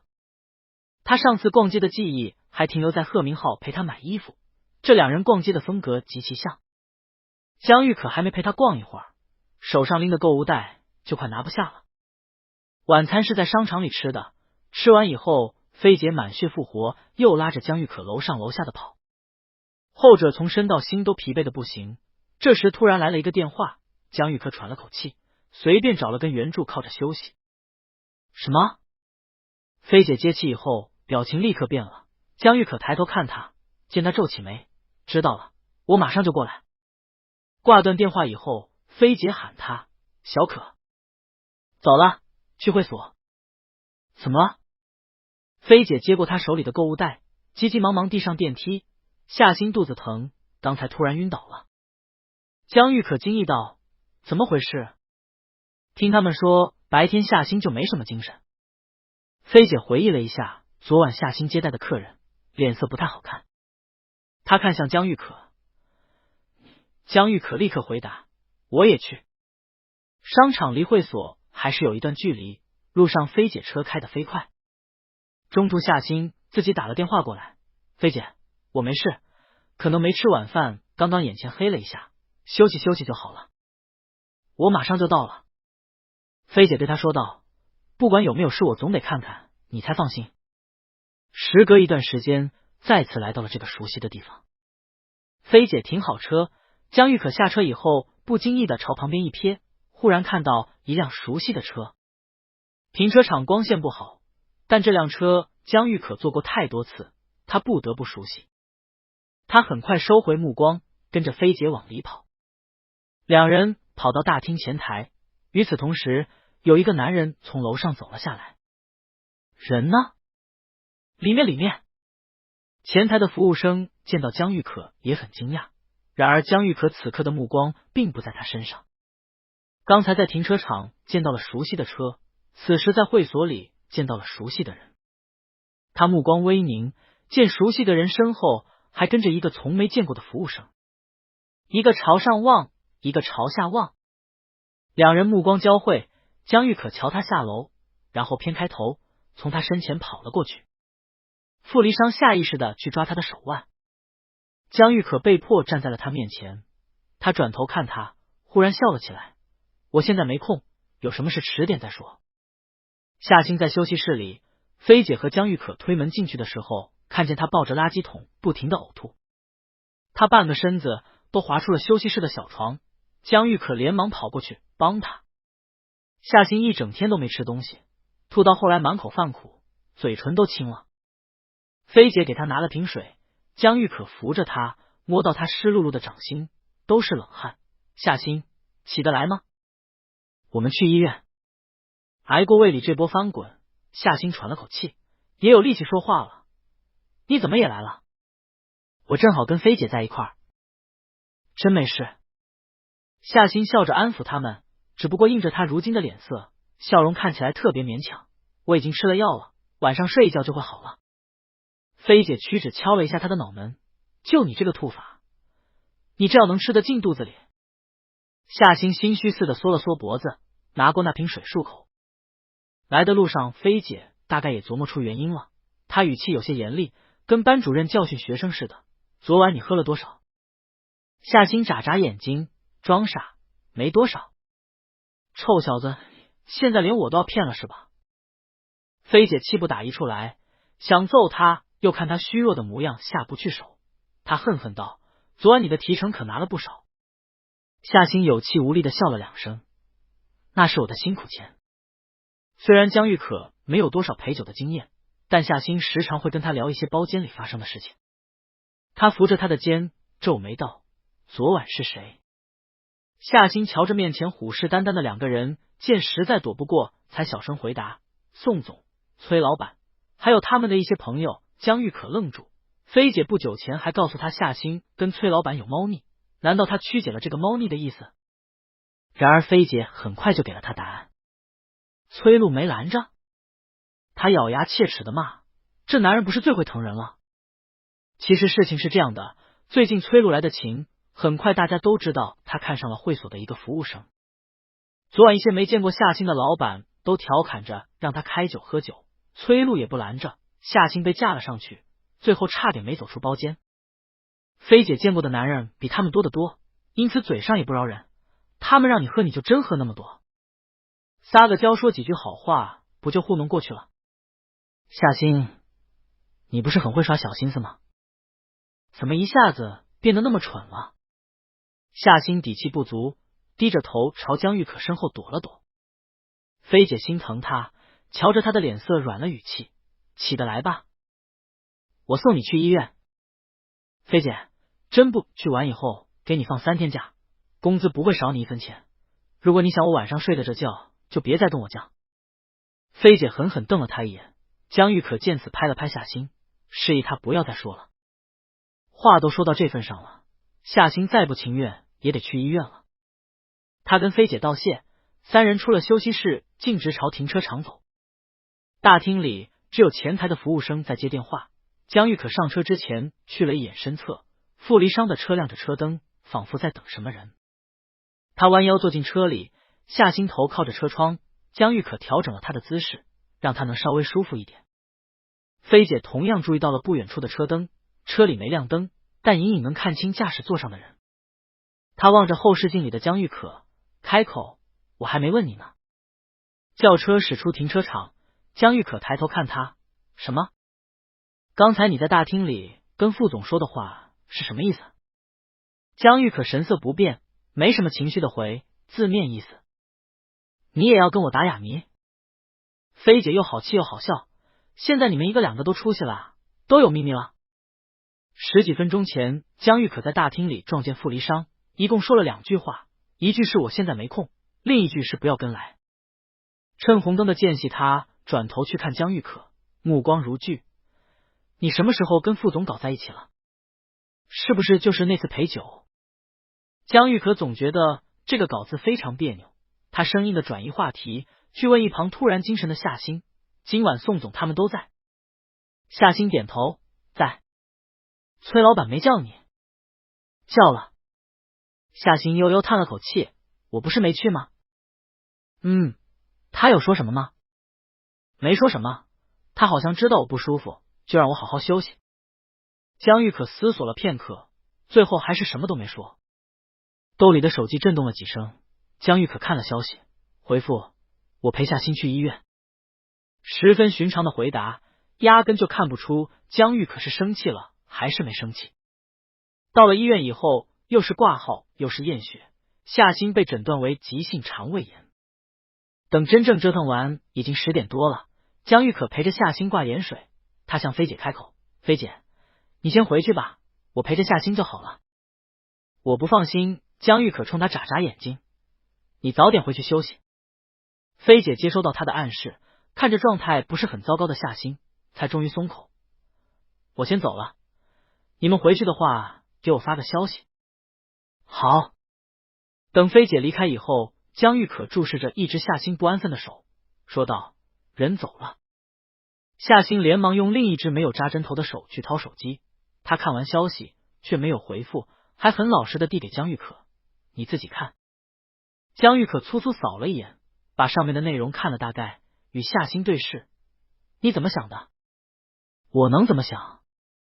夏星无所谓的回道：昨晚我喝了那么多，可是他一句话都没说。小可，你放心，我想得很清楚，我们本来就是让老板寻开心的。他抬头看着头顶上几大瓶输液袋，目不转睛的说：也不会真傻到去相信一些甜言蜜语。话虽然说得明白，但江玉可仍旧担忧的看着他。夏星嘴上这么说，但有一些无意识的举动还是暴露了他自己。两人聊了一会儿，夏星便昏昏欲睡，江玉可让他放心睡，自己会帮他看着的。打完针已经是凌晨1点了，傅离殇出现在医院门口。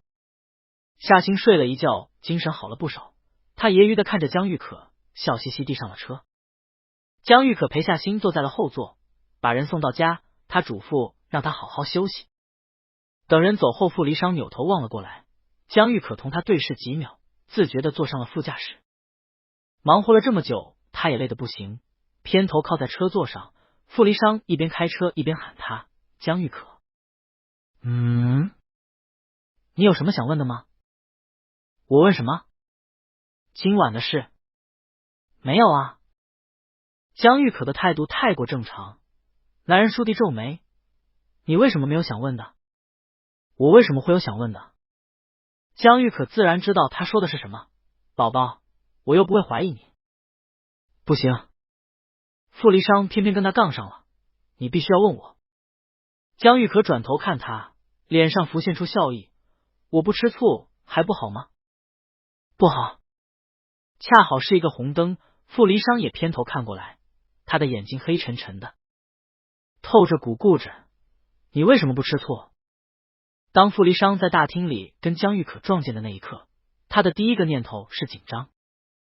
男人嘛，而且是已婚的男人，第一想法是这个很正常，然后傅离殇就有点不正常了，他的第二个情绪竟然是隐秘的欣喜。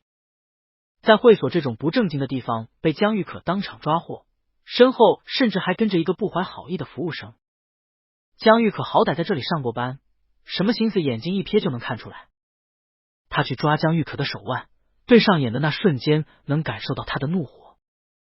他等着江玉可的诘问，但对方却推开了他，匆匆忙忙的离开了。傅离殇回想着离开前江玉可对自己露出的那个笑，笑意并没有到达眼底。他一想到江玉可会皱着眉冲他生气，冲他发脾气，质问他为什么要出来鬼混，那种诡异的满足感将会侵蚀他的五脏六腑，傅离殇光想想就会止不住的站立。然而江玉可突然改变了心意，他没有冲他发脾气，没有质问他，他甚至十分体贴的谅解了他。傅离殇想到前段时间江玉可还会因为林真雨跟他吃醋，但现在碰见比林真雨性质更恶劣的事情，他反而不生气了。他明明生气的，却很快把这件事接过。这是为什么？他是不在乎我了吗？傅离殇没有办法阻止自己不去朝这个方面想，而江玉可听到他这么说，语气疲惫的笑道：我不是不吃醋，而是我知道你不会做这样的事情。你当时那么慌张，不就是怕我误会吗？宝宝，你知道我不是那种会无理取闹的人，难道我们连这种信任都没有了吗？他见傅离殇还阴沉着一张脸，思索了几秒钟，换了种说法。那换位思考一下，假如今晚你在这种场合下撞见我，你会跟我置气吗？我当然会。傅离殇逆着他，语气更差劲了，仿佛江玉可下一秒就要背着他去找其他男人。江玉可，你是在试探我吗？我没有。江玉可想不明白傅离殇为什么会这么想。他上了一天班，又跟菲姐逛街，还陪夏欣去了医院，实际上他的眼皮早就撑不住了。假如傅离殇的态度不那么差，他肯定一上车就睡着了。宝宝，他敛了笑，无可奈何地说，我再跟你讲道理。凌晨的道路非常空旷，傅离殇转头看他，目光紧紧攥着他。可是你明明在生气，你生气为什么不跟我说？要说两人之前的恋爱真不是白谈的，江玉可了解傅离殇，傅离殇也同样了解江玉可。虽然3年的空白会存在不定性因素，但大体都是逃不了的。我没有，你有。江玉可愣了一下，顺着他讲，好吧，那我有。傅离殇车开得很快，江玉可的手机在这时响了起来。突兀的铃声打断了车厢里诡异的氛围，他缓了口气，接起电话，喂，菲姐。回去了。江玉可低头揉了揉鼻梁，说道，送回去了，打完针以后夏欣看起来好多了，好好休息几天应该就会没事了。菲姐应了声，随后问他，你呢？回家了吗？这么晚了，自己注意安全。江玉可瞄了眼驾驶座上专心开车的男人，莫名有点心虚。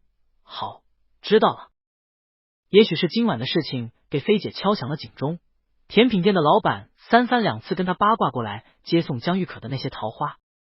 本来菲姐并没有放在心上，大家都是成年人，有自己的隐私很正常，况且江玉可长得又那么好，有追求者又不是什么坏事。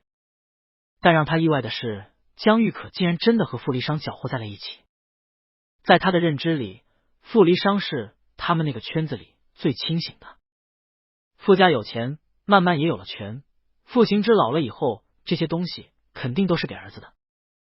傅离殇一出生就拥有了别人奋斗一辈子都拥有不了的东西，在这种环境下长大，没有沾染那些酒色财气，本身就是一件很不可思议的事情。就连很好说话的宋真和崔璐，多多少少都有些纨绔子弟的影子。有劣根才能有空子钻，而如此清醒的傅离殇会认真对待一个会所的服务生，简直就是天方夜谭。菲姐本来以为江玉可是一个想得很明白的人，毕竟他之前连陪酒都不愿意，那就是不想和这些上层权贵接触。但现在这么看起来，江玉可的脑子和夏欣的脑子是一样的，都是两团浆糊。想到大厅里江玉可对傅离殇的态度，他叹了口气，怎么现在一个两个都要他操心？小可呀，他也不跟他弯弯绕绕了。你跟傅总到哪一步了？黑色 SUV 突然一个刹车停在了红灯前，江玉可睁大眼，瞌睡醒了大半。什么？我说你跟傅总进行到哪一步了？是上床了吧？现在他在包养你，还是说你们上了床还处在暧昧期？耳边的手机隐隐发烫，江玉可尴尬的咳嗽2声，含糊道，菲姐，不是你想的那样，不是那样，那是哪样？菲姐冷哼道，今晚跟在他后面的那个孩子是新来的，会来事也很懂事，好多老板都喜欢他。像你这种闷葫芦，除了一张脸能让人觉得新鲜，你还有什么本事？夜晚的车厢太安静了，江玉可生怕男人能听见菲姐的说话声，匆匆结束了通话。菲姐，我快到家了，有什么事等明天睡醒再说吧，我好困啊，先挂了，晚安。挂掉电话以后，江玉可假装不经意去看傅离殇的表情，而男人紧闭着嘴唇，只露给他冷峻的侧脸。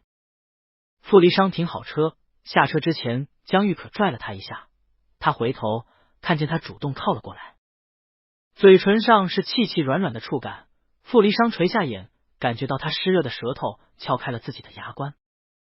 他向来就无法拒绝他，很快江玉可就被压在了车座上。傅离殇的吻跟他说的话一样，野蛮又霸道。江玉可顺从着仰起头，模糊的喊了声宝宝。傅离殇确实没有说错，在那一个瞬间，江玉可果断把这些情绪压在了心底。他本就没有立场去指责他，就算傅离殇真喜欢上别人要跟他离婚，他也只能说好。吃醋这种事说过一次就够了，三番两次是人都会烦的。他不想让他讨厌自己。晚上睡觉前，江玉可照常被傅离殇抱在怀里睡，男人的怀抱很热。那天晚上，他依然做了梦，他梦见自己掉进一个冰冷刺骨的雪山，然后睡在了太阳上。第二天，江玉可果然睡迟了。傅离殇紧紧抱着他，他一动他就醒了。江玉可注意到时间，看着目光清明的男人，询问他为什么不叫醒我。男人的嗓音伴随着睡醒时独特的哑：你昨晚睡得太晚了。可是我上班迟到了。都已经迟了。傅离殇去捂他的眼睛，干脆再迟一点好了。江玉可拿开他的手，提醒他，你上班也迟到了。傅离殇揽着他的腰不让他动，他习惯性的贴着江玉可的颈窝，声音闷闷的，没人管我上不上班。万恶的资本主义。两人在床上腻呼了好一会儿，江玉可才终于逃离了魔爪。手机上有几个未接来电，江玉可首先拨给了甜品店老板，等待音响了一声就被接起，老板嬉笑的声音响了起来：喂，江玉可，你什么意思啊？这才上班多久就学会无故旷工了是吧？江玉可连忙道歉：不好意思老板，我早上闹钟没听见，说着埋怨的弯了一眼自顾自在换衣服的傅离殇。而老板实际上只想逗逗江玉可，听他紧张的腔调才笑着说：没关系啦，菲菲已经提前跟我说过了，你现在睡醒了就来店里，今天早上也没什么客人。傅离殇送江玉可上班，路上他告诉江玉可自己帮他联系好了驾校。江玉可心想，总让他送自己上班也不算个事，可是一想到傅离殇车库里的车，他又犯了难。宝宝，江玉可开口跟他商量，手指朝下点了点，到时候我学会了可以开这辆车吗？傅离殇看了他一眼，以为他是不喜欢车库里的车，你喜欢怎样的？到时候我们去 4S 店挑一辆。江玉可赶紧摇头，不是不喜欢。傅离殇说他车库里的车都积灰了是不假，可那些车都是保时捷、宾利、法拉利这样的豪车。江玉可看来看去，似乎也只有眼前这辆 SUV 最低调了。其实他宁愿自己坐公交，但傅离殇不愿意，他又拗不过这个男人。那是什么？傅离殇非常虚心的求教。江玉可扶额，宝宝，你知道我一个月的工资是多少吗？傅离殇点头，知道，不是2000吗？2000一个月，万一把你的车擦着蹭着，我连喷漆的钱都没有。傅离殇纠正他的措辞，江玉可，不是我的车，是我们的车。江玉可默了默，哦了一声。过了早高峰，路上没之前那么堵。傅离殇把人送到，在他下车之前强调了一句：江玉可，我们已经结婚了。他抬头，两人对视了几秒钟，江玉可冲他露出了一个很灿烂的笑。店里几乎没有客人，老板见他进来，对着柜台前的男生开口：哎，他来了。江玉可一进来就看见了不久前被自己拒绝的那个男大学生。他一触上老板不怀好意的眼神，就有种不好的预感。果然，个子很高的男大学生扬着笑容朝他走了过来。你好，我叫令星。江玉可听他的自我介绍，困惑但是礼貌的点了点头，然后从他身旁走了过去。甜品师见他的反应，立刻嚷嚷了起来：我赢了！我就说小可不会搭理他。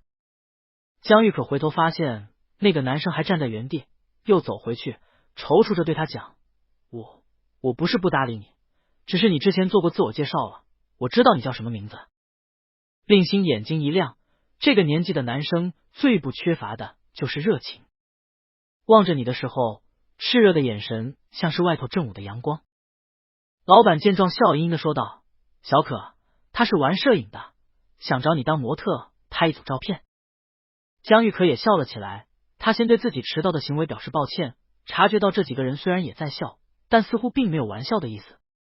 他猛地转头看向令星，惊异道：“你认真的？”“当然。”令星点头，眸色认真。“市里有一场摄影比赛，但我找了好久的模特，都没找到合适的。然后那天看到你。”他微微低头，笑得人畜无害。“回去以后我就一直没睡着，想来想去都觉得你很适合当我作品的模特。”江玉可听清了每一个字，但他一个字都没有听懂，他只觉得荒唐。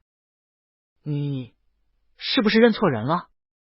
想了半天，江玉可只想到这么一个理由。老板笑得前俯后仰，把江玉可没来之前令星跟他们讲的东西告诉了他。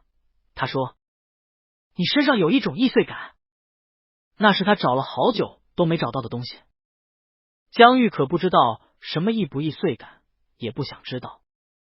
这个男大学生看起来挺正常的，没想到人不可貌相。令星软磨硬泡了好长时间，江玉可都没有松口。最后老板实在看不下去了，指点他做事要有毅力，要有水滴石穿的精神。今天不行那就明天，所以他让他明天再来。江玉可活生生气笑了。令星走后，江玉可的手机突然响了，是夏星打来的微信电话。“喂，醒了？”夏星嚎了一声，把江玉可吓了一跳。“怎么了？”“小可。”夏星凄惨的哀嚎。“小可。”江玉可被他叫的太阳穴一跳一跳的。“怎么了？”“不舒服。”但这听起来也不像是不舒服的嗓门啊。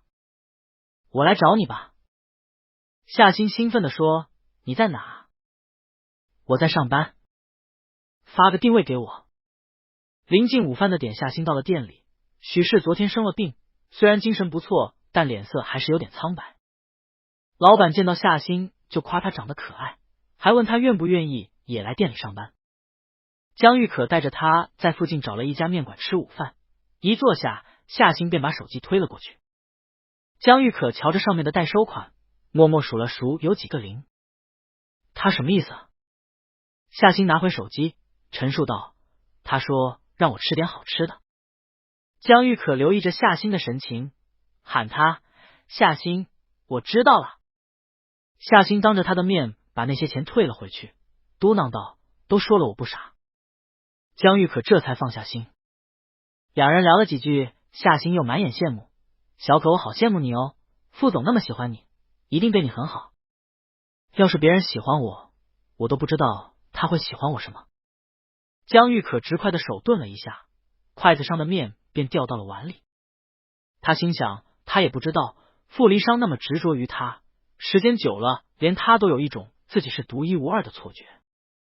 有机会我跟他说吧。什么？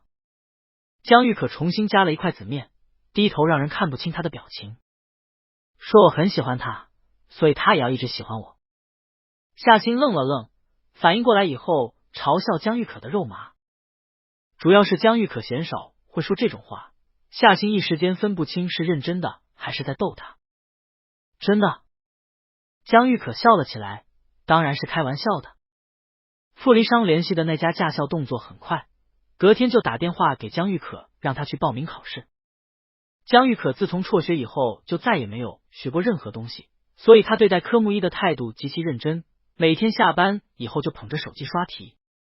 傅离殇瞧着他皱着眉苦大仇深的模样，觉得他可怜又可爱。江玉可还郑重其事的问他：“你刷了多久才考过的？”傅离殇仔细想了想，回答：1小时。我是高中毕业的暑假考的，就考试之前刷了1小时的题目。江玉可决定不再搭理他。好在一切顺利，科目一考完，紧接着就是科2、科3、科4。可能是得到了傅离殇的指示，要他在最短时间内得到驾照，教练就对江玉可抓得特别紧。但是对着他又不能说重话，为此教练绞尽脑汁尽量温柔，很多次都把脏话憋了回去。姜玉可拿到驾照是半个月以后的事情，那天最高兴的不是姜玉可本人，而是教练。姜玉可离开的时候，教练就差放鞭炮了，这尊大佛终于被他送走了。这些天姜玉可为了学车起早贪黑，每天都显得不太精神。甜品店老板也知道他学车的事情，好多次都让他提前下班去学车。而令星果真就如老板所说的那样，一有空就往店里跑。姜玉可被他烦得受不了，尤其当他知道令星的模特是要求穿女装以后，他差点没把手里的蛋糕丢到他脸上去。当时男大学生的原话是这样的：你的五官精致，但不显女气，所以穿女装只会更凸显出你的外貌优势。你相信我的摄影技术吗？相信我的摄影技术吗？姜玉可这么好脾气的人都动了怒，一巴掌拍开他，让他从哪儿来回哪儿去。不知不觉间，冬天便要降临了。这天下班时间，傅离殇来接姜玉可，回去的路上去了一趟 4S 店。姜玉可以为傅离殇的车出了问题，却没想到他是带着自己来提车的。前段时间傅离殇预定了一辆车，今天正好车到了。总经理看着傅离殇，脸上满是讨好的笑：傅总，您看看还满意不？而男人只是转头去问姜玉可：喜欢吗？傅离殇订的这辆车是轿跑型的，车身线条流畅，用的都是顶配，落地价不便宜，但总比车库里的那些豪车低调。姜玉可看看车，又看看傅离殇，开口的语气带着一丝很难察觉的埋怨：不是说了我想开你那辆，那就是喜欢的意思。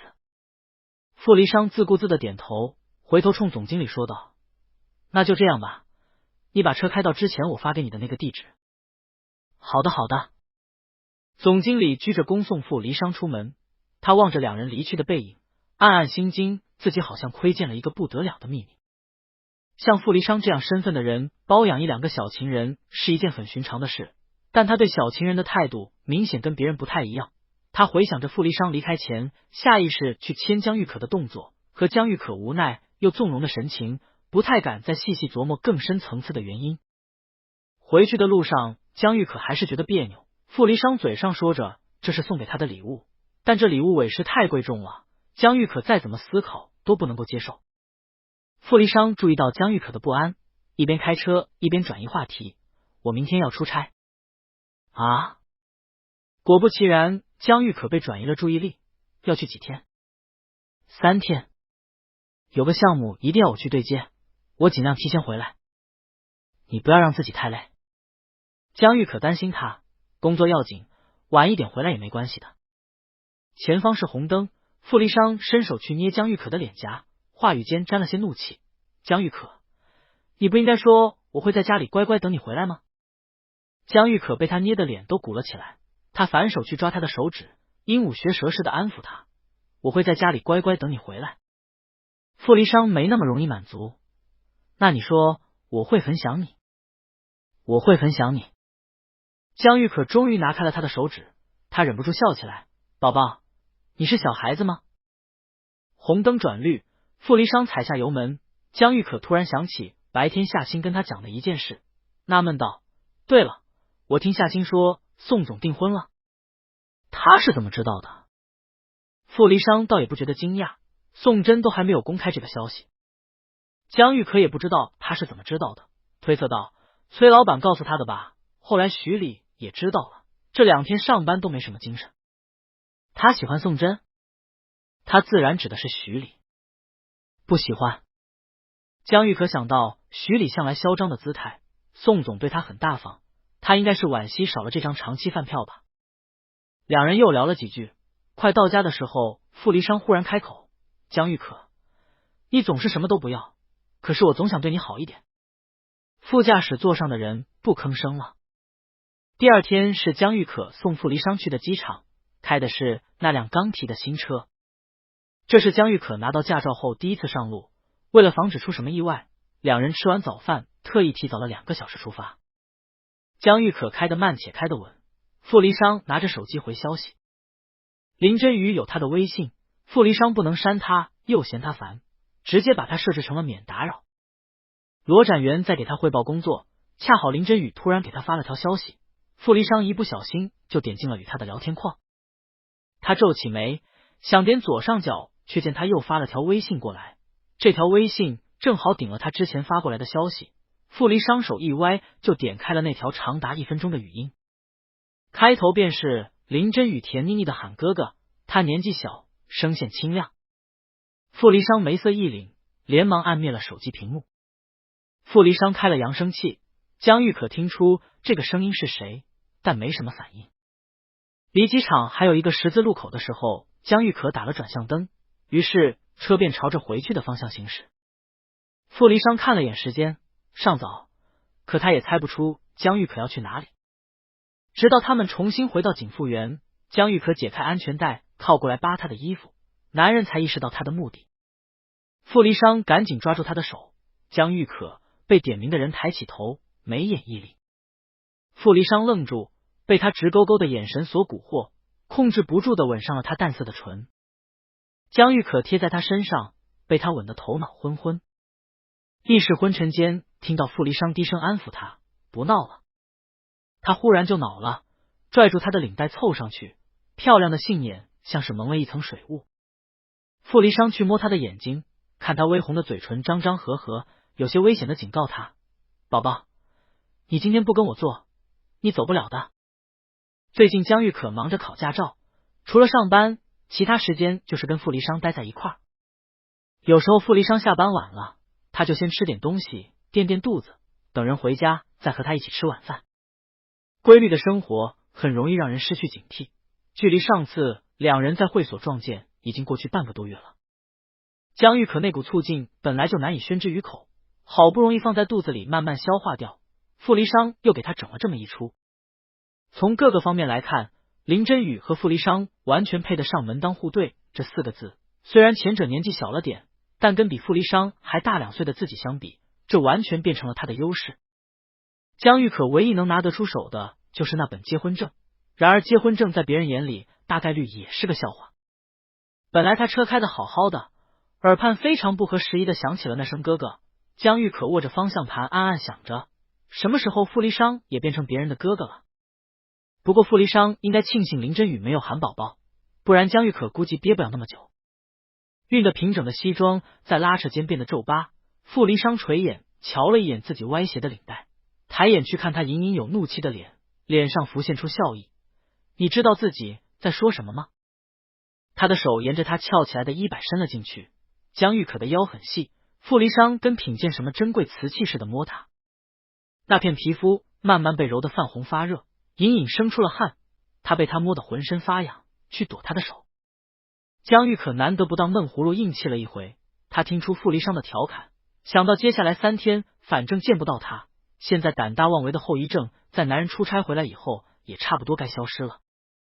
于是他便更大胆了，甚至还赌气去挑衅他，宝宝，我们结婚以后还没有分开过，你要出差3天，难道不会想我吗？江玉可长得真的很漂亮，尤其是她笑起来的时候，五官都因此变得生动起来。傅离殇一直都很喜欢她的笑容，只可惜很多时候江玉可都是一副心事重重的模样。他本来以为那条语音并没有造成什么实质性的伤害，没料到江玉可竟然在这里等着他。做不做？江玉可都这么问了，不做不是阳痿就是性冷淡。初冬的阳光似乎也受到了冷空气的影响，连颜色都变得浅淡了不少。江玉可把车停在了家门口，好在院子外还有一扇铁门，假如真有人经过，也不会发现里面的异常。车座宽敞，空调的温度都被有意调高了几度。江玉可心里憋着一股气，对待傅离殇的时候并不温柔。肩膀上传来一阵刺痛，傅离殇闷闷的笑，感受着掌心下细腻的触感，嗓音低哑，怎么还是这个老毛病，一生气就咬人。江玉可皮肤白，傅离殇稍微用力就能在他身上留下印子。他的手抓着车座，指尖隐隐和其他地方的皮肤变成了一个颜色。西装外套里的手机不停的震动，眼见着离登机时间越来越近，罗展元联系不到自己的顶头上司，急得像热锅上的蚂蚁。车厢里的温度越攀越高，江玉可呜咽着想起身，却被摁住了腰。你这人怎么还耍赖？许是一开始江玉可的主动，导致傅离殇话比平时多了一点。他蹙着眉去捂他的嘴巴，不太清醒的大脑让江玉可觉得这个男人真的很会破坏气氛。他感受着源源不断的欢愉与痛苦，像是一条跌进热水里拼命挣扎的鱼，等待有人来救他。然而没人能救他。有什么从眼眶里滚了出来，他的眼前一片模糊。他控制不住眼泪，男人温热的指腹抚上了他的眼睛，纵容的哄他，好了，不哭了。脑袋里滚烫的像是有沸水在烧，他又跌入了一个温暖的怀抱。江玉可把眼泪统统抹在了他的衣服上。傅离殇捏了捏他的后脖梗，咬着他的耳垂，与他耳鬓厮磨。你在撒娇，我真舍不得走了。他笑他，小醋精。颈侧也沾上了温热，从他的耳垂一路向下滑。这种滑腻的感觉让人不由得浑身发颤，江玉可甚至能感觉到贴在自己皮肤上的高挺鼻梁在自己颈侧来回磨蹭，生出麻痒的触觉。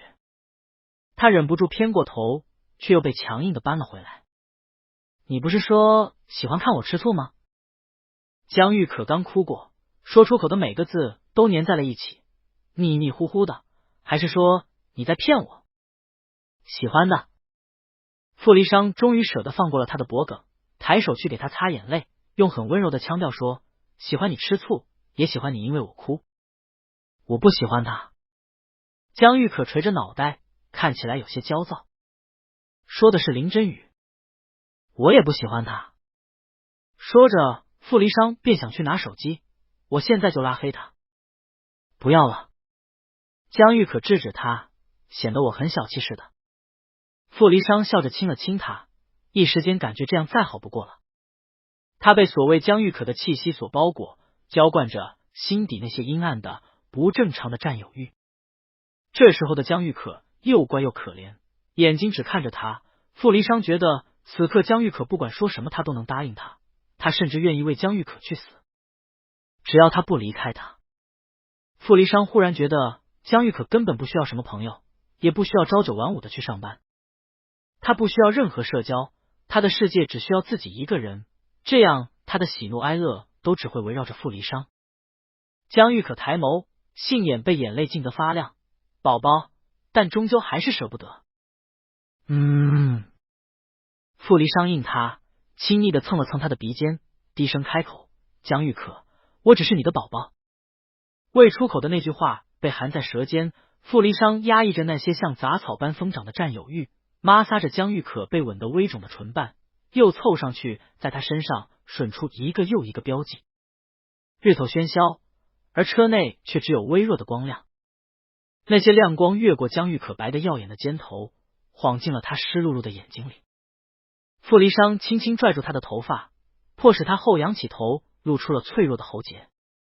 他痴迷地望着江玉可此时的神情，然后低头狠狠咬了上去，像一只终于露出锋利獠牙的猛兽，在猎物最放松的时候给出了致命一击。江玉可痛得发抖，但喉间被咬住，他只能发出呜呜的呜咽声。江玉可，你要乖一点，然后一直爱我就好了。在登机前的5分钟，罗展元终于看到傅离殇出现，慌乱的心好歹是落了地。罗展元低头看着自己的通讯录，备注为傅总的号码后面显示了56，意思就是他整整打了56通电话，他的老板竟然一个都没接。傅总，罗展元给傅离殇当了2年的助理，但实际上他跟傅离殇差不多大。然而过早体验到了社畜生活与喜怒无常的老板，罗展元经常会感到异常疲惫。吓死我了！您的电话一直打不通，我还以为出什么事了。他主动接过傅离殇手里的行李箱，苦着脸关心他，傅总，您没事吧？路上太赶，傅离殇看起来风尘仆仆的。他抬手松了松刚系好的领带，淡声回答，没事，有点事情耽搁了。哦，罗展元紧紧跟在他后头，看架势生怕傅离殇一不小心又失联。那傅总，我们赶紧过去吧，要来不及了。机场外的江玉可刚坐上驾驶座，车窗就被敲响了。是机场门口的保安，他降下车窗，保安严厉的声音飘了进来：“这里不能停车，麻烦立刻离开。”江玉可连连点头，车窗重新被关上。他抬头，视线扫过后视镜，发现自己脸上的红晕还未散去。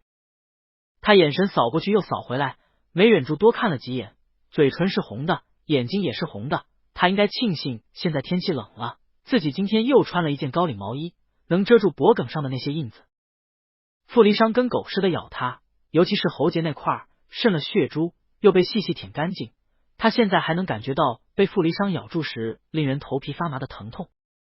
江玉可慢慢驶离机场，心里暗暗悔恨。果然人不能冲动，一冲动就容易犯事。他无意识的捏紧方向盘，仿佛在感受上面残留的温暖。但时间已经过去好一会儿了，那点微乎其微的热量早已消失得干干净净。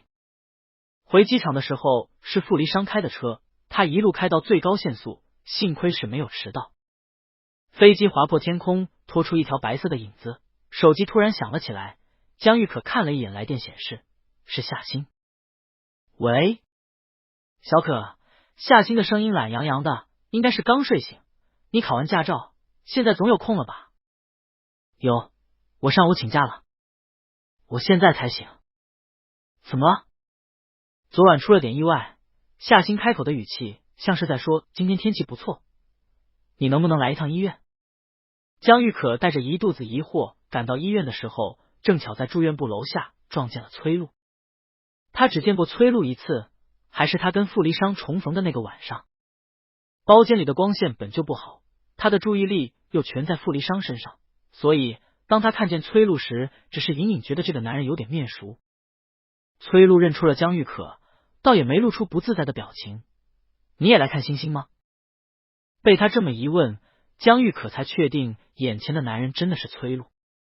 他揣摩着那个野鹤星星，察觉到在这半个月的时间里，这两人的关系似乎又发生了变化。江玉可示意手里提着的早餐，他说他肚子饿，让我来给他送早餐。崔璐颔首，江玉可按照夏欣发给他的位置，在住院部4楼走廊的尽头找到了他的房间。这是一个双人间，空间并不大，人一多就显得逼仄。此时夏欣正扭头看着窗外，他头上缠着厚厚的纱布，听到动静回头，看见门口这个神奇的组合，十分意外。你怎么来了？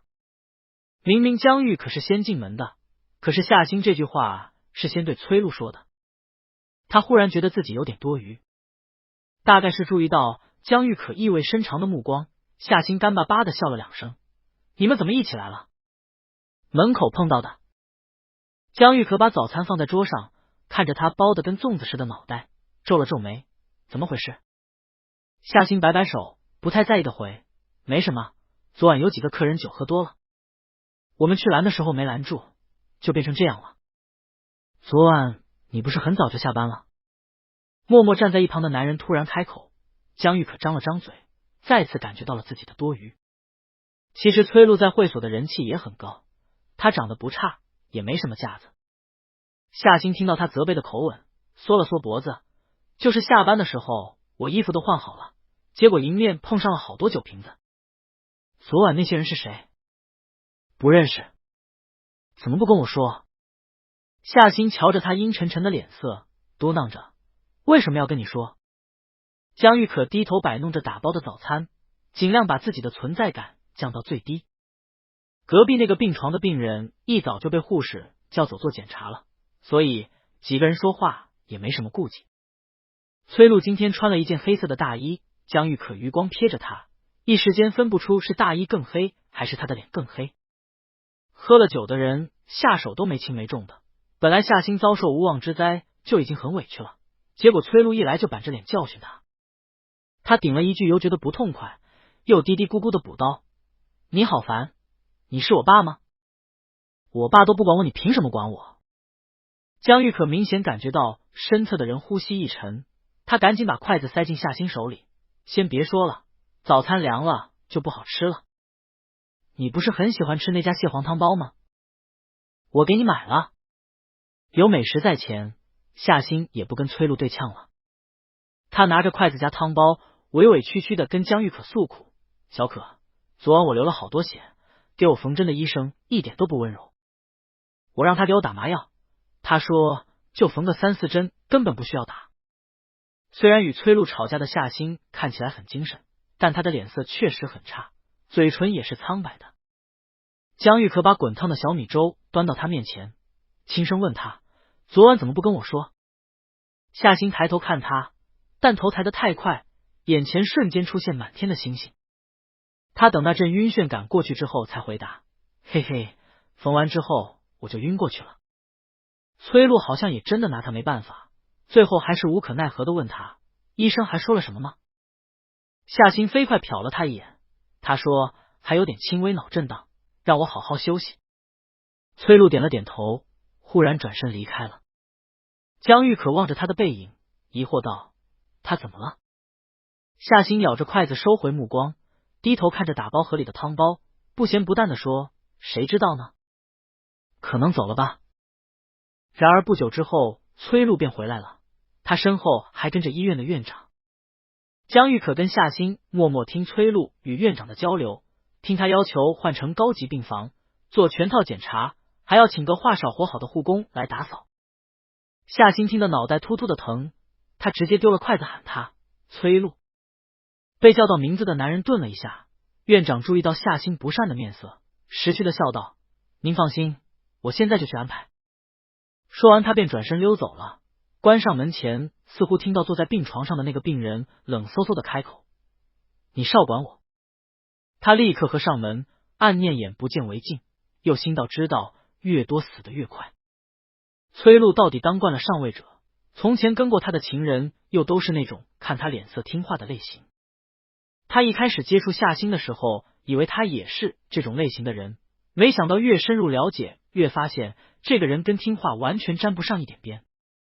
他接二连三被下了面子，最后还是没忍住发火了：“夏星，我没那么好的耐心一直陪你玩猫捉老鼠的游戏。”砰！门被重重甩上，江玉可转头看着夏星摇摇欲坠的身形，急忙扶住了他。夏星头晕又恶心，刚吃下的早餐在肚子里翻滚，他用尽浑身力气推开了江玉可，哇的一声全吐了出来。夏星没吃什么，吐到后来难受的蜷缩在病床上。适逢隔壁病床做好检查的病人被护士带了回来，两人一进门见到这副景象，齐齐愣住。还是护士反应快，他把身后这个刚开过刀的病人安置好，询问江玉可：“怎么回事呀？”江玉可也有点无措：“刚才还好好的，怎么突然？病人有脑震荡，头晕想吐，都是正常的。”护士走过来让夏星躺好，用耳温枪测了他的体温，发现没有发烧，于是嘱咐江玉可：“没什么大事，多休息休息。”江玉可弯腰给夏星掖好被子，而因为资本主义低头的院长去而复返，这会儿正好推门进来。夏星病房里一片狼藉，他怔了怔，想到刚刚崔璐离去前的嘱托，顿时紧张起来。护士也没料到院长会突然出现，有些惊讶的跟他打招呼：“院长。”崔璐不在，院长板着脸倒很有领导的威严。他示意护士走到门口，然后跟他讲：“6床那个病人现在转移到9楼，你负责一下。9楼是最高层，住的一般都是有身份的病人。”透过门缝，护士扭头看着里面的夏星，瞬间明白了院长的意思。好，他点头应道。吐过以后，夏星反而觉得更难受，他拉着江玉可的手像小孩似的嚎叫，一会儿说头晕，一会儿说伤口疼。原本江玉可被他弄得紧张兮兮的，后来也分不清他是真难受还是只是过过嘴瘾。没过多久，护士便带着他们去了病房。高级病房空间极大，沙发家具各种设施一应俱全。夏星扫了一圈，哼笑着说：“比他现在租的房子都要好。”夏星躺在比原来大1倍的病床上，护士端着托盘给他输液。江玉可看着刘志珍粗大的针头，听护士跟他讲：“这是消炎的，过会儿医生会来给你换头上的纱布。检查单子已经开好了，下午我会带你去做检查。”这个病房什么设施都有，但基本的生活用品却没有。江玉可决定去楼下买点日用品，走之前让护士帮忙看着夏星。你放心。他笑了起来，院长特意嘱咐过的。江玉可又去跟夏星说话，折腾了这么久，夏星歪着头昏昏欲睡。他半合着眼睛，让江玉可少买一些没用的，又住不了几天，省点钱。医院的电梯总是那么拥挤，上面几个楼层还好，越往下进来的人越多。江玉可被挤在最里面，电梯下到3楼的时候，又进来几个人。最后进来的是一个妇人，年纪大约40-50岁，皮肤黝黑，眼神浑浊，脸颊两侧凹陷进去，显得人瘦干瘪。江玉可不经意的瞥了一眼，顿时愣在了原地。不能见光的回忆瞬间争先恐后的涌了出来。电梯里拥挤闷热，江玉可却觉得自己浑身的血液都凉了。他立即低下头，祈祷他不会看见自己。他控制不住自己发颤的手指，唯一的念头就是希望电梯能马上到1楼。时间似乎过去了很久，实际上却只有短短1分钟。电梯门打开以后，大家簇拥着往外挤，江玉可是最后出电梯的，他紧张的左右环顾，脸色白得吓人。值得庆幸的是，并没有那个妇人的身影。他喘了口气，忍不住咳嗽起来。冰凉的空气入肺，江玉可用指尖抵着掌心，强迫自己冷静下来。医院门口有好多家超市，江玉可心神不定，并没有注意到不远处的身影。他记着夏星的话，只买了牙膏、毛巾、拖鞋和茶杯。结完账，他走出超市。与此同时，有人径直朝他冲了过来，不偏不倚的撞到了他身上。银白色的光一晃而过，江玉可身形一滞，灭顶的疼痛从腰间瞬间蔓延到全身。他艰难抬头，看见了自己的噩梦。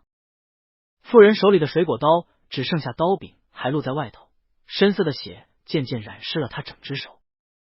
他用浑浊的眼睛直直的盯着江玉可，眼里是明晃晃的恨。你终于出现了。江玉可想推开他，但却被疼痛剥夺了全部意识。耳畔是妇人神经质的笑声，带着痛快与解恨。一命换一命，我儿子那么可怜，凭什么你能活得好好的？贺明浩看见来电显示的时候，正受邀参加一个时装秀。他看着江玉可的名字，脑洞大开，暗暗思索江玉可趁傅离殇不在又要做什么妖。他是知道傅离殇出差的事情的，这个项目是傅行之亲手交到傅离殇手里的，大概有锻炼的意思在里面。可是傅家不知道的是，傅离殇结了婚领了证，现在正在新婚期。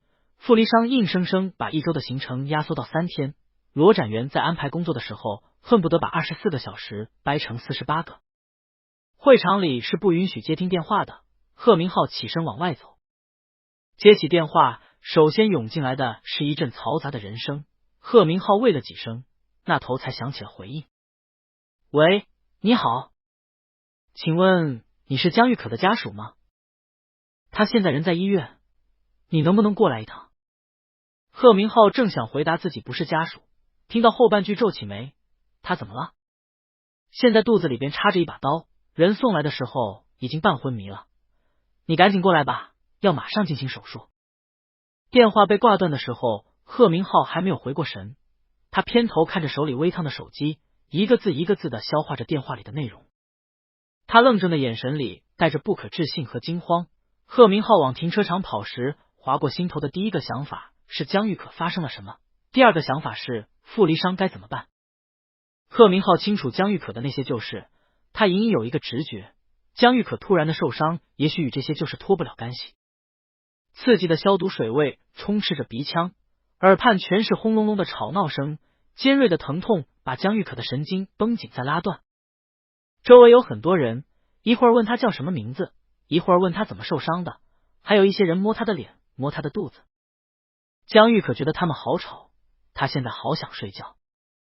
他想开口让他们闭嘴，费了好大劲才蓄了一点力气。他张了张嘴，以为自己开口说了话，没想到却只发出了一点很轻微的气音。不知道该说江玉可运气好还是运气不好， C 市那么大，随随便便走在路上竟然也能碰上这种事。而傅离殇刚送江玉可的那部车却救了他一命，水果刀刺进身体的刹那，被他口袋里的车钥匙挡了一下，刀尖的方向发生了偏移，避开了人体那些重要的部位。所以江玉可只是疼，并没有危及生命。给他做检查的医生看着片子，稍微松了一口气。病人家属呢？病人家属在不在？要马上手术，快点过来签字。站在江玉可身旁的护士转头大声回答：在来的路上了。说是马上到。头顶是雪白的天花板，视野里的人都戴着口罩，只露出一双双眼睛。江玉可被他的大嗓门惊到，皱着眉想翻个身，但也只能想想，他现在一点力气都没有。他困得不得了，眼皮耷拉下来，刚闭上眼就被护士发现了。喂，不要睡，你不能睡。有冰冷的仪器盖了上来，罩住了他的口鼻。江玉可反应了片刻，才明白过来，那是氧气面罩。似乎是为了阻止江玉可睡着，护士开口跟他聊天，带着这个会让你呼吸的时候没那么痛。江玉可现在基本也没什么思考的能力，别人说什么他就信什么。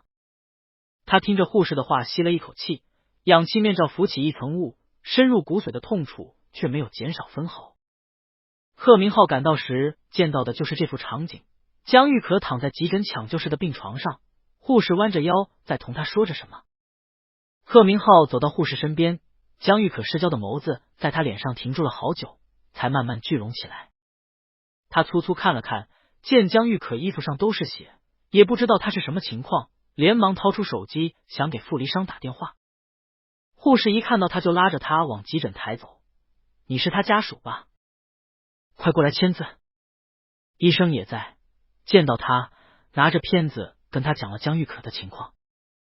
一些专业术语贺明浩听不懂，但听到伤口很深，但刀刺中的位置没有想象中的危险。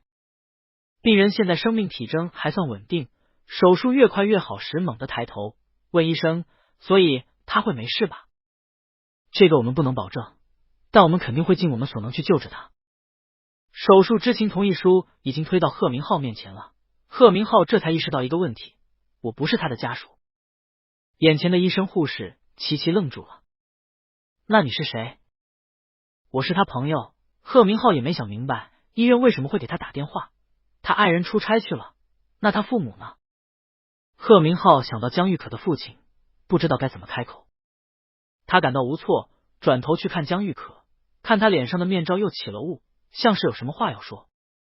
手术室的红灯亮了起来，贺明浩站在手术室外，手里还拿着江玉可的手机。江玉可是被路人发现的，他倒在便利店门口，路人叫了120把人送到了医院，然后有事先走了。护士拿着江玉可的手机看通讯录，最上面一个是一串没有备注的手机号，护士往下翻，按照名字排序，下一个就是贺明浩。贺明浩看着这串熟悉的号码，跟自己手机里的比对了一下，发现确实是傅离殇的。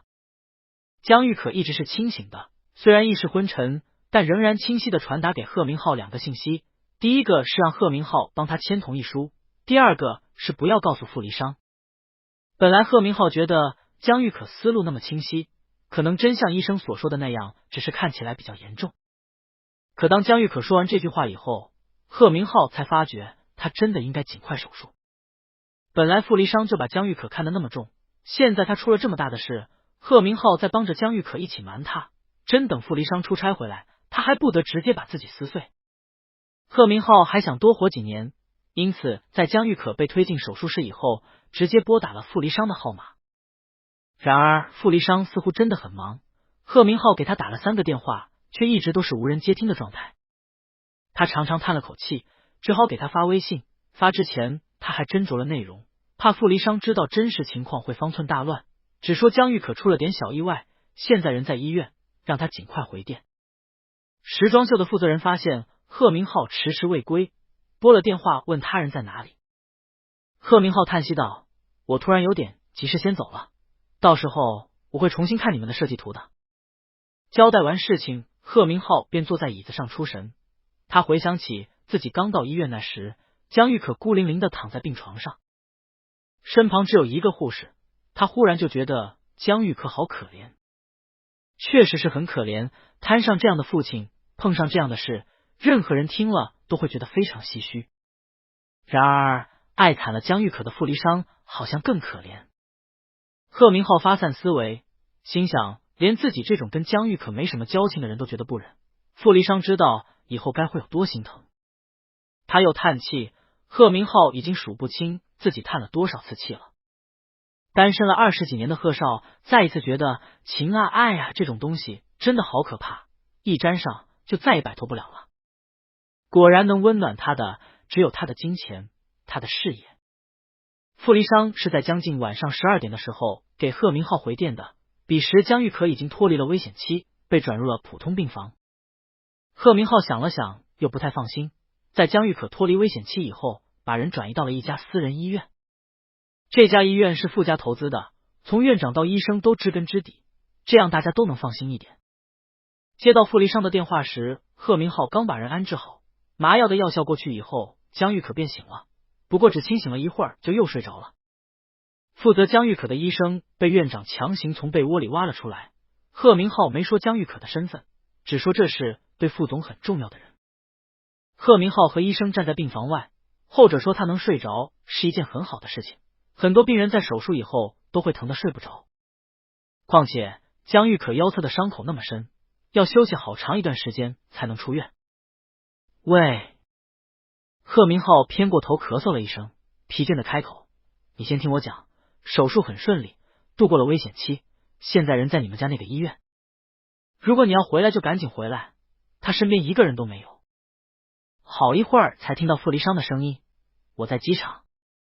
贺明浩应了声，手机那头的男人语气平静，并没有他预料中的失控。怎么回事？我也不太清楚，是医院给我打的电话。贺明浩踌躇了一下，还是开口了，估计跟他以前的事情有关吧。他试探性的问，他没有跟你说过什么吗？凌晨的机场只有寥寥几个人，罗展元坐在上司身侧，留意着傅离殇的神情，莫名的连大气都不敢出。没有。他发现男人一直盯着机场的某处看，但他顺着他的目光望过去，却只能看到空荡荡的登机入口。傅离殇突然说了一句模棱两可的话，我想等一等他的。贺明浩到底是局外人，有些话他也不能说。江玉可隐瞒的这些事像是一颗定时炸弹，谁知道下一次那把水果刀会不会直接插入他的心脏。他进手术室之前告诉我，贺明浩慢吞吞的说道，让我先不要告诉你。他笑了一声，我没答应，我可不想被你弄死。于是他就退了一步，问我能不能等到他手术结束以后再告诉你。我还是没答应。我问他为什么，整条走廊只有贺明浩打电话的声音，听起来有点空。他说，你知道他很怕疼，他现在快要痛死了。傅离殇知道我很怕疼，我现在快要痛死了。你告诉他的话，他也会很疼，没必要因为我的事情伤害到他。站在贺明浩身旁的医生自贺明浩打电话开始，眼皮就一直在跳，贺少每一句话的信息量都多到爆炸。主治医生眼观鼻，鼻观心，很聪明的当着一个聋子。说了这么多，实际上贺明浩心里在骂，这又不是我老婆，我干嘛要这么操心？他注视着病房里的那个身影，眼神悠悠，反正你每次都在逼他，再逼一逼他，又怎么了呢？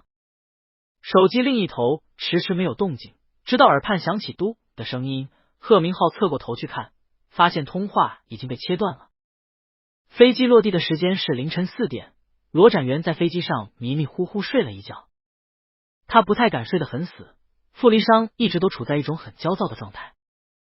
虽然他没表现出来，可是罗展元凭借这几年同他相处的经验，还是能稍微感觉出来的。下飞机以后，他们直奔出口，贺明浩已经在等着他们了。碰面之后，贺少直接把车钥匙丢给了罗展元，命令他当司机。两尊大佛如今一起坐在后座，罗展元再困也得提起12分精神开车。贺明浩报了一个地址，罗助理愣了愣，难怪副总那么焦虑，估计是有很重要的人进了医院。贺明浩瞧着傅离殇绷紧的下颌线，笑了笑安慰他，哎呀，他现在睡得比任何人都要熟，你就不要再摆这么一张丧气脸了。对了，他突然想起一件事，你回来的这么匆忙，那边项目怎么办？你家老头知道了？傅离殇对上他的视线，就那么冷冷的看着他。贺明浩被他盯得心里发毛，不爽的质问他：“怎么了吗？”然后他就见男人低头，默默掏出手机拨了一个号码。贺明浩凑过来看见备注，惊讶道：“现在这个时间，你给你爸打电话？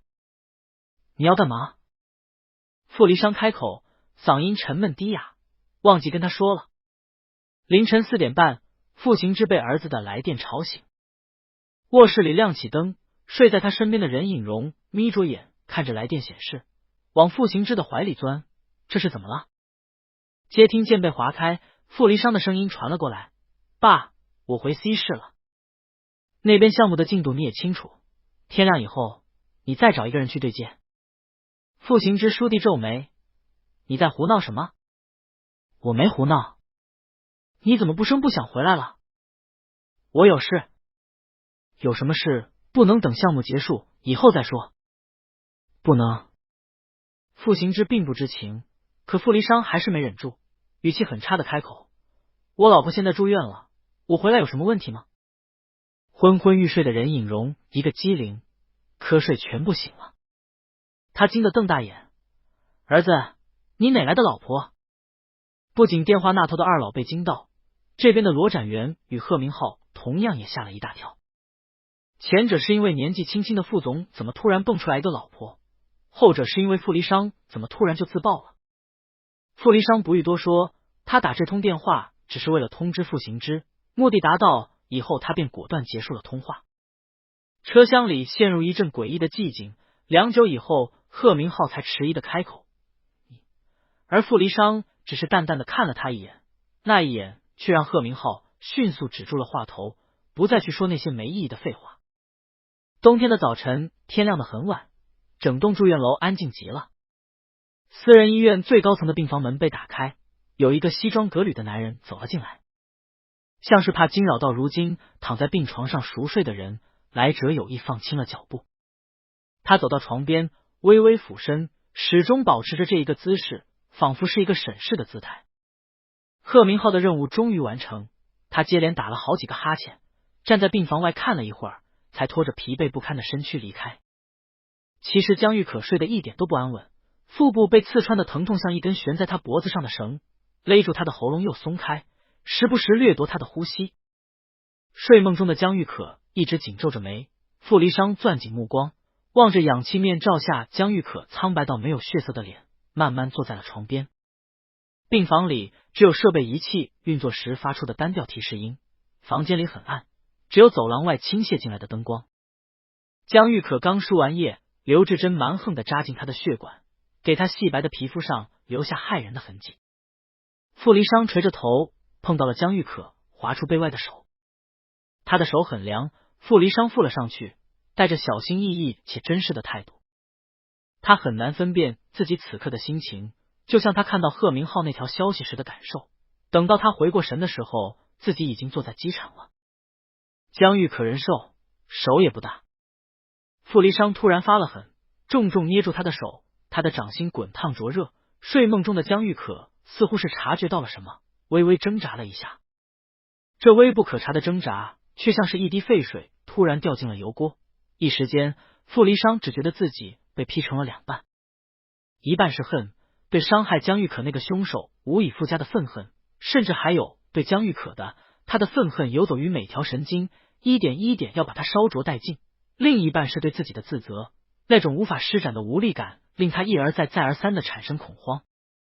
傅离殇不喜欢这种脱离掌控的感觉，他有着近乎偏执的占有欲，然而为了江玉可不止一次的让步，一次又一次感到无计可施。回 C 市的几个小时里，每一分每一秒他都如坐针毡。飞机起飞降落，傅离殇觉得自己好似在坐一趟从最高点坠落的过山车，颠得他五脏六腑都控制不住的疼痛。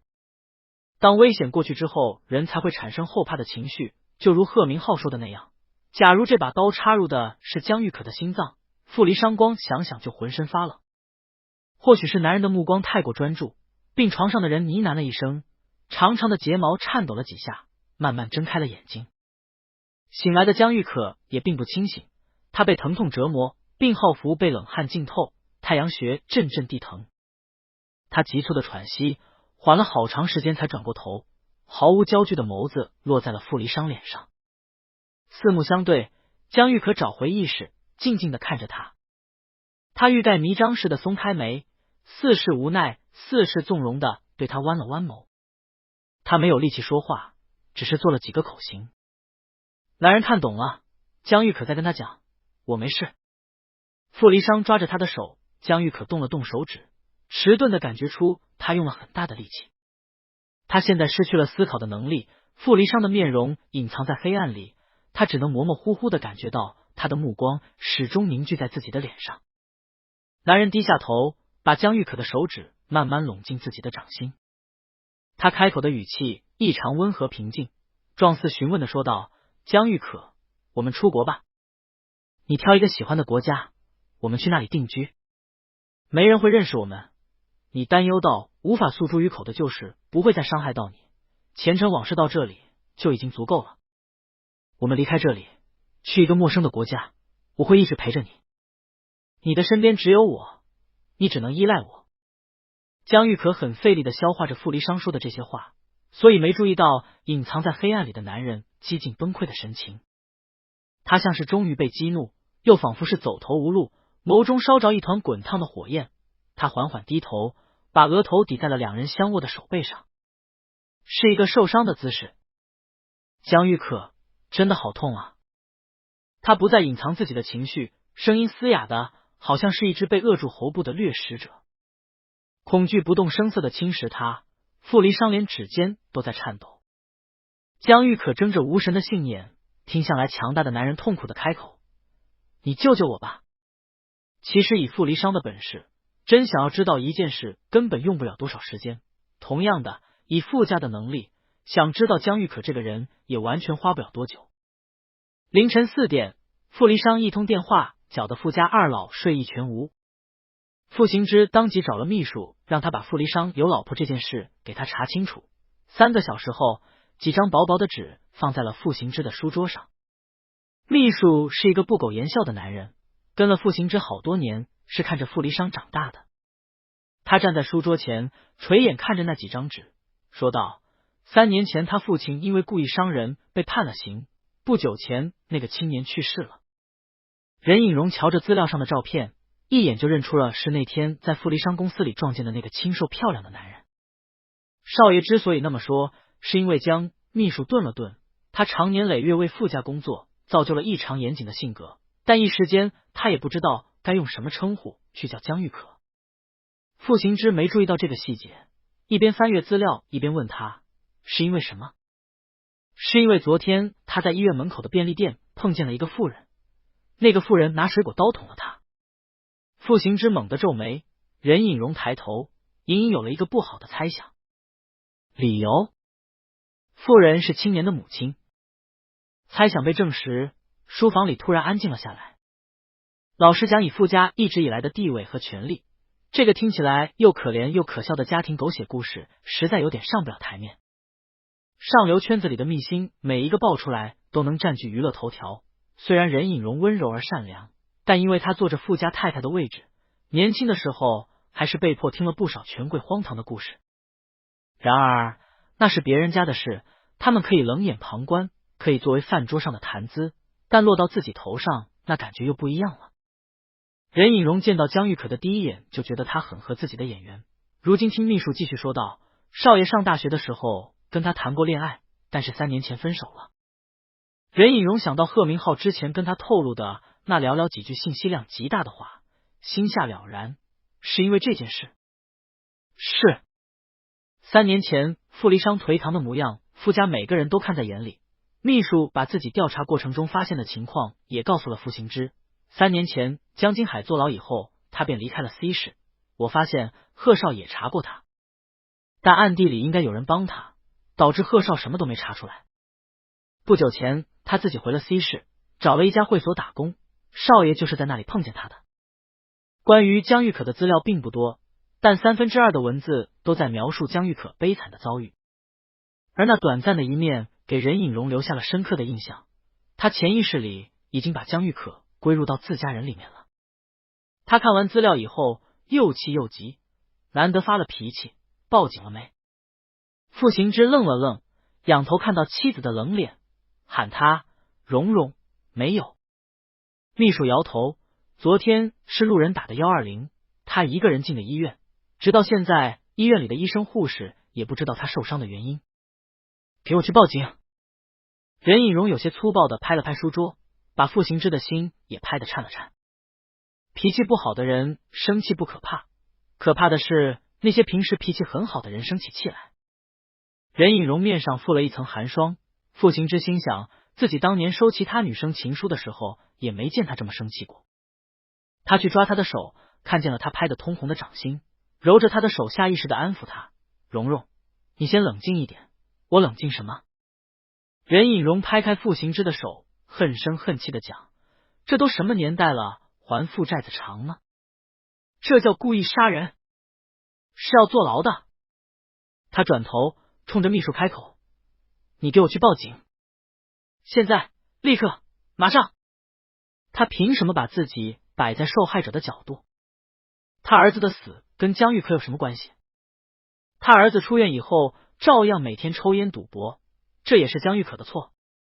任隐荣重重点了点书桌上的资料，气得吼道：谁还不是受害者了？吩咐完这些，他便急匆匆的往外走，傅行之跟着他站了起来。任隐荣走到门口，书弟回头问秘书：他现在在哪？秘书心领神会，回答：在那家私人医院。我们家的。是。任隐荣砰的一声甩上门，风风火火的走了。蓉蓉，傅行之赶紧喊道：我跟你一起去吧。不用，我要自己去看他。傅家这边急着给江玉可讨公道，而医院那边医生担心的事情还是发生了，江玉可发烧了。由于伤口太深，还是不可避免的发生了感染。昨晚输的液效果并不明显，江玉可的体温始终在38至39度徘徊。傅离殇在察觉到江玉可发烧之后，立刻找了医生，然而换了新药以后，烧也没有退下去。主治医生检查完江玉可的伤口，告诉傅离殇这是正常现象，只能每天输液，再观察后续情况。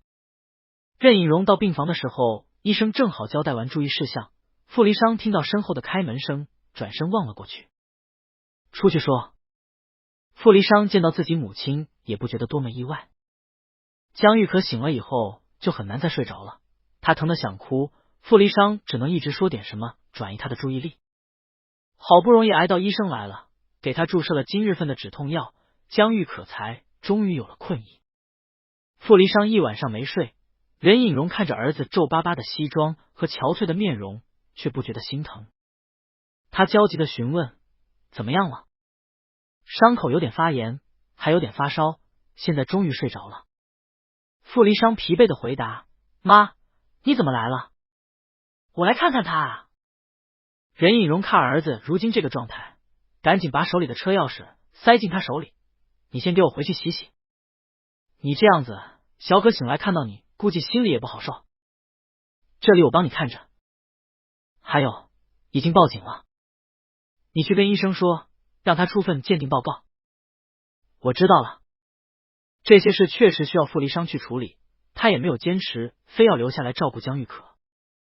离开之前，他把护士交给他的一些东西告诉了任隐荣：妈，你按这些穴道，护士跟我讲可以让他不那么疼。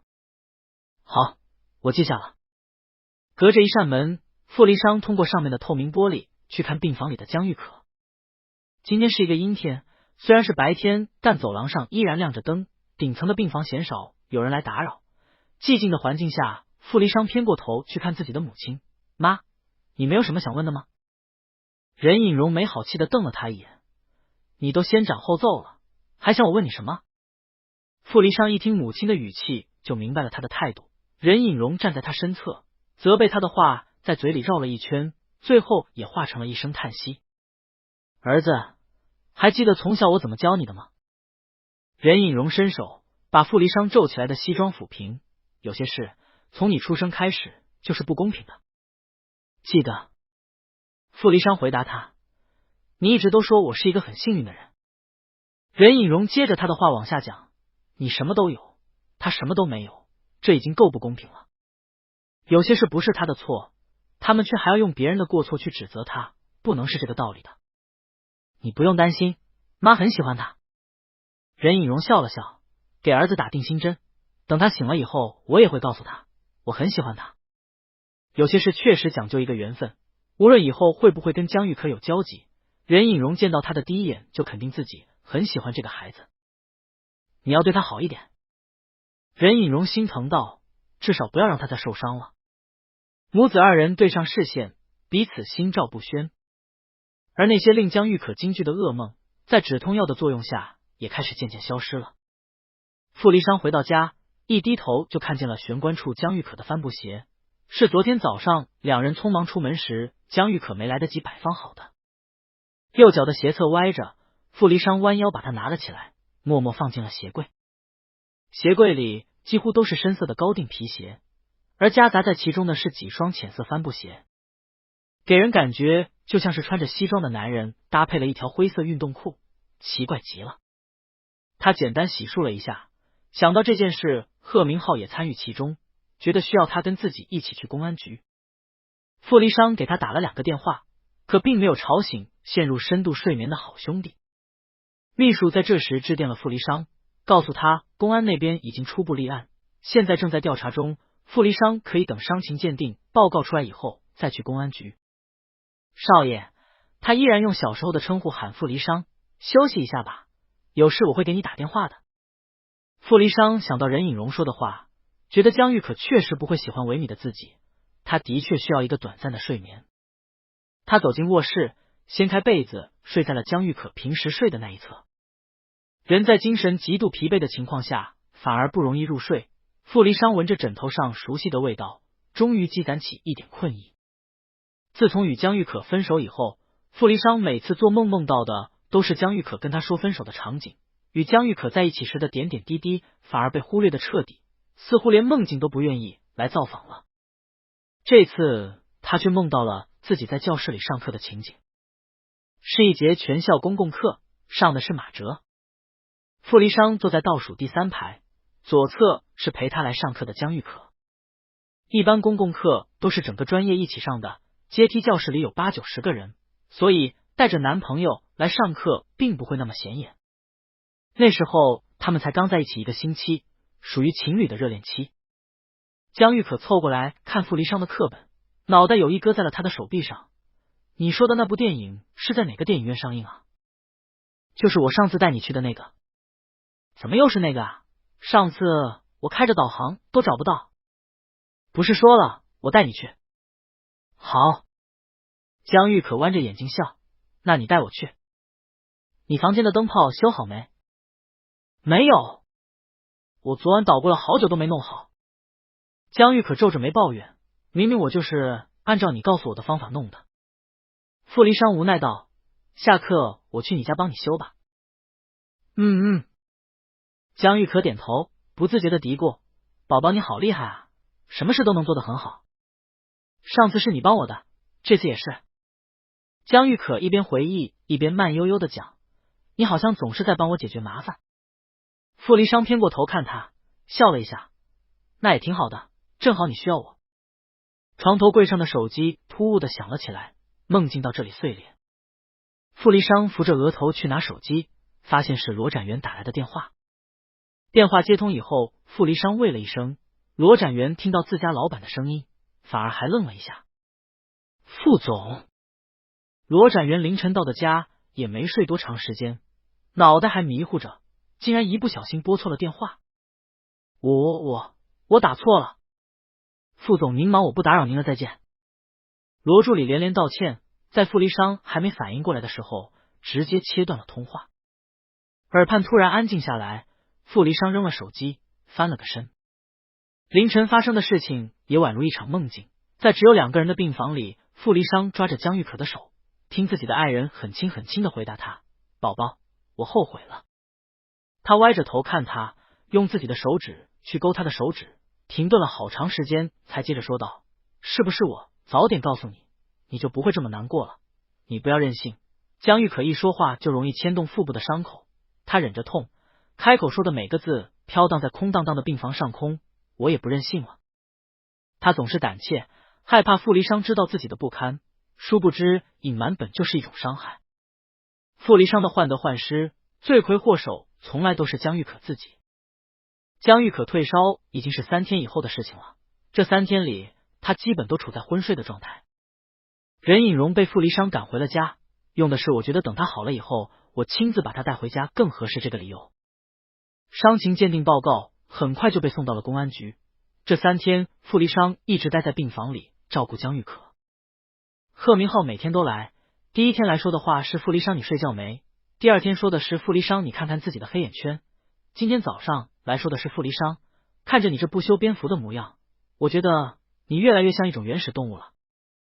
主治医生给江玉可换的消炎药规定了输液时间，必须要从晚上12点开始打。等3、4瓶消炎药打完，天都快要亮了。前2天傅离殇嫌他烦，他来了以后也把他当空气，可今天听到他这么说，傅离殇抬手摸了摸自己下巴上长出来的胡茬，疑惑问他：真的？贺明浩吓了一跳，不知道傅离殇在抽什么风，而后者竟然从椅子上站了起来，朝卫生间的方向走。你去干嘛？傅离殇指了指自己的脸，暗示的再明显不过了。贺明浩呆呆的望着他的背影，一回头发现江玉可竟然醒了，一双杏眼定定的看着他。他又被江玉可吓到，小声埋怨了一句：吓死我了，你怎么不出声啊？毕竟是年轻人。退烧以后，江玉可的精神好了一点，昨晚输液的时候他还跟傅离殇说了一会儿话。今天医生让江玉可下床走走，这样有利于伤口恢复。江玉可眨眨眼睛，脸色依然苍白，我不知道说什么。贺明浩被江玉可整无语了，没一会儿傅离殇便洗完脸走了出来，胡子已经刮干净了，几分钟的时间，原始动物又变成了别人眼中的梦中情人。虽然梦中情人穿着一套很普通的家居服，3人聊了几句，贺明浩便离开回公司了。傅离殇慢慢的把病床头部摇起来，江玉可舔了舔干燥的唇瓣，开口：我想喝水。傅离殇从保温杯里倒了点水出来，试了试温度，递到江玉可的嘴边。江玉可垂着眼睛喝完，开始提第2个要求：宝宝，我想刷牙。你自己去卫生间，还是我拿过来？傅离殇问完，擅自替江玉可做了决定：你自己去卫生间吧，顺便下床走走，伤口好得快一点。江玉可怕疼，潜意识里宁愿慢一点恢复，也不想痛。但是傅离殇已经俯身凑了过来，漆黑的眼睛看着他，江玉可没办法，只能不情不愿的搂住了他的脖子。这是江玉可第一次下床，拖鞋放在脚边，傅离殇带着他起身。虽然傅离殇很小心，然而只要稍微动一动，伤口处的钝痛就顷刻夺走了他所有的理智。江玉可瞬间出了一身冷汗，他忍不住蹙起眉呢喃着喊疼。傅离殇听到他的痛呼，手撑着床也不敢再乱动了。2人维持着一个不上不下的姿势，江玉可疼的眼泪都要出来了。痛，不要起来了。这是主治医生给傅离殇的硬性任务，今天必须要让江玉可下床。男人偏头看着他煞白的小脸，心疼他，却又只能哄着他：你坐起来就不疼了，乖一点。你昨晚不是还在说想出院吗？你不愿意下来走，医生都不会让我们出院。江玉可苦着脸，到底还是把傅离殇的话听了进去。一个简单的起床动作，2人折腾了好长时间，最后江玉可坐在床边，眼泪汪汪的看着傅离殇帮他穿拖鞋。病床到卫生间有一段距离，走的时候江玉可倒不觉得有多痛了，只不过他直不起腰。傅离殇扶他走到洗漱台，挤了牙膏，把牙刷放进他手里。江玉可刷牙的时候，傅离殇就在旁边看着他，看了一会儿，突然转身走了出去，随后拿着一套睡衣走了进来。把病号服换了吧。傅离殇挽起袖子放热水，顺便擦一擦，这样舒服一点。其实前2天都是傅离殇给江玉可擦身子的，可那是在他不清醒的情况下。江玉可透过镜子去看背后的男人，刷牙的动作明显慢了下来。等傅离殇接好热水，回头看见江玉可不好意思的表情，了然的笑了笑：你自己擦。江玉可含着牙刷使劲点头。傅离殇把脸盆放在了洗漱台上，离开前关上了卫生间的门。江玉可松了口气，摸了摸自己有些发烫的耳垂，去拧脸盆里的毛巾。然而两人都没意识到一个问题，江玉可弯不下腰，腰腹上缠着厚厚的绷带。江玉可把病号服丢到脚边，换上自己的睡衣，等他想穿裤子的时候猛地怔住了。脱裤子容易，穿裤子难，他费劲弯腰够了够，根本碰不到自己的脚。江玉可试着抬腿，立马疼得直抽泣。最终他放弃挣扎，求救似的冲门口喊宝宝。傅离殇根本没离开，他就站在门口等江玉可。听到声音，他马上打开了门，看见江玉可光着腿拿着睡裤不知所措的模样，自己也愣住了。两人对视了好几秒钟，傅离殇失笑道：我帮你穿。等到江玉可换好睡裤出来，耳垂上发烫的感觉已经蔓延到了脸颊。不过他还是转过头对傅离殇开口，话语里含着不自知的依赖：宝宝，还好有你在。很奇怪的，在那一瞬间，傅离殇竟然产生了一种满足感。贺明浩问过傅离殇为什么不找一个护工，到了晚上，傅离殇基本睡不了觉，铁打的人都熬不住。而男人只回答说自己不放心。事实上，除了不放心，傅离殇是很愿意做这些事的。喂江玉可喝水，帮江玉可擦身，哄江玉可下床，这些他都很愿意做，因为他能感觉到自己被需要。江玉可需要他，从最初就是江玉可给了他这种被需要的感觉，但等到他习惯了以后，江玉可又把他残忍的收了回去。可现在江玉可又需要他了，他依赖他，想要做什么事情，第一个想到的喊的就是自己。从这些简单的话语里，傅离殇仿佛回到了3年前他们谈恋爱的那个时候。那个时候的江玉可就是这样，他找不到去电影院的路，会给他打电话叫他来接自己，家里灯泡坏了会给他打电话问他该怎么办，打工时被顾客投诉会难过的看着他，让他安慰自己。就是这些依赖让他满足。同样的，在刚才那一瞬间，他感觉到自己在被爱。秘书在跟傅离殇对接的时候，十分惊讶，少爷竟然是最后一个知道江玉可身世的人。傅离殇不肯离开病房，于是秘书便自己过来了，挑的是江玉可睡着的时间。这薄薄的几页资料交到了傅离殇手里，他潦草的翻阅了一下，只是说道：我知道了。而等到秘书走后，傅离殇重新回到病房，坐在了床边。床头只亮着一盏床头灯，他望着江玉可安静的睡容，这才仔仔细细阅读起来。其实看完这些资料根本花不了多长时间，傅离殇却读了很久。头顶上的书页带空了以后，他才如梦初醒，连忙按了铃。护士进来以后拔掉了针头，江玉可被吵醒，看到傅离殇手上的资料，问他是不是公司的事。傅离殇慢慢把这几张纸折了起来，没有泄露过多的情绪。太晚了，明天再看吧。江玉可小心翼翼的侧了侧身，动了动自己发麻的四肢。傅离殇看了眼时间，转移了话题，是不是饿了？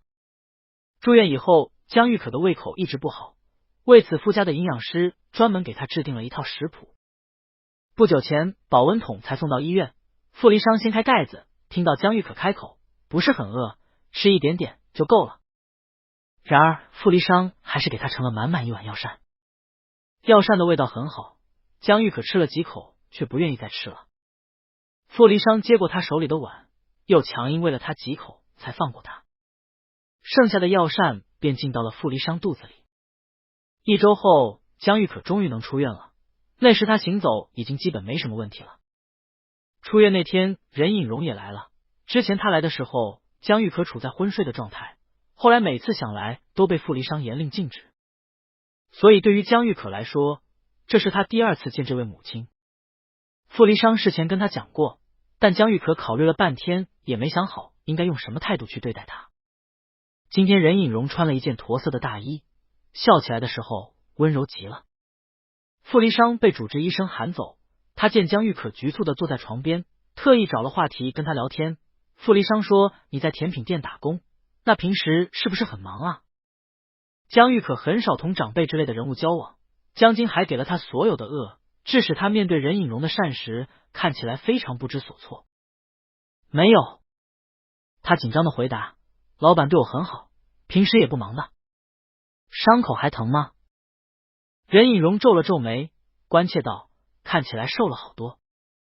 是吗？江玉可下意识的去摸自己的脸，看起来像是自言自语，我每天照镜子也看不出自己胖了还是瘦了。任隐容扑哧一声笑了出来，还好，也不是特别瘦，就有一点。一点也能看出来吗？能的，我眼尖，一点点也能看出来。怎么看的？看脸吗？你脸本来就小，瘦一点点就很明显。两人竟然在到底瘦了多少这个无聊的问题上聊了起来。江玉可见任隐容那么好说话，语气变得越来越轻松。任隐容叮嘱他回家以后要好好休息，顺便挖苦自己的儿子。本来我早就想来看你了，傅离商一直不让我来，还说等你出院以后他会把你带回来给我们看看的。可是我实在憋不住了。他叹了口气，语调忧伤，这2天做梦的时候都会梦到你，所以想着无论如何都要来一趟。傅离商回病房的时候就看见江玉可和任隐容笑作一团，他挑了挑眉，倒也没有打断他们聊天。还是江玉可先瞧见他，笑着看他，办好了。傅离商走到他面前，把医生交代的注意事项讲了一遍，2周后再来复查。那你们回家吧。任隐容站起来，我还约了美容师，现在过去刚刚好。小可，他冲他告别，我们下次见。江玉可立刻站起来送他。好的，阿姨再见。回去的路上，傅离商问江玉可跟任隐容聊了什么，后者含糊其辞，没有告诉他。傅离商看了他一眼，也不是真想知道。江玉可望着前方的车况，小声说了一句，阿姨人真好。是吗？傅离商很了解自己的母亲是一个怎样的人，于是把真相残忍的说了出来，他就喜欢长得好看的。你长得好看，所以他喜欢。两人到家正好是吃午饭的时间点，营养师已经提前在家里做好了午饭，看见2位男主人进门，他便离开了。一开始江玉可以为这个营养师是傅离商特意请来的，可前几天男人不小心说漏了嘴，他这才知道这位营养师原本一直负责傅行之的饮食。你不是胃口不好吗？我爸非要他来照顾你，谁给他钱他就听谁的，所以他来给你做饭了。那叔叔怎么办？又不是不还给他。傅离商无所谓的说道，他少吃几顿又不会怎么样。在医院住了这么久，回到家江玉可才终于觉得放松。吃完午饭他便觉得困了，打着哈欠说要上楼睡觉。江玉可出院以后，傅离商也不能再继续请假了，他下午要回公司处理耽搁的事务。走之前他进卧室问江玉可有什么想吃的，他眯着眼睛去摸傅离商同样消瘦不少的脸颊，眉头末尾的说了句，宝宝你也瘦了好多。傅离商歪头蹭了蹭他的手，感受江玉可掌心的温热，笑了笑，你乖一点，在家里等我回来。好。江玉可答应他。傅离商走后，江玉可很快就睡着了。他在医院基本没睡过一个好觉，回到家闻到熟悉的味道，满足的闭上了眼睛。他睡得很沉，直到被一股尿意憋醒，醒来才发现已经接近6点了。他起身去卫生间解决了生理需求，这才感觉到身上黏糊糊的。傅离商离开前开了空调，估计是温度开得有点高。江玉可出来拿睡衣，他现在还是不能洗澡，只能用水擦一擦。大概是睡得太久，江玉可还处在醒觉的阶段，进浴室的时候没关门，只是虚虚掩着。傅离商被公司那2个老头绊住了手脚，导致回家有点晚了。1楼没开灯，傅离商暗想江玉可也许还没睡醒。走到卧室，看见里面亮起了灯，推开门时听见了浴室传来的水声。江玉可被水声掩盖或是其他什么原因，傅离商喊了2声都没有回应。于是他直接推开了浴室的门，里面的一幕猝不及防的撞进了他的眼帘。他缓缓靠近，眸色渐渐变深，而直到傅离商走到淋浴间，江玉可才发现身后的人。他猛地抬头对上傅离殇的视线，瞬间感觉整个人都不好了。你，江玉可浑身一僵，尴尬的只想哭。你怎么回来了？傅离殇佯装没听见他的哭腔，面无表情的靠了上去，声调沉沉，我帮你。不，同一时间，男人已经不由分说的握住了他的手。江玉可艰难的喘了口气，鸡皮疙瘩全起来了。他上半身还穿着睡衣，下半身却什么都没穿。傅离殇让他靠在自己身上，贴着他的耳朵小声开口，站得住吗？花洒被丢在地上，热水汩汩的流了出来。傅离殇的语气异常淡定，呼吸间的热气喷洒在江玉可的耳廓，他推拒的动作也慢慢变了一种意味。江玉可并不是一个欲望很强的人，但到底也是一个男人。视野里是沾满水汽的瓷砖，傅离殇的气息更让他沉迷。男人啃咬他的耳垂，低低询问，憋很久了。江玉可手软脚软，傅离殇担心他腹部的伤，只能用手臂钳住他，把人牢牢圈在怀里。热水流到江玉可的脚边，他也分不清是水热还是自己身上热。傅离殇见他不回答，坏心眼的惩罚他，果然听到怀里的人似哭非哭的叫了一声。江玉可这个含糊不清的答案仿佛并不能让他满意。傅离殇沉着脸继续追问，我在问你话，是不是？男人比江玉可自己更了解他，热气氤氲出来的雾气飘飘荡荡包裹着他，他再一次被掌控。他热得快要融化，最后自暴自弃的应他，宝宝。他胡乱去抓他的手臂，像是抓救命稻草似的。他侧过头看他，杏眼里进了泪，开口的声音又轻又软，似乎在冲他撒娇。难受，傅离殇吻掉他脸上的眼泪，又亲了亲他好不容易恢复红润的唇瓣。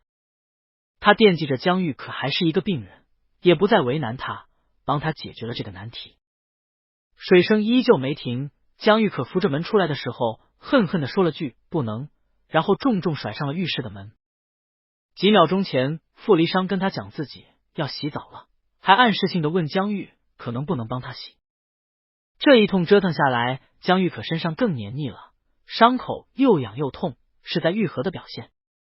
他坐在床边丝丝的抽泣，一时不知道该骂自己抵挡不住诱惑，还是该骂傅离殇乘虚而入。江玉可的手机被遗忘了这么长时间，时隔1个多星期，终于再次回到了他手里。其实最主要的还是傅离殇没把手机还给他。住院期间，江玉可隔绝了外部所有联络。傅离殇帮他在甜品店老板那里请好了假，江玉可是帮夏欣买日用品的时候出事的。而那一天，夏欣左等人没来，右等人没来，给他打了好几个电话，都是无人接听的状态。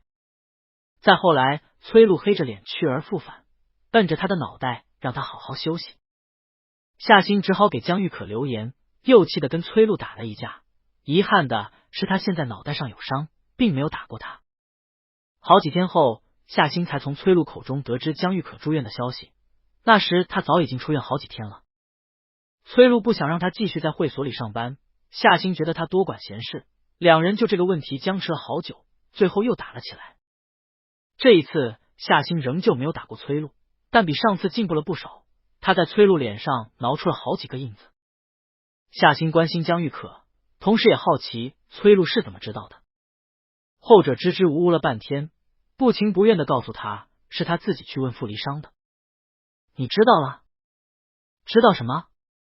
夏欣留了个心眼，怕崔璐套他话，没什么。崔璐也懒得跟他讲谜语，径直说道，你说傅离殇跟江玉可的事情。什么事情？我听他们都在传傅离殇在追江玉可，傅离殇在他们圈子里被称为最难动心的一个男人，可谁都没料到他竟然不声不响的坠入了爱河。崔璐唯一接触江玉可的那次，还是两人重逢的那个晚上，那时候大家都觉得江玉可看着干净，其实是一个很有手段的人，这就导致崔璐对江玉可的印象极其糟糕。不过跟夏欣说的时候还是收敛了点，只评价道他挺厉害的。谁？江玉可。世界上没有不透风的墙，但这风也是要慢慢透的。夏欣见他对两人的往事并不知情，很奇怪的笑了笑，仿佛在嘲讽崔璐的愚蠢。给手机充上电，江玉可很快就联系了夏星。夏星连忙询问他的状况，江玉可回答说已经没事了。到底发生了什么？江玉可只说自己动了一个小手术。夏星并不在意江玉可的隐瞒，毕竟他心里也藏着事。他松了口气，与江玉可聊天。那你现在在哪？家里。我能不能来找你玩？夏星抱怨道，你总是突然失联，我都担心死了。好。江玉可想到上次自己辞职不告而别，也觉得愧疚。我把地址发给你，我一个人在家里都要发霉了。公安局那边也有了新的进展，按照提交上去的鉴定报告，警方很快对犯罪嫌疑人实行了抓捕。妇人似乎铁了心想要江玉可死，被逮捕的时候根本没有挣扎，开口第一句就是问江玉可。负责这起案件的是傅离殇的一个不太熟的朋友，傅家曾经帮过他，这次也算是还了这个人情。他们把妇人羁押在看守所的时候，他的精神状态已经不太正常了，他像是陷入了什么幻境，只是翻来覆去的问江玉可死没死。朋友头疼的又重复了一遍，他们是以故意伤害罪逮捕他的，而不是故意杀人罪。随后傅离殇便知道了这些情况，此时已经快要到下班的时间点了。傅离殇静静望着桌上的文件，回答说知道了。挂断电话以后，罗展元敲门走了进来，向他汇报明天的行程。傅离殇听完，忽然抬眼问他，有烟吗？罗助理愣住，点头，有。给我一根。傅离殇没什么烟瘾，偶尔在交际的场合才会抽上一根。橙黄色的光点明明灭灭，罗展元出门前向后望了一眼，迟疑的关上了门。戚佳佳看着他脸上奇怪的神情，怎么了？傅总，罗展元挠挠头，不知道自己该怎么描述这种感觉，可能是我想多了吧。你在说什么？戚佳佳听得稀里糊涂的。他走到前台，压低音量小声说道，刚才傅总问我要了根烟。所以呢？姐姐，你是没看到他那个表情，就是那种无能为力的感觉，你能懂吗？戚佳佳并不懂，还认为罗展元是最近加班加到神志不清。你以为傅总是你啊？天天这个没办法，那个没办法的。仔细一想也很有道理，罗展元同样倾向于是自己的错觉。他唉声叹气的喊累，让戚佳佳再给他泡杯咖啡，今晚目标争取在11点前下班。戚佳佳白了他一眼，傅总又不是不给你发奖金，而且我听说傅总又给你加钱了。罗展元昂首挺胸，指着自己写的密密麻麻的笔记本义正辞严，这是我应得的。是，这是你应得的，那你还不赶紧努力工作？遵命。睡前傅离殇抱着江玉可考虑了许久，悄声开口，江玉可，过几天就要公诉了。傅离殇回家的时候，江玉可就察觉出他有些不对劲，好几次他都欲言又止，没想到想说的竟然是这件事。腹部的伤口以肉眼可见的速度在愈合，江玉可慢慢翻了个身，同他面对面。宝宝，江玉可沉思了几秒钟，还是安慰他，我没事。傅离殇皱眉去掐他的脸颊，表示自己的不满。出了这样的意外，江玉可也明白自己的事情瞒不住了。不过傅离殇知道归知道，在江玉可面前他却从未提起过。傅离殇不问，江玉可也不说，两个人默契的一同装傻。这层窗户纸捅破之后，江玉可沉默下来，而后才温吞开口。他特别平静，仿佛自己是一个局外人。宝宝，从小到大，我只学会一件事，那就是熬。很多事只要能熬过去就行了，所以你不要担心我，我真的没事。傅离殇把他的话当作耳旁风，直直的盯着他，问他，那你委屈吗？江玉可愣了一下，我只想知道你委不委屈。江玉可皮肤白，傅离殇一掐就红了一块。现在他揉着那一块皮肤，缓缓说道，那些安慰人的话我不想听，你只要回答我的问题就行了。看来江玉可如果不回答，今晚就别想睡一个好觉了。他无可奈何的笑了起来，诚实回答，委屈的。不是因为生活在这样的环境下就活该承受这些苦痛。江玉可习惯忍耐，并不意味着他连说委屈的权利都没有。只不过他深知，即便自己倾诉，也无法改变现状，因此才保持沉默。傅离殇应了声，靠过来把他抱进了怀里。江玉可接收到一个莫名其妙的拥抱，听到男人跟哄孩子似的哄他，以后不会了。江玉可听出他的郁闷，啼笑皆非的说，好。2周后，江玉可准时到医院复查，伤口恢复得很好，江玉可几乎已经感觉不到任何疼痛了。这天傅离殇打电话跟他讲自己把一个 U 盘落在了书房，问他能不能帮他送到公司来。江玉可求之不得，他被勒令在家里养伤，家里钥匙也被没收了，除了去医院哪儿都不能去，性格再安静的人都会感到无聊。他找到那个 U 盘，按傅离殇的描述找到家里的备用钥匙，然后拿着车钥匙出门了。不知不觉间，冬天已经真正来临了。江玉可穿了一件长款的白色羽绒服，围了一条深蓝色的围巾。他开车到公司，下车时竟然碰上了同样来公司找傅离殇的林真宇。林真宇同样听说了傅离殇追人的事，也和崔璐他们有相同的想法。现在好不容易找着机会能来找他，没想到就这么撞上了传闻的另一个主人公。本来江玉可想装作不认识的，但林真宇一见到他就上来拽他，特别不客气的开口，江玉可，你是不是在跟傅离殇谈恋爱？江玉可被他拦在原地，听到他盛气凌人的说道，你不要太得意，像你这种人，等傅离殇的新鲜感过去以后就会厌倦你了。这话听起来伤人，但对江玉可不痛不痒的。上回林真宇喊哥哥的事已经先过去了，他现在只是觉得林真宇年纪小，自己好像没有与他纠缠的必要。林真宇瞧江玉可无视他想进公司，只感觉他是在羞辱自己，觉得更生气了。你这人怎么这样？好歹也要讲究先来后到吧。明明是我先认识他的。江玉可这时倒认真看他了。林真宇确实骄纵惯了，江玉可听他这么说，不觉得他讨厌，反而觉得他挺可爱的。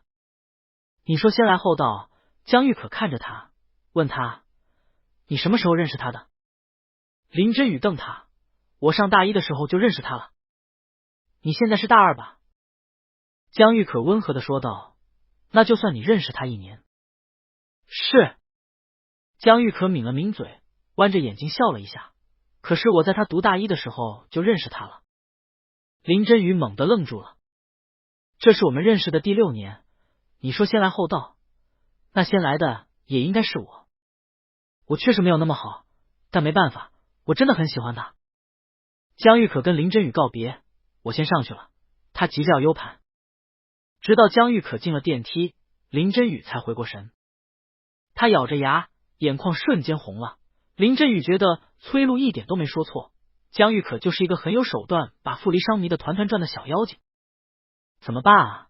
他急得只想哭，他好像连一点胜算都没有了。罗展元收到老板的命令，一早就在公司门口等着了。江玉可出了电梯，迎面看见他，把手里的 U 盘交给了他。副总在跟方总讨论方案，他让我来接您。算起来，这是罗展元第2次见江玉可。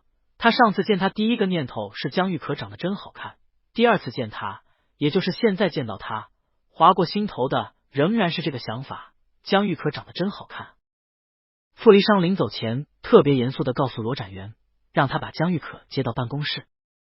按照傅离殇当时的态度，以及罗展元对自家老板的了解，眼前这个长得特别好看的男人多半就是傅总的男朋友了。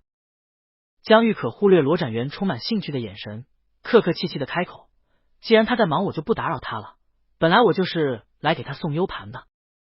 上一次见面的时候，办公室里还有一个林真宇，因此罗展元下意识的把江玉可跟他做对比。每次林真宇来傅离殇公司都要弄出很大的动静，生怕别人不去猜他跟傅离殇的关系。您不进去坐坐吗？他困惑的问道，副总让您在办公室里等他。江玉可摇头，我不进去了，我在还会让他分心。罗展元愣了一下，越发确定他肯定跟傅离殇有一腿。江玉可见他欲言又止的神情，以为他是害怕傅离殇的责怪，于是体贴的说道：“没关系，你回去工作吧，我发个消息跟他说一声就行。”送走江玉可，罗展元魂不守舍的走到了前台。戚佳佳知道他是去接人了，可是他瞧他身后空空荡荡的，压根就没有人。人呢？罗展元心不在焉的晃了晃手里的 U 盘，显然是还没有回过神。走了。戚佳佳有些惊讶，走了？走了？怎么走了？他说他不想打扰副总工作。罗展元愣愣的看着戚佳佳好一会儿，才终于把自己的魂儿捡了回来。你知道吗？他走之前还对我笑，姐姐，我从来没见过笑得这么好看的人。戚佳佳扑哧一声笑了出来，你犯花痴呢？真的。罗展元怕他不信，有些急切的反驳他，而且一般人找了像副总这样的男朋友，肯定是很想炫耀的吧？可是我感觉他一点都没有想炫耀的意思，就是那种感觉，你能懂吧？戚佳佳颇有欣慰的瞧着他，哦，那如果你跟副总谈恋爱，你会怎么做？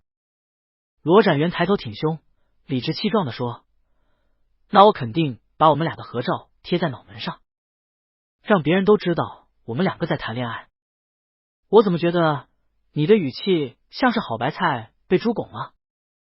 罗展元认真沉思了几秒钟，说道，本来我是这么想的，现在我又觉得好像是副总赚到了。戚佳佳笑得直不起腰。给傅离殇发完消息，江玉可便坐上了车。从家里出来之前，他就已经和傅离殇沟通好，送完 U 盘可以到处逛逛，所以事情真相压根就不是罗展元想的那样，江玉可只是纯粹不想浪费能够自由活动的时间。他刚把车钥匙插进车里，开启空调，手机便响了起来，是微信语音通话的提示音。江玉可好奇的看了一眼，来电人的名字让他冷不丁的心头一跳。他拿起手机接了起来，很快一个熟悉的声音在耳畔响起，小可。江玉可一只手搭着方向盘，手指不由得蜷缩起来。他抿了抿唇，有些兴奋的好心情慢慢冷却了下来。沈哥，他开口喊道，他们来找你了。沈慕琴那边有点吵，夹杂着不清不楚的说话声，我刚从外地回来就听说了你的事情。沈哥，每次你的消息都很灵通。江玉可无奈的翘了翘嘴角，只不过语气里没半点笑意，现在已经没事了。沈慕琴似乎换了个地方，喧哗的背景音消失了。你怎么样？没事吧？没事，前段时间出院了，现在基本好的差不多了。那就好。沈慕琴也不知道该怎么评价这件事，他见过太多的黑暗，很多事也不是一句两句就能说得清的。自己注意点，好好保护自己。到后来，沈慕琴只是这么说道。好，我知道了。电话两边都沉默了片刻，江玉可手指用力摁着方向盘，看到指尖泛出微微的白，才很轻的笑了一声。他慢吞吞的开口，沈哥，是不是还有什么事？男人悠悠叹了口气，我只是在考虑要不要告诉你。你都打电话给我了，不就是为了告诉我这件事吗？谁说的？我就不能是单纯的关心你？沉闷的气氛稍许活跃了些，双方心照不宣的笑了笑。沈慕琴感慨道，小可，还是你了解我。江玉可搭在方向盘上的手垂落下来，去抠坐在下面的真皮座椅。这些动作都暴露出了他内心的紧张，但他开口的腔调依旧冷静。沈哥，我们好歹认识了这么久，每一次你想要告诉我不好的事情都会这样。沈慕琴终于不再拐弯抹角，正色道，昨天凌晨的时候，我手底下的人发现江金海睡在赌场里，然后他们就把他丢了出去。结果今天早上出门的时候，发现他还在老地方睡着，天这么冷，他们担心出什么事，就汇报给我听了。江玉可听完，面部表情也没什么变化，很平静的问道，那他冻死没？沈慕琴一下子笑了出来，没有。那太遗憾了。江玉可也跟着笑，他抬眼去看中央后视镜，里面的自己眉眼冷淡，像是融了一层霜，看起来有点陌生。江玉可歪了歪头，静静的说，沈哥，你再把他丢回去吧。哦，丢的离赌场远一点，省得你惹麻烦。你明明知道的，说这些时江玉可丝毫不觉得愧疚，指甲抠得太用力，他已经隐隐感受到了疼痛，最想他死的人就是我。小可，这次事情有点不一样。沈慕晴叹了口气，倒不觉得江玉可说的有什么问题，况且就算他真的死了，会有麻烦的人是你而不是我。因为江玉可是江金海的儿子，这令人恶心又无法改变的血缘关系像一副枷锁，从他出生起就牢牢地捆住了他。距离上次来这里好像已经过了很久了，但江玉可仔细算了算时间，发现也就短短几个月。好像跟傅离殇在一起时总感觉时间过得很快，又或许是从前的日子太难熬，所以让他觉得时间过得很慢。仍然是那扇漆掉光的铁门，沈慕晴已经先到了，他不再穿令他别扭的西装，简单的黑色羽绒服衬得他的气质更加冷漠。江玉可用力推开门，铁门发出了吱呀的响声，背后的光照了进来，江玉可看见了空气里浮动的灰尘。江金海被放置在沙发上，半死不活的模样，身上却盖着一条崭新的棉被，应该是沈慕晴特意买的。天花板上的灯泡似乎又坏了，两人只能借着外面的光线视物。江玉可低着头看着沈慕晴掀开棉被一角，露出了江金海瘦骨嶙峋的四肢。江玉可终于反应过来，第一眼那种不对劲的感觉从何而来。从前江金海喝醉酒也会这样，只不过喝醉归喝醉，至少还是有生气的，不像如今紧紧闭着眼，面上浮着一层青色的白，不仔细看还真以为这是一个死人。沈慕晴见江玉可皱起眉，就伸手把他的衣袖往上拉。江金海的手臂上全是细细密密的针孔，江玉可瞳孔一缩，看向沈慕晴。沈慕晴和他对上视线，微不可察的点了点头。出去说。单元楼的走廊非常狭窄，两人下了楼朝巷子外走。江玉可深深喘了口气，才终于找回自己错乱的呼吸。他是因为注射太多才会这样，过几天应该就会醒了。沈慕晴一边走一边低声开口：小可，我之前不是跟你说过吗？有一段时间江金海一直没有出现在赌场，应该就是这个原因。巷子里照不到阳光，江玉可走得飞快，仿佛在这里多待一秒都会呼吸困难。沈慕晴跟在他身后，把这2天查出来的事情都告诉他。江金海好像偷了一批货，这些天一直有人在找他，你自己当心点，不要牵扯进去。江玉可猛地停住脚步，头顶上依旧是逼仄的天空，巷口吹来一阵寒风，他的手指冷到发僵。他逃离了这么长时间，可是一切好像都没有改变。过了半晌，沈慕晴才听到江玉可的声音，很轻很镇定的响了起来：沈哥，如果你今天打电话来是让我给江金海收尸，我想我一定会很高兴的。说话间哈出的雾气迷了眼睛，江玉可连1秒都不想多待，告别沈慕晴以后便匆匆离开了。他把车停在不远的地方，直到他坐进车里，空调的暖风对着他的脸吹了好长时间，江玉可才觉得暖和了一点。腹部的伤口已经长出了新肉，粉色的，留下了疤。这段时间傅离殇找到了一款祛疤效果很好的药膏，每天定时定点给江玉可涂上好几遍。他自己不太在意疤痕，但傅离殇很在意，涂的时候又仔细又小心。江玉可知道自己一直都是不幸运的，他经历过这么多不幸的事情，连过平静的日子都变成了奢望，可他又拥有了傅离殇的喜欢和爱，会让别人羡慕的说他好幸福。这么一想，他好像又是极其幸运的。现在他忽然明白过来，其实并不是幸运或者不幸运，原来什么事情都是要等价交换的。他得到了这么多，所以要付出相应的代价。他像是一个偷走礼物的小孩，把礼物还回去，或是拿出相同价值的东西，只有这2种选择。但是人都是贪心的，得到了就想一直拥有。江玉可不愿意付出了，他一点都不想还回去。他没理由再为别人的过错买单。江玉可心想，我也不乐意了。两人来得匆忙，也走得匆忙，因此谁也没有注意到有一个人站在离那幢单元楼不远的地方，在他们出现以后就一直在静静的观察着他们。傅离殇是和江玉可前后脚到家的。江玉可停车技术并不好，每次停车都要花好长时间。傅离殇降下车窗，在车库门口按了2声喇叭。江玉可探出脑袋，小脸被空调吹得红扑扑的。他看着傅离殇，焦急地说：“你别催我。”“我没催你。”傅离殇眼含笑意：“你慢慢来，别紧张。你不要停进来了。”江玉可指挥他：“我今天想去外面吃。”因为手术，江玉可这也忌口，那也忌口。后来出院了，傅离殇叮嘱营养师只准他吃清淡的，就怕会影响伤口愈合。虽然江玉可平时口味不重，但吃了这么长时间，嘴巴早就吃得没味道了。傅离殇考虑了一下，答应了。吃什么？这时江玉可终于停好了车，他走过来，拉开车门，坐进了副驾驶。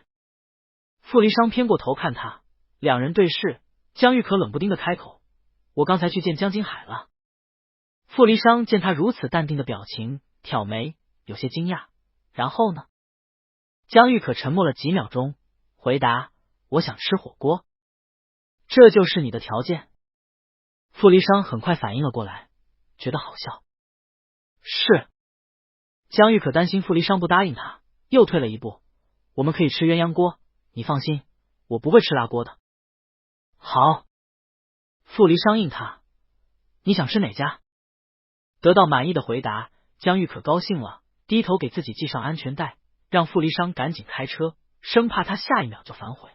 “就你读大学的时候，我们经常去吃的那家吧？”“怎么突然想吃这家了？”“不知道。”江玉可说道，“就是回来的路上突然想吃了。”外面的天已经完全黑了，天黑以后气温变得更低，车载广播提示市民冷空气来临，近期要注意保暖。好像要下雪了。在很多人心里，冬天最受人气的美食就是火锅。江玉可说的这家火锅店开了几十年了，深受 C 大学生的喜爱。从前两人去吃之前都会安排一个人先去拿号，不然要排好长时间的队。傅离殇刚停好车，江玉可就已经迫不及待地拉开了车门。男人慢悠悠地坠在他身后，思考着江玉可提的那句江金海更深层次的含义。火锅店的店面不大，但整理得很干净。两人进去的时候，店里竟然没什么人。老板说是因为期末考试陆续考完了，很多学生都已经回家了。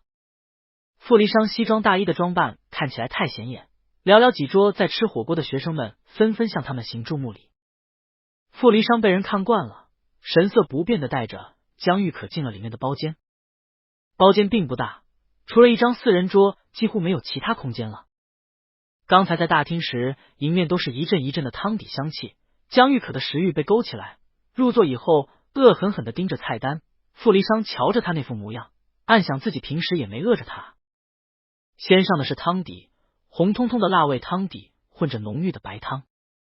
傅离殇先涮了肥牛，隔着锅里涌上来的雾气去看对面的人。现在你可以说了。蘸料是油碟和麻酱。江玉可用筷子夹着肥牛，垂着眼睛漫不经心地说：“早上不是给你送 U 盘吗？出来的时候沈哥给我打电话，说江金海快死了，让我去看看。”江玉可和傅离殇不同，他性格温顺内敛，也不怎么发脾气，与他相处过的人都会觉得他性格很好。而此刻江玉可说这些话时，神情讥讽，言辞刻薄又冷漠。傅离殇似乎是第一次见到他的这一面，他仿佛是一片孤零零的领域，被江玉可单独隔开，藏在最阴暗的角落，像是阳光与影子。从前展现在傅离殇面前的都是光亮，而影子默默陪伴着江玉可，构成了他的成长轨迹，非常真实，也非常陌生。理由呢？傅离殇静静的听他讲，顺着他的话继续这个话题。江玉可抬眸，冷若冰霜的面容，他的嘴唇一张一合。傅离殇看懂了他的口型。沈哥说他偷了一批货，很多人在找他，然后让我当心点，他担心这群人会找到我。那你怎么考虑的？当然是报警。江玉可瘪嘴，不耐烦的语气。回来的路上我就一直在想要怎么办，后来我突然发现这跟我有什么关系？他自己想死，凭什么又要拖着我？肥牛已经熟了，店家切得很薄，放进嘴里是入口即化的感觉。江玉可蘸着油碟一连吃了好几片，傅离殇敛着眸子，给他倒了一杯旺仔牛奶。那你报警了吗？江玉可咕咚咕咚把一杯牛奶喝进肚子，杯子落在桌上时发出轻微的一声响，像是沾染了一丝怨气。明天就去，明天一早醒来就去。傅离殇看着那杯喝完的牛奶，很不明显的翘了翘嘴角。好，我陪你一起去。菜已经上齐了，毛肚、虾滑、酥肉、冻豆腐都是江玉可喜欢吃的。江玉可被禁食太久，好不容易碰上一顿火锅，连胃口都比平时好了不少。两人自顾自的低头吃了一会儿，江玉可把喜欢吃的都吃了一遍，自己又主动接上了刚才的话题。很多事情似乎都是这样，最难启齿的往往都是第一句话。只要越过了第一句，后面的就会变得越来越容易。这是他心里最深的一块疤，每当快要愈合的时候，就会被人狠狠撕开，露出里面腐烂丑陋的血肉。他为此痛苦，煎熬了好久好久，却永远等不到他的愈合。此时的江玉可尖锐易怒，好似一只充满戒心的刺猬，却把柔软的肚皮朝向了傅离殇。他好像破罐子破摔了，也不再那么害怕傅离殇发现他的不堪，每句话都带着深恶痛绝的恨。傅离殇从他有些错乱的话语里组织出了他的童年，锅底不再沸腾，横贯在他们中间的雾气慢慢消失了。有些陈旧的窗棂上结了细细的水珠，一部分承受不住重力，沿着墙壁缓缓淌了下来。包间里安静了下来，江玉可尽量控制住暴走的情绪，看似冷静的问道：宝宝，你会害怕吗？傅离殇明知故问：害怕什么？害怕。江玉可眨了眨眼睛，终究还是避开了男人探究的目光。我灼热的神经缓缓冷却，江玉可突然像漏了气的皮球，那些积攒起来的勇气瞬间泄得干净。他低下头，掩饰性的去看傅离殇的袖口，有些僵硬的语气：他是我父亲，可是每一天我都盼着他能消失。你是不是有点害怕？江玉可本就敏感，刚才傅离殇的异样他都看在眼里。他笑了笑，笑容看起来有点苦，觉得我很陌生。傅离殇沉默片刻，伸长手，用手指去勾江玉可发颤的指尖。他稍微用了点力，江玉可的手指被他缠在手里，密密的包裹着他。胸口酸酸胀胀的，像是有什么要呼之欲出。男人开口的语气很温柔，他察觉出了那种感觉，是心疼。我很高兴。手指变成了手掌，傅离殇把他的手拢进自己的掌心。你愿意主动跟我说这些话？吃完火锅出来的时候，一阵寒风扑面而来，江玉可缩了缩脖子，傅离殇牵着他朝街对面走。他忽然想起了一件事，是一个被遗漏的细节。傅离殇觉得困惑，便问出了口：你说早上去找的江金海，可是你是晚上才回家的，中间这段时间你去了哪里？江玉可眼神忽然变得有点飘，纠结了一会儿才说道：去了我们以前看电影的那个电影院。傅离殇愣了一下：你去看电影了？没有，他只是把车停在电影院门口，然后在车里坐了一下午。有许多情侣从电影院进去，再从电影院出来，他们脸上洋溢着相同的笑容，像极了从前的自己。江玉可忽然觉得自己好像一直在让爱人伤心，就是因为自己的处处顾忌。路灯拖出暖色的影，天空好像有什么坠落了下来，细碎而纷扬。江玉可仰起头，吃惊的睁大了眼睛。宝宝，傅离殇抬手抹掉落在他脸上的雪花，笑道：下雪了。昨晚吃完晚饭便开始下雪，一开始只是细碎的小雪，后面越下越大。等傅离殇和江玉可回到家，路边的灌木丛上已经积起了薄薄的一层白。皑皑白雪遮盖住了很多景象，像是为了印证自己的决心，江玉可穿戴整齐便要出发去警局。傅离殇跟罗展元交代完公司里的一些事，就跟着江玉可上了车。他伸手捏了捏江玉可的脸，跟他提了一嘴。江玉可把他的话听了进去。警局里接待两人的是傅离殇那个不太熟的警察朋友，现在也不算不熟了，最近两人接触的多，朋友性格比较外向，看见傅离殇和江玉可，敏锐的察觉到有重要的事，给他们倒了杯水，笑着说：坐。这是一间单独的谈判室，他的目光在两人脸上扫过，然后定格在江玉可脸上。请问有什么事吗？江玉可穿了和昨天一样的羽绒服，衣服白，皮肤也白，看起来最多只有20出头。他伸手去拿放在自己面前的那杯水，手指微微蜷缩。傅离殇用余光一直观察着他，注意到了他的紧张。我要报案。他抿着唇，静静开口：江金海吸毒，还有贩毒。从进警局到出来一共也就20分钟，其实江玉可并不知道详细内容，更多的还是要让警方自己去调查，因此他们立好案之后便离开了。下过雪的第二天格外冷，江玉可站在路边哈出一口白雾，若有所思地望着街对面的某一处。傅离殇用手背碰了碰他露在外面的手，很冷，他叹了口气，抓着他的手放进了自己的大衣口袋。江玉可回过神，困惑道：怎么了？你在想什么？我在想这次他会被判几年。忽然迎面吹来一阵冷风，吹得江玉可眯了眯眼。傅离殇等着他的后半句话，但是等了好一会儿，江玉可却没有继续说下去。警察朋友的动作很快，下午警局那边就有了新的进展。他们去了小区，并没有找到江金海的身影，巷子里的监控基本都是摆设，警方把附近能用的监控都调了出来，再根据小区里的住户提供的线索，最后在离巷子2条街的十字路口处发现了带走江金海的那辆黑色轿车。本来江玉可还在遗憾应该昨天就报警的，但朋友打电话给傅离殇，告诉他江金海被带走的时间就是在江玉可离开后不久，似乎江玉可刚离开就有人进了小区把人带走了。我们在他家里找到了一些东西，这些东西是指被江金海一不小心丢到地上的针筒，后来滚到了沙发底下，被警方找到带到了鉴定科。鉴定结果出来以后，警方对这个案件愈发重视，因为从针筒里查出来的是一种新型的药物，从来没有在市面上流通过。这些都是内部消息，所以朋友并没有对傅离殇透露。他只是说，最近你和你的男朋友注意安全，有什么事立刻给我打电话。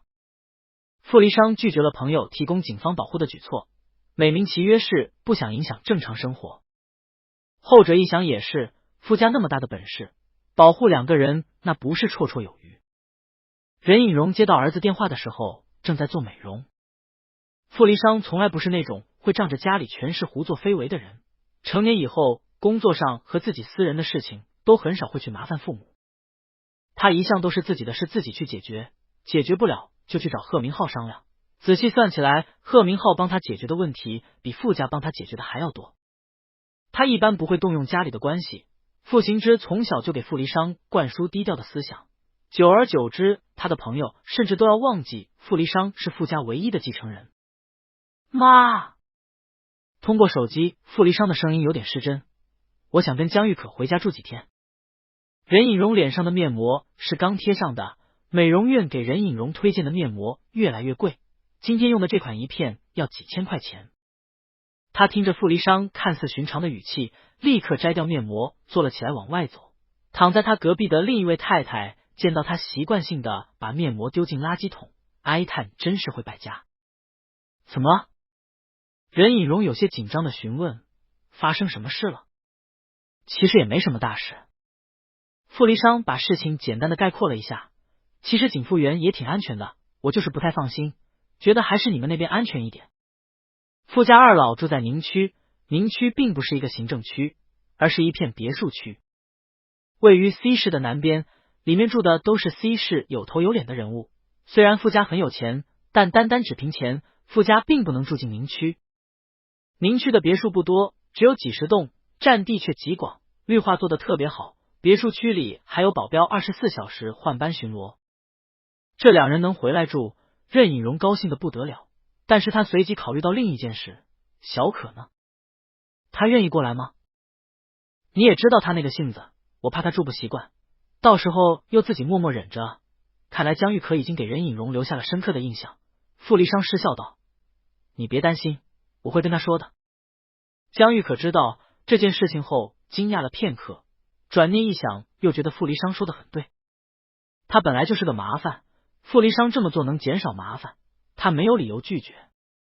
去宁区之前，他也问了一个问题，同任隐荣问的类似，我去你们家，阿姨他们会不会不习惯啊？家里突然多了一个人什么的，还有我应该要买礼物吧？我听说去长辈家里都要带礼物的。傅离殇这回是真笑了出来，他去捏江玉可的鼻子，直到他皱起眉，呼吸不畅，拍掉他的手才出声：江玉可，是我们家，不是你们家。傅离殇纠正他错误的想法，不用买，什么都不需要。你去宁区住，他们都很高兴。我妈已经在制定跟你的出游计划了。江玉可愣住，什么出游？就是让你陪她逛街、买衣服、买首饰。这件事好像激起了傅离殇痛苦的回忆，他的语气透露着无奈。我跟我爸都不愿意陪他，现在他好不容易盼到了你，肯定会想方设法的让你陪他出去玩。可是我也不懂这个。没关系，你并不需要懂，你只要陪着他，说这个好看，那个不好看就行了。江玉可的人生里一直缺乏母亲这个角色，因此乍一听任隐荣对他的期待，紧张之余还有一种很新奇的感觉。当天晚上，两人便到达了宁区，正好是临近晚餐的时间点。任隐荣特意问了傅离殇江玉可的喜好，让阿姨做了好几个他喜欢吃的菜。好在宁区的别墅构造和景富园的有些相似，一开始听着傅离殇的描述，江玉可以为傅家二老住在城堡里，直到进门以后见到现代家具才松了口气。任隐荣一看到江玉可就凑了上来，一会儿挽着他去看院子里他新买的花，一会儿拉着他问他护肤心得。江玉可哪有什么心得，在这方面他比傅离殇还要粗糙，最多就是现在天气冷了，早晨起来洗完脸，他挤一点傅离殇的乳液涂涂脸。哎呀，小可你真的好白啊，到底是怎么保养的啊？我真的好羡慕。任隐荣一边说一边还要上手摸一摸江玉可的脸，摸一摸江玉可的手。江玉可也不能躲，只能任由他动作。我没痒，他自己长的，伤口恢复的怎么样了？我打电话问傅离殇，他总说好了好了，我都怀疑他在敷衍我。江玉可把那句好了咽回肚子里，立刻换了种说法，已经好的差不多了。那就好。任隐荣笑眯眯的，丝毫不觉得哪里有问题。他给江玉可剥橘子吃，说这是饭前水果，开胃的，现在吃了过会儿能多吃点。江玉可受宠若惊，乖乖张嘴，酸酸甜甜的橘子入了口，任隐荣直夸他好乖。不用急着去上班，再休养一阵子再去，一定要把身体养好。好。傅离殇和傅行之父子俩站在不远处聊着工作上的事，两人不约而同的竖起一只耳朵听这边的聊天内容。傅离殇越听越奇怪，问傅行之，好了跟好的差不多了不是一个意思？我妈怎么总是动手动脚的？傅离殇的眼神渐渐复杂起来，他当是在摸猫呢。傅行之瞧着任隐荣剥橘子的动作，接上儿子的话，语气也有点奇怪，他都好多年没给我剥过橘子了。外面的雪已经化得差不多了，雪后的空气冷冽而干净。客厅里的光影温馨，隔着厨房的那扇门都挡不住食物的香气。那些光影渐渐落进了江玉可的眼里，他的眼睛也亮了起来，望向傅离殇的时候专注的令人心动。4人的晚饭正好坐满了一个方桌，整顿饭江玉可的碗就没空过，到后来他实在吃不下了，傅家人才停止给他夹菜的动作。吃完晚饭，江玉可跟任隐荣坐在沙发上聊天，他吃得太饱，傅离殇坐在他身旁，揽着他给他揉肚子。在长辈面前，江玉可有点不好意思，推了推他的肩膀，下意识的脱口而出，宝宝。任隐荣听到这个昵称怔了一瞬，只见傅离殇面色如常的应了声，把放在他腰上的手收了回来。母亲弯了眼，笑得愈发开心了。晚餐很好，气氛很好，所有的一切都刚刚好。傅离殇的手机在此刻突然响了起来，是警察朋友的电话。傅离殇用右手拿的手机，江玉可坐在他的右侧，正好能听清听筒里的说话声。傅总，他开口，找到江金海了。在哪里？1小时前，有群众报警说在郊区发现一具尸体。电话里的声音顿了顿，平静的叙述道，我们刚做完身份比对，确认死者就是江金海，初步判断死亡时间是在2个小时前。我刚才打江玉可的电话，他没有接，不知道他是不是和你在一起。如果方便的话，能不能让他现在来趟警局？傅离殇偏头去看江玉可，发现他眼里的那些亮光摇摇晃晃，慢慢暗淡了下去。傅离殇陪江玉可到了警局附近的酒吧，发生了一场打架斗殴事件。如今警局大厅里站着7、8个年轻的大学生，这么冷的冬夜，这些男生女生穿的一个比一个少。两人进去的时候，其中一个男生酒还没醒，仍然沉浸在酒吧的光怪陆离里。他坐在地上耍酒疯，警局里的一位警察拉着他，无奈又严肃的喝道：“你先起来，起来好好说。”警察朋友从办公室里走出来接待了他们，他的脸上带着倦容，见到两人以后开口：“请跟我来。”江金海的尸体被放置在技术科，法医告诉他们，他的尸体需要进行解剖才能查明真正的死亡原因，问江玉可愿不愿意。江玉可没有什么不愿意的，反正到头来也是一把骨灰的事情。他在里面，您可以进去看一看他。法医戴着口罩，露出来一双极度冷静的眼睛，他微微颔首，对江玉可说道：“节哀顺变。”警察朋友被领导传唤，临走前叮嘱法医之后要送他们离开。技术科的门微微敞开着，从门口望进去，能看到中央的床上有人安静的躺在那里。江玉可站在原地望了一会儿，最后摇了摇头，冲法医开口：“我不进去了。”法医愣了愣，江玉可的脸色算不上好。警局里开着暖风空调，傅离殇听到他的话以后，默不作声的去碰了碰他的手背，果不其然，江玉可的手冷的让他不由自主的皱起了眉。傅离殇的动作让江玉可回过神，他转头去看他，像是为了得到他人的认同。江玉可嗫嚅着唇，对傅离殇重复道：“我不进去了，我不想进去。”好。傅离殇干脆牵住他，抓住他汗湿的掌心，镇定的附和他：“那我们不进去了。”江玉可的脸上又浮现出了淡淡的厌恶。这扇敞开的大门，至于他而言，仿佛就是什么龙潭虎穴。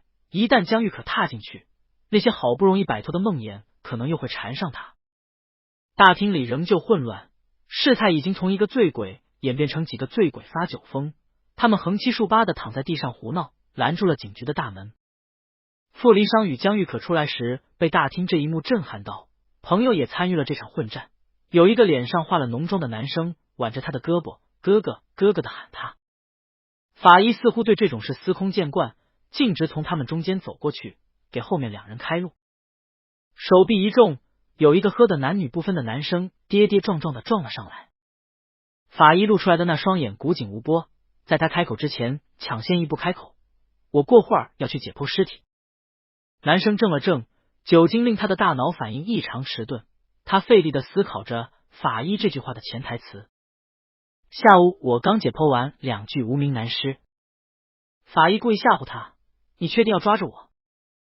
我刚刚忘记洗手了。”江玉可很不合时宜的笑了一声，这声笑倒把其他两人吓到了，毕竟江金海明面上是江玉可的父亲，如今他还躺在里面，江玉可笑得也太诡异了。江玉可，傅离殇喊他：“我没事。”江玉可敛了笑，甚至反过来让傅离殇不要担心。然而两人朝夕相处，大部分时候傅离殇还是能把握江玉可的情绪。男人注意到他眼里快要溢出来的难过，低声安慰他：“不会有人怪你，你不进去也不会有人怪你，没有人会来指责你做的选择。”傅行之跟任颖荣在家里焦急的等着2个小辈，江玉可回来的时候脸色苍白。任颖荣立刻迎上来，对上儿子的眼神，体贴道：“小可，阿姨已经把房间收拾好了，我们先上楼吧。”江玉可点头，任由傅离殇带着他上了楼。两人住的是傅离殇自己的房间，假如没有警察朋友的这通电话，江玉可这时应该在认真参观这间房间，两人会对傅离殇的成长轨迹进行讨论。可是此刻江玉可只是匆匆洗漱完，同傅离殇一起上了床。从警局回来的路上，江玉可表现得依旧淡定，但他越是淡定，傅离殇越是担心。傅离殇不敢睡太沉，到了后半夜身侧果然传来了轻微的响动，床头灯亮了起来，傅离殇偏头就看见了江玉可的眼泪。他像是被梦魇攥住，紧紧闭着眼睛，长长的睫毛已经被眼泪打湿了。江玉可，江玉可，男人不断唤着他的名字。江玉可猛地睁开了眼睛，现实与梦境颠倒，他愣愣地对上傅离殇担忧的面容。男人替他伸手擦眼泪，心疼地问：是不是做噩梦了？他听到了一声呜咽，江玉可撞进傅离殇的怀里，搂着他的脖子失声痛哭起来。傅离殇被他撞上床头，眼泪瞬间阴湿了他的睡衣领口。男人静静地回报他，江玉可哽咽道：宝宝，男人应他，摸了摸他被冷汗浸湿的头发，我在。江玉可哭得上气不接下气，颠三倒四的讲：我应该高兴的，明明我一直在等这一天的到来，可是我为什么一点都笑不出来？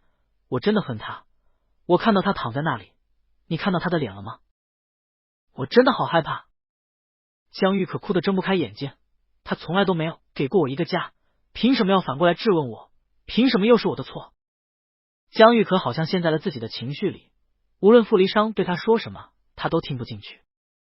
男人只好捧起他的脸，去吻他脸颊的眼泪，他伤心的眼睛，苦涩的咸流连于唇舌之间。傅离殇怕他哭得太伤神，不停的安抚他：不是你的错，你已经做得够多了，你不要觉得愧疚。男人低沉镇定的安慰，终于让江玉可慢慢脱离了噩梦的包裹，他的睫毛一簇一簇的粘在了一起。江玉可怔怔的望着傅离殇，终于冷静了下来。他凑上来和男人依偎在一起，把自己的眼泪都蹭到傅离殇脸上，哑声开口：宝宝，我刚刚做噩梦了。我知道。男人捏了捏他的后脖梗，低低回答：梦和现实都是相反的，你说梦里的自己没有家，可是你现在有家了。警察朋友在几天后把事情的后续告诉了江玉可。前一天，江玉可刚把江金海的骨灰处理干净，他回了江金海住的小区，在楼底下找了个有土的地方，把他的骨灰丢了进去。警方根据线索已经找到了那批人的踪迹，正在筹划把他们一网打尽。傅离殇跟江玉可在宁区住了半个月，在半个月以后回了景富园。同一时间，江玉可终于把自己养好，回到了甜品店上班。在江玉可请假休息的时间里，傅离殇顺带做了一件事，这是他在去上班的路上，傅离殇打电话来告诉他的。我用你的名义买下了甜品店的那个店面，所以按道理来讲，你才是老板。江玉可头疼道：你怎么不早点跟我说？我忘记了。傅离殇理直气壮的讲：也不是什么大事，我只跟你们老板说了这件事，主要是我怕你请假太久他会对你有意见，这样他对我的意见会更大吧。江玉可停好车，远远的就看见老板站在甜品店里，在冲他招手。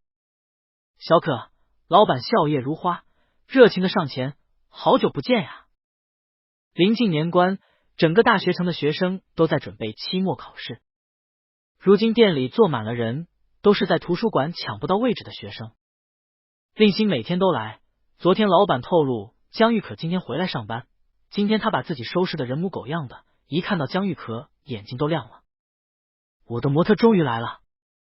他凑上来一直盯着江玉可，令星眼尖，一眼就察觉出江玉可外貌上的改变，好像胖了一点。不过没关系，胖一点也好看。在宁区住的半个月，阿姨每天换着花样给江玉可做好吃的，她想不胖都难。令星今天不仅人来了，还带来了模特所需要的服装。店里的学生们都在复习，他也不好一直大声说话。仗着人高马大，令星拿着服装直接拉着江玉可出了甜品店。江玉可力气没他大，只能被拖着走。令星把他拉到江玉可的车旁，示意了一下自己手里的袋子：你开下车门。你怎么还想着这件事？江玉可也头疼这个男大学生，都说了我不会答应的。你不答应我真的会伤心死的。令星虽然笑着，但眼神极其认真。我想出国留学，但没有合适的作品就拿不到 offer。江玉可同学，你就帮帮我吧，这个比赛真的很重要。我真的很想出国读书，可是我真的帮不了，要不你先回家试试服装，试完以后跟我说说感想。如果真的不行，我们可以再继续谈谈。江玉可本来是很抗拒的，但听到令星为了读书，也多少有些动容。他自己是半路辍学的，所以令星正好踩到了能让江玉可心软的地方。很快车门便解了锁，令星迅速把衣物袋放进了车后座。他关上车门，脸上的笑容灿烂极了。哦耶！江玉可望着他的背影，忽然意识到了一个问题。如果他没记错，令星当初说让江玉可当模特，提出的是让她穿女装。他本就是一个很容易心软的人，而这次好像心软的太快，突然上了一个大当。江玉可随即弯腰打开车门，把手伸进了衣物袋。柔软服帖的丝绸质感，懂行的人会发现这套衣物价值不菲。江玉可愣愣的瞧着手里的裙摆一角，一下子觉得头更疼了。江玉可重新回到店里，令星被同学叫走，甜品师进了后厨。眼下冰柜旁只有江玉可跟老板两个人，后者拉了拉他，笑得意味深长：“小可，你早点跟我说啊。”“说什么？”“一开始我以为是自己赚到了，这么低的工资竟然真的能招到人。”老板越想越好笑，没想到是我单纯了，原来富二代来我店里体验生活了。江玉可尴尬极了：“我不是，你都把这个店面买下来了，还跟我装什么？”老板笑着用肩膀撞他，以为他是不想让别人知道，贴心的说：“放心，我谁都没有说，连菲菲都没有。菲菲当初只跟我说有一个朋友想找工作，我早就该想到的，他的朋友都不是一般人。”哎呀！他双手合十拍了拍掌：“现在你才是老板，以后我就是在为你打工了。”江玉可也不知道该怎么回答，毕竟傅离商确实买下了这个店面，当初给他请假的理由也是要出去旅游，而不是住院。这样一合计，江玉可就更像富二代了。老板见他一副欲言又止的表情，不再调侃他，敛了笑容，真诚的说道：“小可，真的很谢谢你，一直以来我都想开一家甜品店，可是店里每个月的利润全用来付房租了。现在你愿意免费把店面给我用，以后我就可以在甜品上多花点功夫了。”老板说的如此真挚，江玉可对上他的目光，硬着头皮应道：“没关系的，反正我也在这里上班。”随后两人又聊了几句，有学生走过来点奶茶，他们便收了话茬。这两天店里人多，到了下班时间，仍旧有很多学生坐在店里。老板挥挥手让江玉可赶紧回家，令星在店里复习了一天，眼见着江玉可要离开，立马凑了上来刷一刷存在感：“江玉可同学，请不要忘记答应我的事情。”江玉可逆着他，没好气的回：“我什么时候答应你了？你不能反悔的。”1米88的男大学生靠过来，拉着他跟他撒娇：“我们早上明明就说好了。”令星长得高，猛地贴过来，顿时让人觉得呼吸都逼仄。江玉可被他过于亲密的肢体动作吓了一跳，连连改口：“我知道了，我知道了，你先放手，我回去考虑考虑还不行吗？”这句话像一颗定心丸，令星这才放下心。摆脱男大学生纠缠的江玉可驱车回到家，转头瞧着后车座上的衣物袋，苦恼的挠了挠头发。算了，要不先放在车里吧。江玉可自暴自弃的思考，反正能拖一天是一天。家里没亮灯，说明傅离商还没回来。江玉可拿钥匙开门的时候，又在想，家里这个门又繁琐又烦人，傅离商到底什么时候能给他录指纹啊？每次他跟傅离商提这件事的时候，都被男人搪塞过去。江玉可知道他是没什么安全感，但好歹两人结婚有一段时间了，这点信任总得给他吧。忙活了一整天，江玉可回到家困意就上来了。他现在没什么胃口，打算先睡一觉再起来吃东西。上楼洗澡的时候，傅离商也回来了。浴室里氤氲着雾气，江玉可听到敲门声，关了水龙头，听到了男人的声音：“江玉可，你把车钥匙放哪里了？”“怎么了？”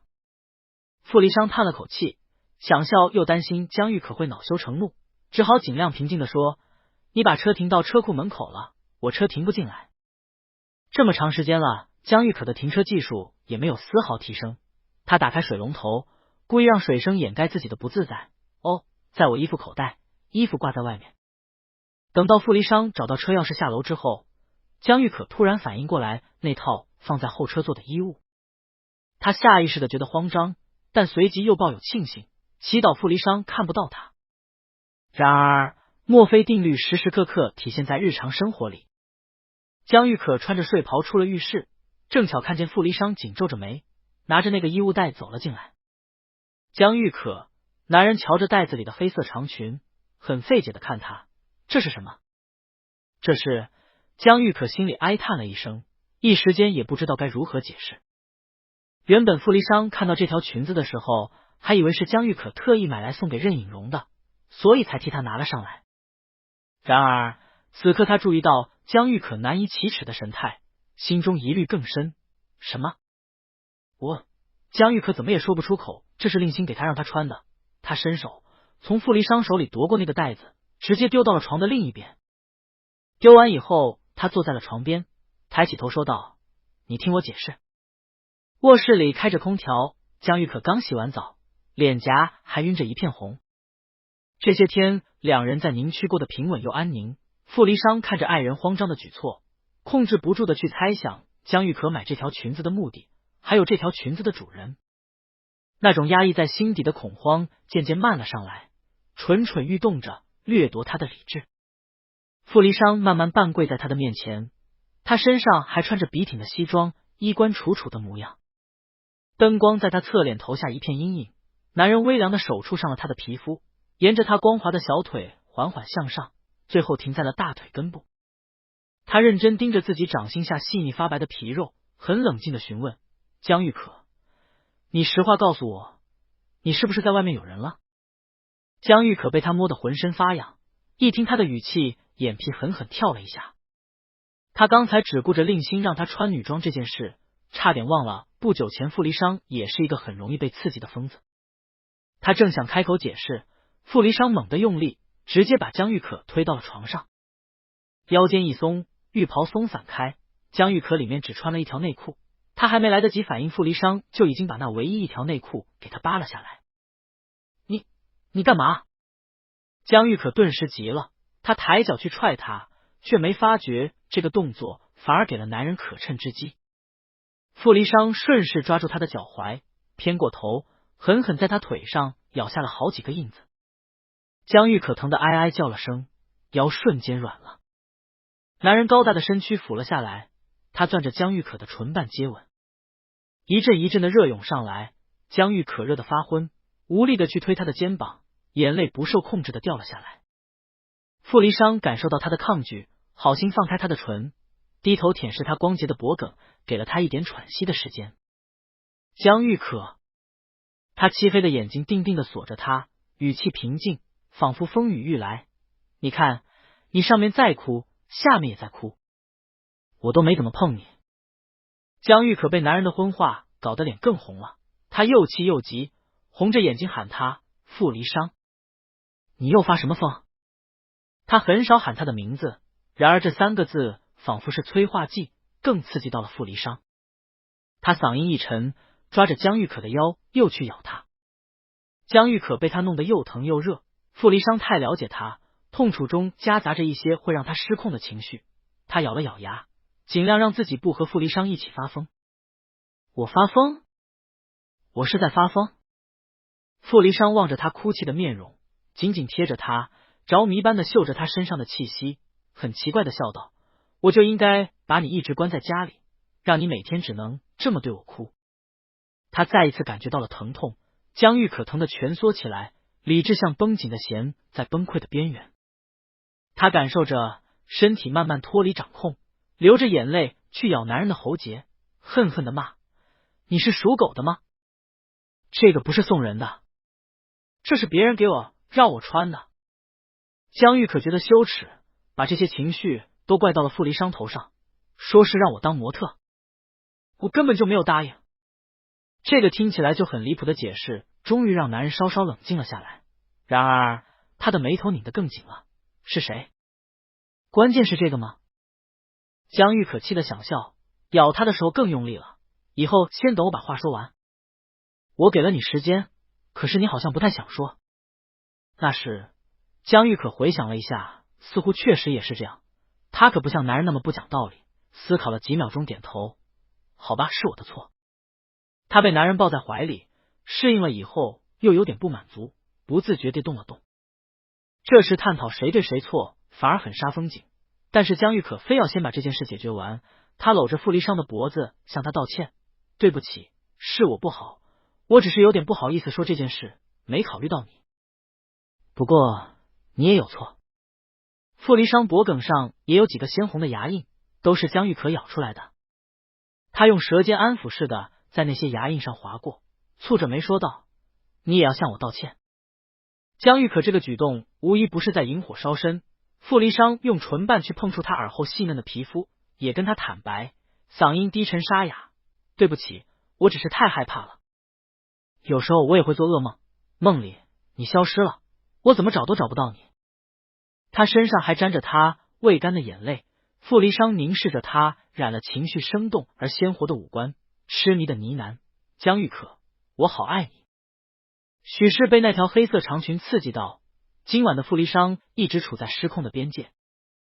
后来江玉可实在没力气了，他蜷起身体，男人抚摸着他背脊漂亮的蝴蝶骨，江玉可偏头看他，拍掉了他的手，嗓子干到冒烟，宝宝，我好累。傅离殇起身出去给他倒了杯水，回来低头喂给了他。江玉可眼皮耷拉着，昏昏欲睡的模样。男人抱他去洗澡的时候，他都没睁眼，把人放进浴缸以后，他才开口，我明天要上班的，明天肯定要迟到了。傅离殇蹲在他面前，平静的直视他，脸上没有一丝一毫的愧疚，迟到就迟到吧。水声响起，江玉可拿着湿漉漉的手给了他一巴掌，不过这巴掌看上去软绵绵的，不像斥责，倒像是调情。他手腕上还有一圈红痕，也是傅离殇的杰作。男人抓过他的手亲了一下，今晚第3次询问江玉可，那个让你穿女装当模特的人是谁？江玉可掀起眼皮，懒懒的回答，都说了是一个大学生，应该是附近学校的，我也没问他是哪个大学的。明天开始不准他进甜品店。傅离殇沉着眼望他，霸道无赖的语气，不然就不是一条裙子的事情了。江玉可去揪他的头发，无可奈何的口吻，我不是跟你说了吗？他想拿奖出国留学，所以来问我能不能帮他。不能。傅离殇阴恻恻的开口，冷哼道，让他去找别人。傅离殇这个促进已经持续了一晚上了，江玉可也不知道该拿他怎么办。你在吃什么醋？我比他大了7、8岁，他只是一个大学生。我也是上大学的时候认识你的，他要拍女装，为什么不去找女生？男人好像总有歪理，两人谈下来，反倒是江玉可被他噎得哑口无言。傅离殇瞧着他一副不想搭理自己的表情，阴沉着脸，自顾自地下了定论，他肯定是对你有别的想法。江玉可，你明天不要去上班了，就给我待在家里。明天我去甜品店，你不肯跟他讲，我去跟他讲。你敢？江玉可知道他偏执，但也生气了，哑着嗓子跟他争论。傅离殇，难道别人跟我多说几句话，就是对我有别的想法了吗？你不准干涉我的社交，我明天要去上班的。男人沉默下来，直直的盯着他。江玉可意识到自己的语气太过生硬，软了腔调做承诺，我答应过你了，明天一去上班就去拒绝他。你不要生气了，你明明知道我只喜欢你的。因着最后一句话，傅离殇的脸色终于好了不少。他抓着江玉可的手腕，指腹揉着那圈淡淡的红痕，接着低下头，偎在他的腕边，嗅他身上沐浴露的味道。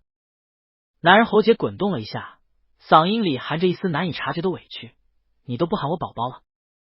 江玉可正冲住，就着那只手挠了挠他的手背，小声道，宝宝，我好困，我想睡觉。傅离殇把他从浴缸里抱了出来，擦干净以后又给他穿上了睡衣。江玉可浑身没力气，任由他把自己抱到了床上。他在被窝里滚了一圈，自觉滚进了傅离殇的怀里。一个轻柔的吻落在了他的发间，江玉可搂着他的腰，在他怀里找了一个舒服的姿势，困的话都含含糊糊的，晚安宝宝。第二天江玉可不出意外的迟到了，不过老板仍旧热情的同他打招呼，甚至还偷偷跟他讲不想上班可以不用来。令心一早就在店里等着了，一见人出现，立刻冲了过来。江玉可把那个衣物袋原封不动的还给他，有些歉意的开口：“我帮不了你。”笑容凝固在嘴边，男大学生立刻像霜打的茄子一般粘了下去。为什么？你昨天明明答应的好好的。我昨天只是说我会回家试一试。四肢隐约的酸痛在提醒着江玉可昨晚发生的一切，他态度坚决，拒绝的很干脆。可是我发现我不适合这个，而且你就算强迫让我答应，拍出来也肯定不会有你想要的效果。与其你在我身上浪费时间，不如赶紧找下一个模特。江玉可笑了笑，安慰这个沮丧的男大学生，像我这样的普通人，你肯定还会遇到的。比赛不是还有一段时间吗？你再找一找。江玉可的话终于让令心死了心，但他嘴上依旧不甘心。我拍过那么多照片，眼光肯定不会有问题。那件衣服就是为你量身定制的。老板听这两人还在为这个话题纠结，他们不嫌烦，老板都听烦了。他凑上来直接给令心支招：“你不就是要找男模特吗？菲菲那里那么多男孩子，你想要什么样的会找不到？”江玉可的表情瞬间变得很古怪。令心打起精神来问他：“真的吗？大家不都是两个眼睛，一个鼻子，一个嘴巴吗？”老板也不懂他们这些玩艺术的思维，只用简单粗暴的方法解决问题，美的、丑的、胖的、瘦的、腼腆的、开朗的，他那里都有。只要你提出要求，他保证能满足你。之前令心还从未老板提起过这一茬，被熄灭的希望之火再度燃了起来。他立马催促道：“那家店在哪里？你能带我去吗？”啊！老板忽然与江玉可对上视线，彼此眼里都是诡异的迟疑。老板冷不丁的笑了起来，转头上下打量着令心：“哎呀，小帅哥，那个地方也不是随随便便就能进的。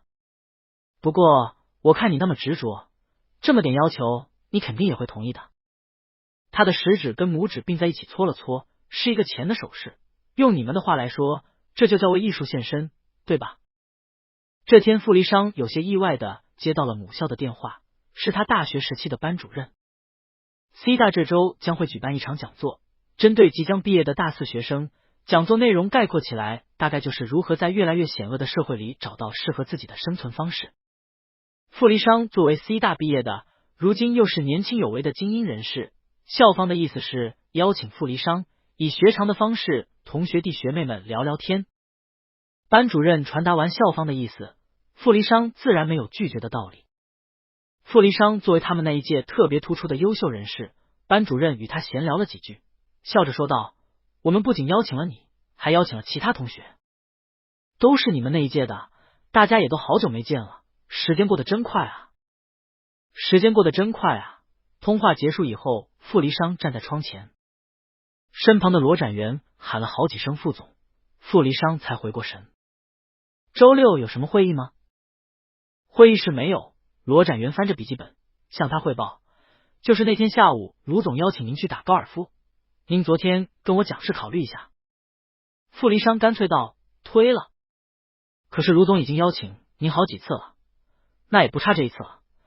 你拒绝他的时候告诉他，就说下周我会请他吃饭，请他务必赏脸。”傅离殇转回头看他，外面的阳光直射进来，给男人身上镀上了一片淡色的光亮，照得他眼里浮金跃影。罗展元一时间有些失神，他不得不承认，有些人天生就比别人优秀，就像他拼死拼活也只能当一个助理，而傅离殇从一出生就站在了金字塔顶端。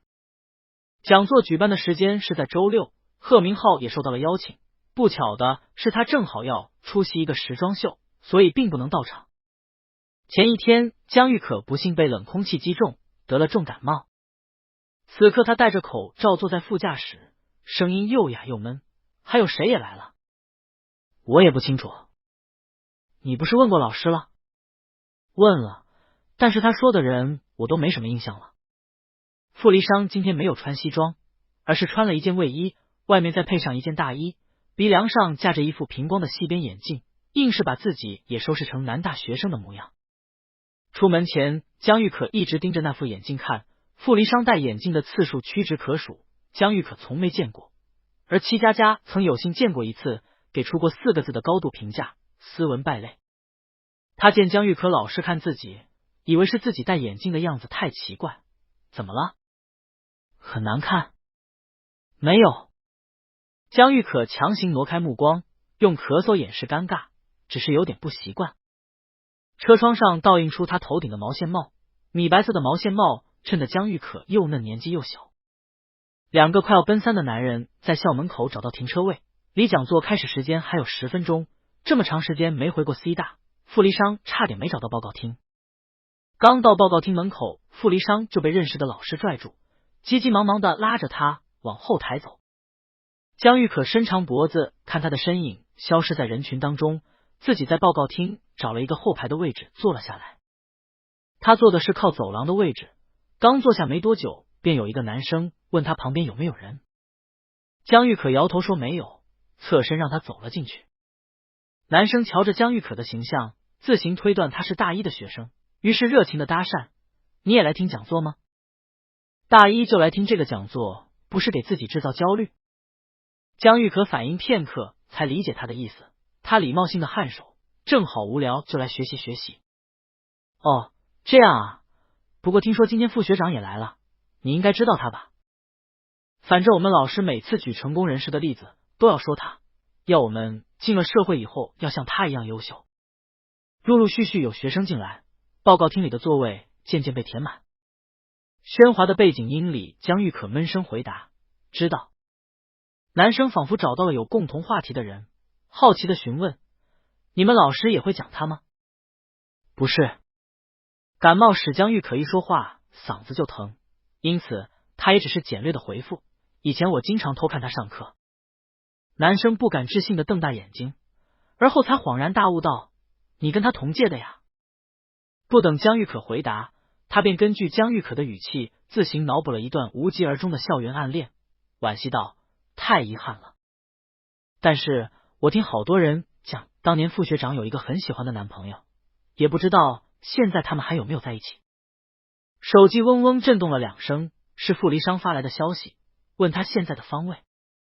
江玉可把椅子上的座位号发给他，傅离商几乎是立即回了消息：“后台好多人，好吵。”又发了一条：“你在干什么？”江玉可弯着眼睛笑，敲了一行字发了过去：“有点想你。”头顶上的灯突然暗了下去，报告厅逐渐安静下来，主持人上台宣布今天的讲座马上开始。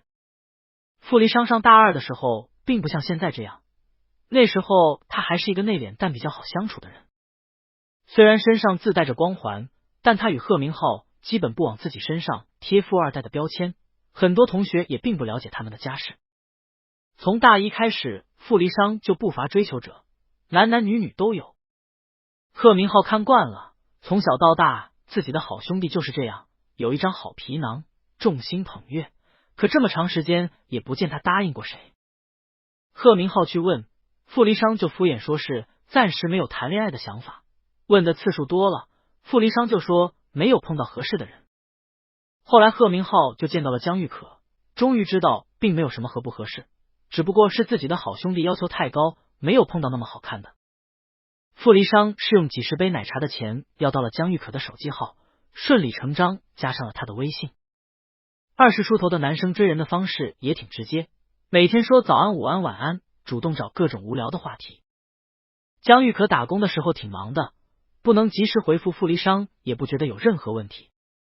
刚开始两人的聊天时常隔着几10分钟的时差，慢慢的江玉可也觉察出了傅离商的意思，回复消息稍微及时了些。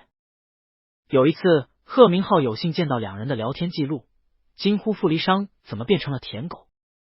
而舔狗本人也挺苦恼的，别人追他的时候不是表白就是送各种各样的礼物，傅离商从来没谈过恋爱，仅有的恋爱经验只能从追他的这些人当中汲取，因此他也送江玉可各种各样的礼物，遗憾的是江玉可从来都没有接收过。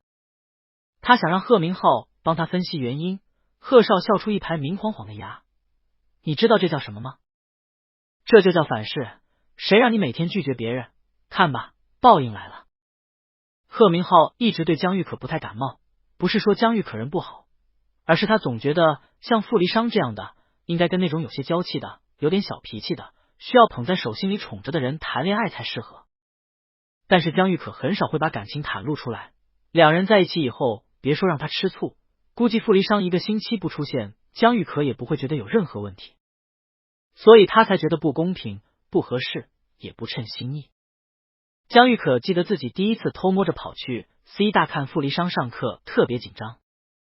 他是有傅离殇课表的，因为曾经傅离殇主动把课表发给他，跟他抱怨为什么有这么多课，自己是一个好苦逼的早八人。那天奶茶店老板家里正好有喜事，给他们一人发了1盒糖，还提早让他们下班，让他们早点回去休息。江玉可的生活是很单调的，起床、上班、下班、睡觉，第二天重复着第一天。现在生活里突然闯进了一个傅离殇，强行把他单调的生活扰乱了。身旁的同事高兴地说要去接女朋友下班，给他一个惊喜。傅离殇的课表江玉可已经会背了，他回想着傅离殇今天的课程，鬼使神差的，忽然决定也去 C 大看看。江玉可没去过 C 大，找了20分钟，问了好几个学生，才找到傅离殇的教室。教室的后门没关，上专业课时几乎没有同学在开小差，老师念着黑板上的 PPT， 江玉可抓住机会，趁老师转身写例题的时候溜了进去。最后一排靠门的那个位置正好有一个空位，江玉可悄无声息地坐了下来。旁边在抄笔记的男生被他吓了一跳，恰巧老师写完了例题，他顾不上说话，又马上开始抄例题。江玉可的位置太角落，即便老师注意到，他也只会认为是上课迟到的学生。身侧的男生抄完例题，终于有了喘息的机会。他见江玉可两手空空的来，还是一个生面孔，好奇的问：你怎么没带书？你是转专业的吗？以前我好像从没见过你。因为家庭的缘故，江玉可很少会脱离轨迹生活。比如今天提早下班，他应该立刻回家躺在床上好好休息，而不是像现在这样坐在 C 大的教室里被人问同学，我以前怎么从没见过你？太离谱了。江玉可接过这个男生好心递过来的课本，心想他好像真的魔怔了。老师上课的进度很快，男生跟他聊了几句，立刻重新投入到了课程里。江玉可平复完躁动的心跳，终于把目光定格在了第一排。从他这个角度只能看见傅离殇的后脑勺，耳畔是老师开着扩音器在解释马太效应、寒蝉效应。江玉可左耳进右耳出，兜里的手机却在这时震动了2声。是傅离殇发来的微信。江玉可惊讶的抬头，有些吃惊，他竟然在老师眼皮子底下玩手机。在干什么？店里忙不忙？上课好无聊，下课我来找你吃晚饭。江玉可迟疑了几秒钟，回他：你怎么上课还玩手机？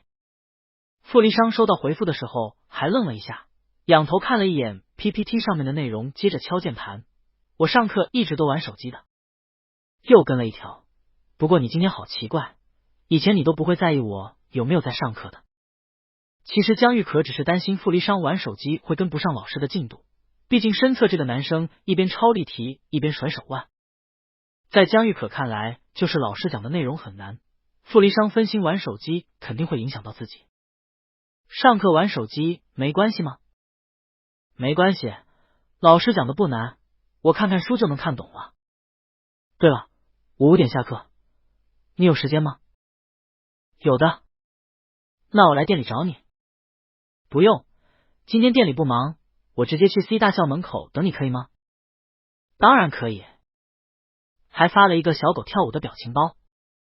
江玉可的主动让傅离殇异常欣喜，坐在他身边的同班同学明显感受到他的喜悦，凑过来八卦道：怎么了？傅离殇压平嘴角的弧度，不咸不淡的应答：没什么。离下课还有10分钟的时候，江玉可故技重施，趁着老师不注意，偷偷从后门溜走了。他走到校门口的时候，正好下课铃声响了。江玉可没等一会儿，就看见了不远处朝他走来的傅离殇。傅离殇走得很快，像是生怕江玉可等久了不耐烦。见面之后，他开口的第一句话就是问江玉可什么时候来的，后者笑着回答说：刚到。我刚才在网上找了几家评价不错的店，你看看有没有喜欢的。江玉可靠过去看他的手机，两人挨得很近，他就着他的手滑动手机屏幕，傅离殇只要一垂眼就能看见江玉可长而密的睫毛。这家吧。江玉可指着屏幕冲傅离殇开口，我看这家好像挺好吃的，可是这家口味很重。傅离殇移开目光去看他漂亮的眼睛，你吃不了辣，我们换一家吧。没关系的，店里不可能全部都是辣菜，我们可以点几个不辣的。最后傅离殇拗不过他，两人最后还是进了这家店。再后来，一回生二回熟，江玉可时不时的会拿工作日宝贵的休息时间去 C 大跟傅离殇一起上课，也是同样的套路，他会特意迟到早退，然后走到校门口去等他。傅离殇只会坐第一排的座位，因此很难注意到最后一排的景象。江玉可一直都在循规蹈矩的生活，他无力改变现状，所以只能被动去接受，或者是在自己能力范围之内去挣扎。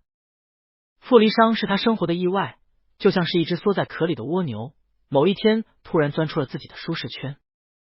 他会为了傅离殇特意去 C 大，会为他改变自己的饮食习惯。虽然在别人眼里这只是一些微不足道的小事，但对于江玉可而言，这是他20多年枯燥单调的轨迹里非常重要的转折。改变真的很难，特别是对于江玉可，他要瞻前顾后，每一步他都要走得非常非常小心。贺明浩说看不出来江玉可很爱他，林真宇说江玉可根本配不上他。在众人眼里，傅离殇能喜欢江玉可，那就是他的荣幸，然而江玉可却还要做出伤害他的事情，那就是他不知好歹。思绪渐渐回笼，台上的主持人按照流程致了开场词，校长从后台走了上来。江玉可低着头看着自己的手指，指甲旁有一块死皮，他用力揪了揪，把它拔了下来。他并不在意别人怎么评价他，他非常愿意为傅离殇贡献自己的时间，去改变自己的习惯。偶尔他听到他人的谈话，傅离殇的名字总是和江玉可绑定在一起，在那一瞬间他会产生一种隐秘的欣喜。巧的是，从最开始到如今，现在他坐在报告厅里，在别人口中傅离殇依旧和江玉可绑在了一起。这是他的占有欲，就如同他对傅离殇的感情很难被察觉，但一直存在。傅离殇是天上的月亮，一不小心掉进了他怀里。从前他小心翼翼的捧着，清楚他总有回到天上的那一天，可占有欲滋生出贪婪，现在他把月亮牢牢抱在怀里，怎么也不愿意别人抢走他了。他已经遭遇了那么多不公平的事，按宿命论来算，也对他公平一次了。他是我的，江玉可心想，这辈子他只贪心这一回，无论如何总得满足他。等到傅离殇从后台走上来，江玉可已经被这枯燥的讲座折磨得睡着了。他侧着脑袋，头一点一点，还是身旁那个热情的男生喊醒他，告诉他傅学长上台了。谢谢。江玉可醒来时还有点懵，看到演讲台上的身影，才反应过来自己置身何地。男生发现他努力睁大眼睛，觉得这个看起来年纪很小的学长有点可爱。傅离殇的上台使安静的报告厅响起了一阵细小的议论声，周围的学弟学妹大多都在惊呼学长出众的外貌。江玉可坐得远，后排的位置让他看不太清傅离殇的面容，他回想起出门前架在男人鼻梁上的那副细边眼镜，悠悠叹了口气。确实很帅，早知道来之前就应该摘掉他那副眼镜的。声音通过话筒显得微微失真。傅离殇根据前几天想好的内容，开始跟大家分享一些浅显的工作经验。这些内容昨晚睡前傅离殇还询问过他，江玉可是门外汉，不能给他内容上的建议，只说了一点，让他不要跟平时开会一样把内容讲得很枯燥，否则学生们估计都不爱听。果然，傅离殇在演讲过程中举了很多工作上的例子，江玉可环顾一圈，发现大家都听得津津有味。手机又震动了2声，竟然是有一段时间没有联系的夏欣。他发过来的消息也看起来也有点让人摸不着头脑。夏欣向江玉可抱怨，是不是有钱的男人脑子都有点问题？发生了什么？小可，我真的好烦。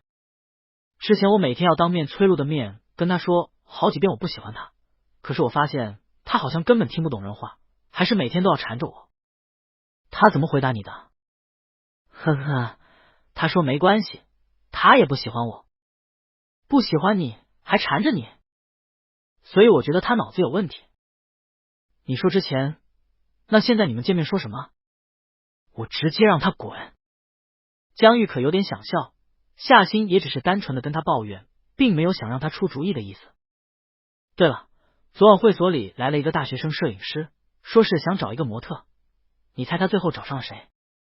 夏欣说的大概率就是令星。江玉可好奇的追问，夏欣告诉他一个意料之外的名字，徐礼。是不是很惊讶？是。徐礼答应的时候我也很惊讶。那个摄影师看到他的时候说，有了一个新的灵感，要给他拍一组什么离经叛道的作品。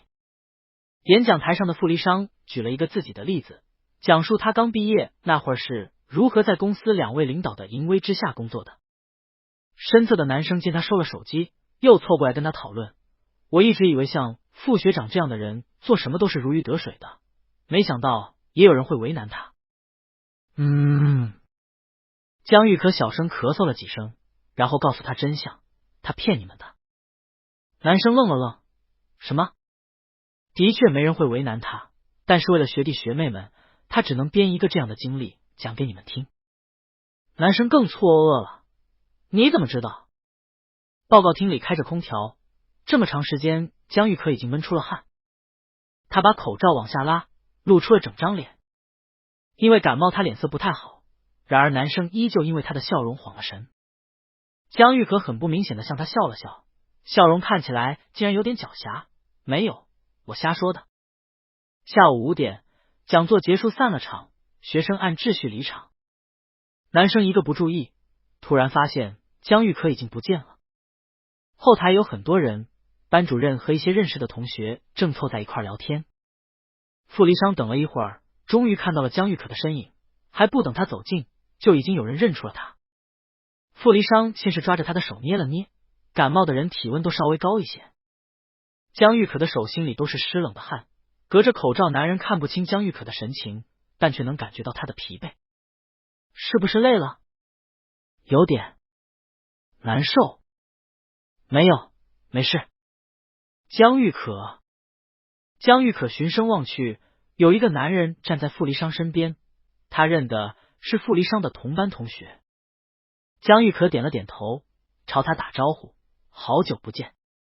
许是江玉可这3个字同傅离殇一样有名，本来凑在一起聊天的其他同学纷纷望了过来，大家脸上的表情大同小异，都是非常相似的惊讶。男人本来想问你们还在一起，但过了脑子以后，显然察觉这个问题非常不合适，因此尴尬的笑道：好久不见。班主任并不认识江玉可，然而傅离殇还牵着人家的手，所以一眼就发现了八卦。傅离殇大大方方的向班主任介绍，这是我爱人。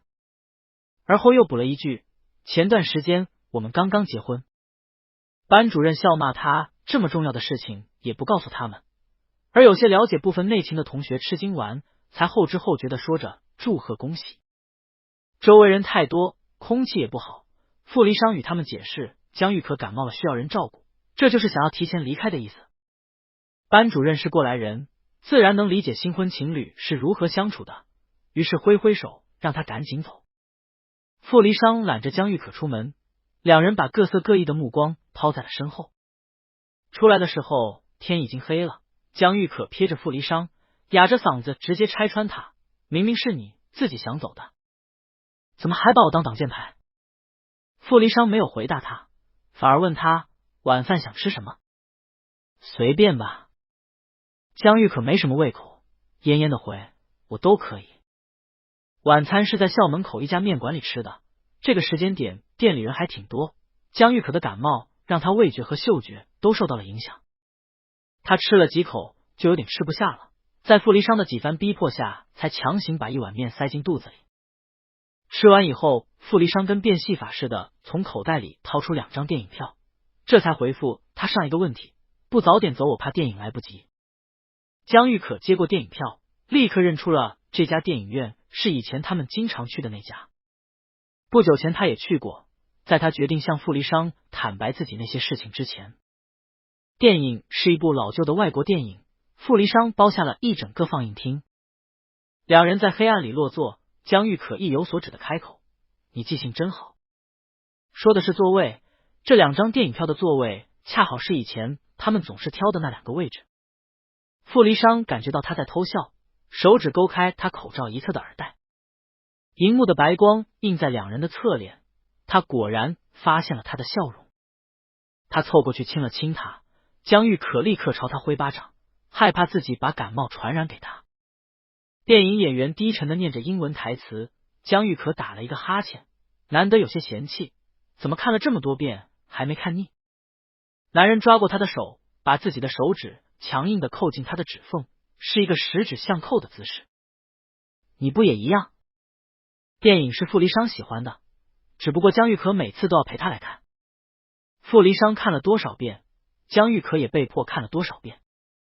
江玉可懒得搭理他的厚脸皮，他示意傅离殇肩膀放低一点，然后脑袋一歪，靠在了他身上。偌大的放映厅只有他们2个人，从前方望过去，能看见背后的墙壁上照映出2个紧紧相贴的身影。电影的所有情节都是熟悉的，江玉可看着男演员的眼泪，忽然低声开口：“宝宝，我好像觉得什么都没变。”这句话伴随的画面正好是电影的高潮，江玉可说得轻，被电影声音所掩盖。傅离殇专心致志地盯着荧幕，江玉可以为他没听见，也没有在意。他是真的精神不好，电影的台词他都快会背了，傅离殇的气息让他太过安心。江玉可看着看着眼皮就开始打架，他费力睁着眼睛，努力不让自己睡着。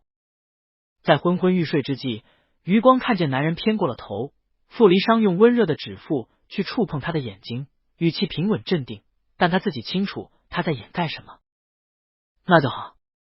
他开口，欲盖弥彰的淡定下掩藏着庆幸。江玉可眯着眼去抓他的手指，含含糊糊的呢喃着喊他宝宝。投影仪的灯光里浮着无数细小的灰尘，墙上依偎着2道影子。那些灰尘像是隐秘的见证者，错过了他们的挣扎与别离，庆幸的是迎来了他们的相爱与重逢。大学生放假以后，甜品店也关门休业，老板跟江玉可商量，计划年后再招一个服务生和一个甜品师，江玉可当然没什么意见。令星找到模特之后，突然开始变得忙碌。放假回家前一天，他来了一趟店里。老板笑着问他作品拍的怎么样了，令星神神秘秘的讲还差一半，然后拉着江玉可走到一旁，说是有问题想要请教他。怎么了？就是说，假如你有一个朋友被爱情所困，然后喜欢的人又已经结婚了，你有什么办法能劝劝他吗？江玉可挑起眉，瞬间把人物对号入座。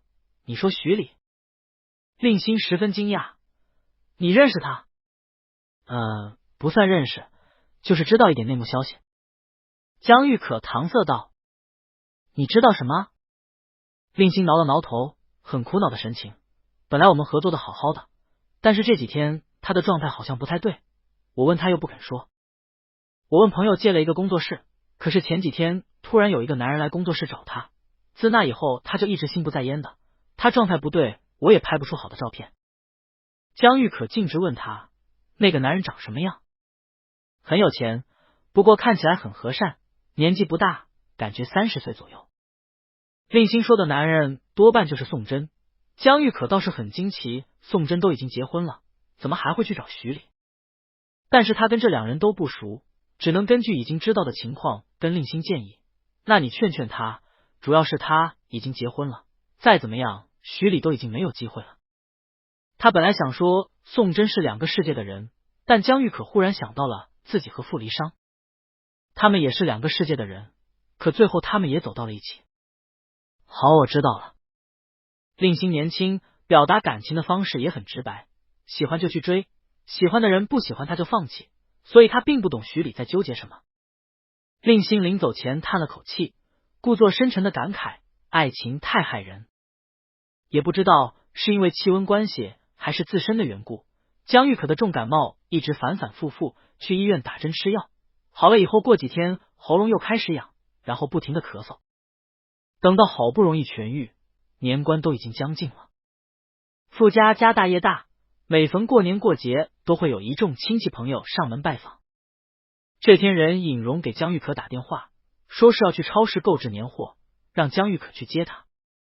这几天傅离商反而更忙了，貌似是有一个项目一定要在年前处理掉。傅离商早出晚归，江玉可每天都要等他回来才肯睡觉。任颖荣的电话令江玉可一下子紧张起来，他对过年几乎没什么认知，仅有的一些还是3年前与傅离商在一起谈恋爱那时候。当时男人会掐着点祝他新年快乐，然后每天会与他分享家里那一大家子亲戚和一些过年日常。傅离商总是说无聊，江玉可却对着他发过来的一些视频看得津津有味。烟花、美食、众人的笑脸跟长辈的红包。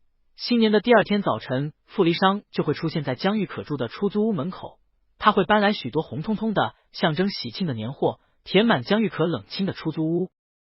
按照约定时间，江玉可准时到了宁区，任颖荣欢欢喜喜的上车，一见面就把一条大红色的围巾围在了江玉可脖子上。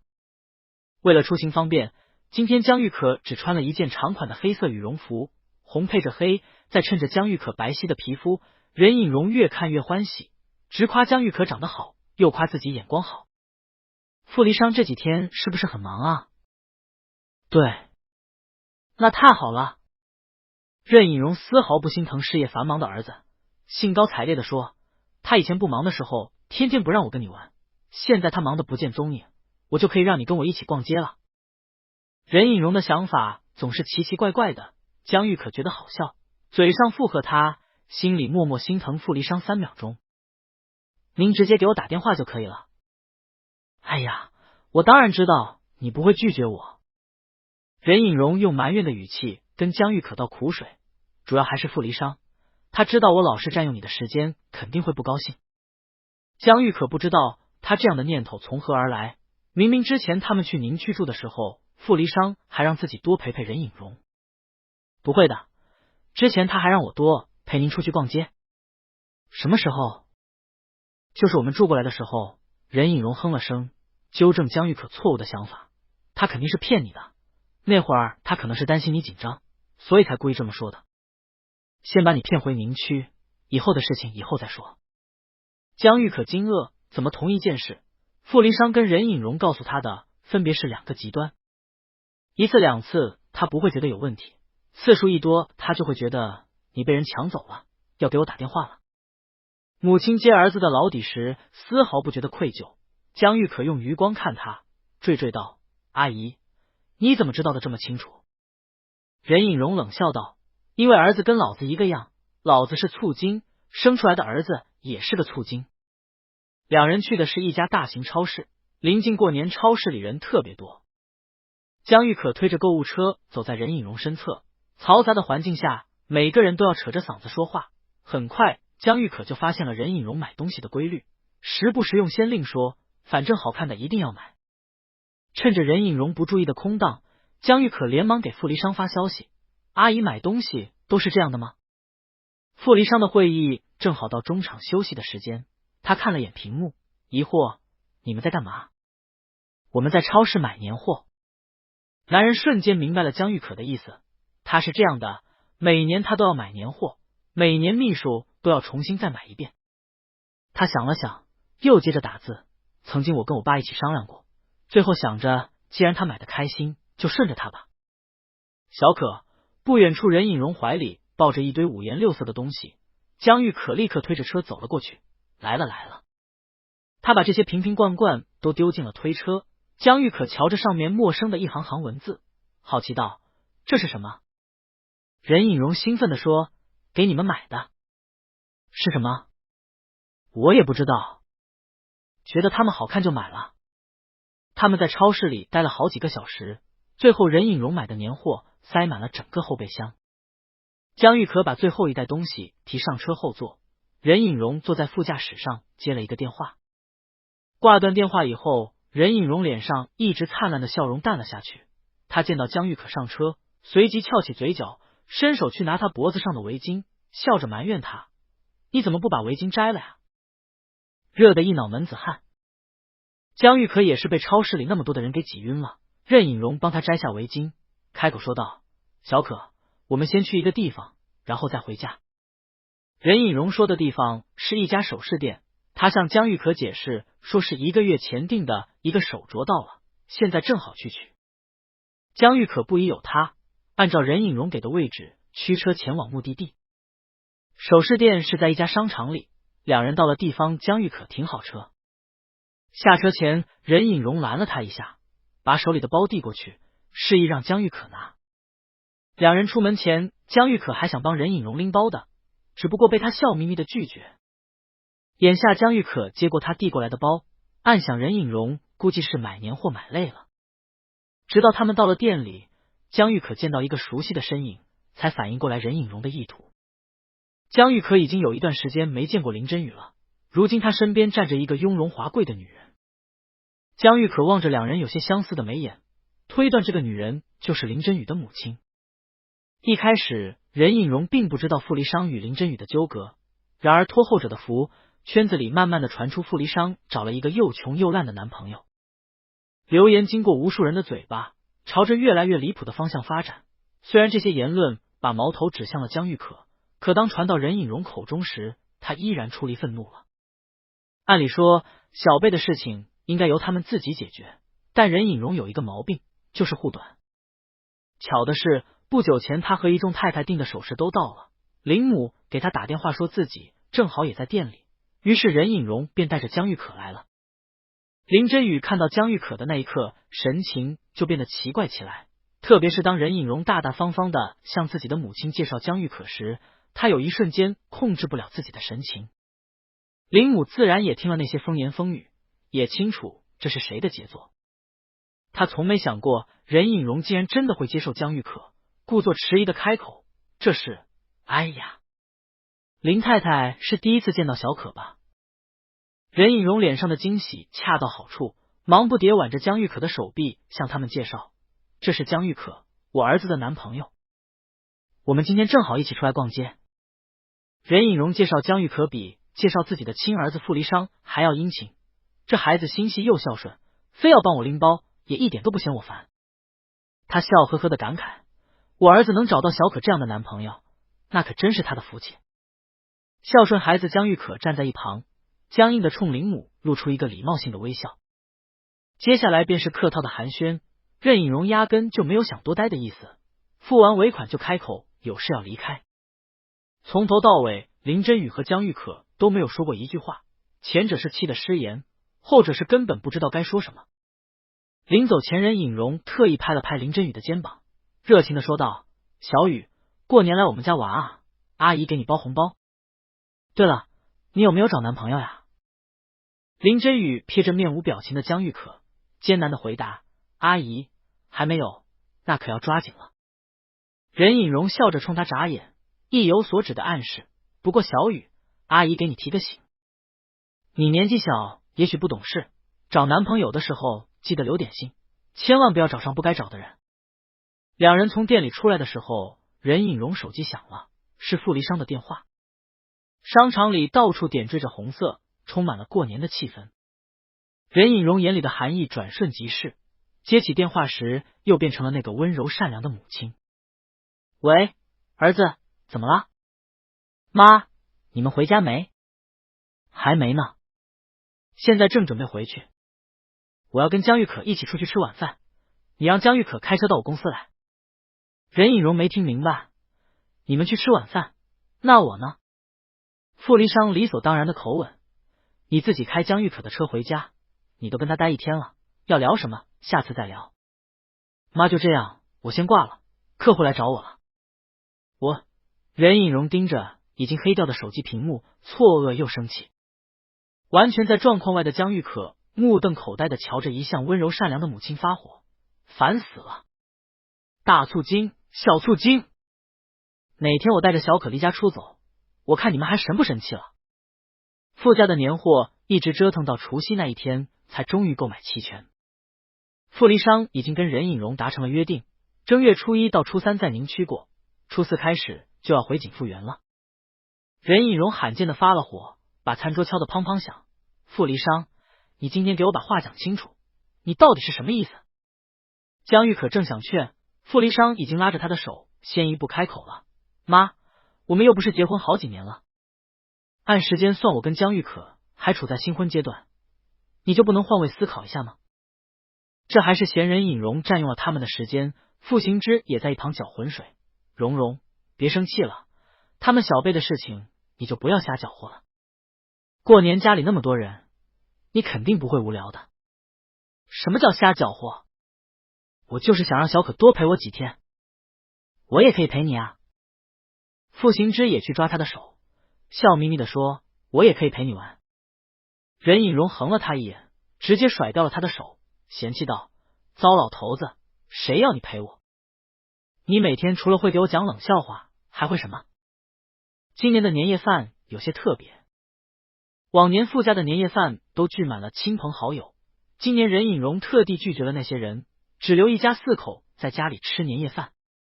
亲朋好友都来问原因，任隐容回答说，傅离殇把男朋友带回家了。孩子认生，人一下子太多会吓到他。有长辈揶揄，既然任隐容这么宝贝，那么小傅这个男朋友各方面条件一定很优秀。又问孩子是哪家的，他们有没有见过，有没有计划结婚云云。任隐容淡笑不语，简单搪塞几句就把事情接了过去。稍微听到过一些留言的长辈不确定留言里的人跟傅离殇找的男朋友是不是同一个，转念一想，以傅家的家世背景，肯定不会允许傅离殇和这类人交往，因此断定留言一定是虚假的。第3类人便是与任隐容有点交情的太太们，与傅家来往的世交一般都不会太差。再者，傅离殇又那么优秀，他们自然就会产生联姻的想法。只可惜计划赶不上变化，傅离殇这个白菜不知道被哪里冒出来的小猪给拱了。除夕夜，阿姨忙活了一下午，做了满满一桌美食。傅行之从酒柜上挑了一瓶昂贵的红酒，背景音是热闹的春晚。任隐容看着4人酒杯里的红酒，开心的笑弯了眼睛。江玉可脸颊红扑扑的，傅离殇清楚他心里也高兴，毫不避讳的去捏他的脸，故意问他还没喝酒脸怎么这么红。只听一声清脆的响，江玉可果断拍掉了脸上作乱的手。对面2位长辈津津有味的瞧着他们的互动，江玉可去了他一眼，小声埋怨道，吃饭不要动手动脚。傅离殇一点都不恼，餐桌底下去寻他的手，把自己的手心附在他手背上，餐桌上另一只手拿着酒杯去和他碰杯，沉沉开口，新年快乐。吃完晚饭，任隐容拿出2个厚厚的红包，分别给了傅离殇和江玉可。儿子习以为常，难得说了一些希望你永远年轻美丽这种能让母亲开心的话。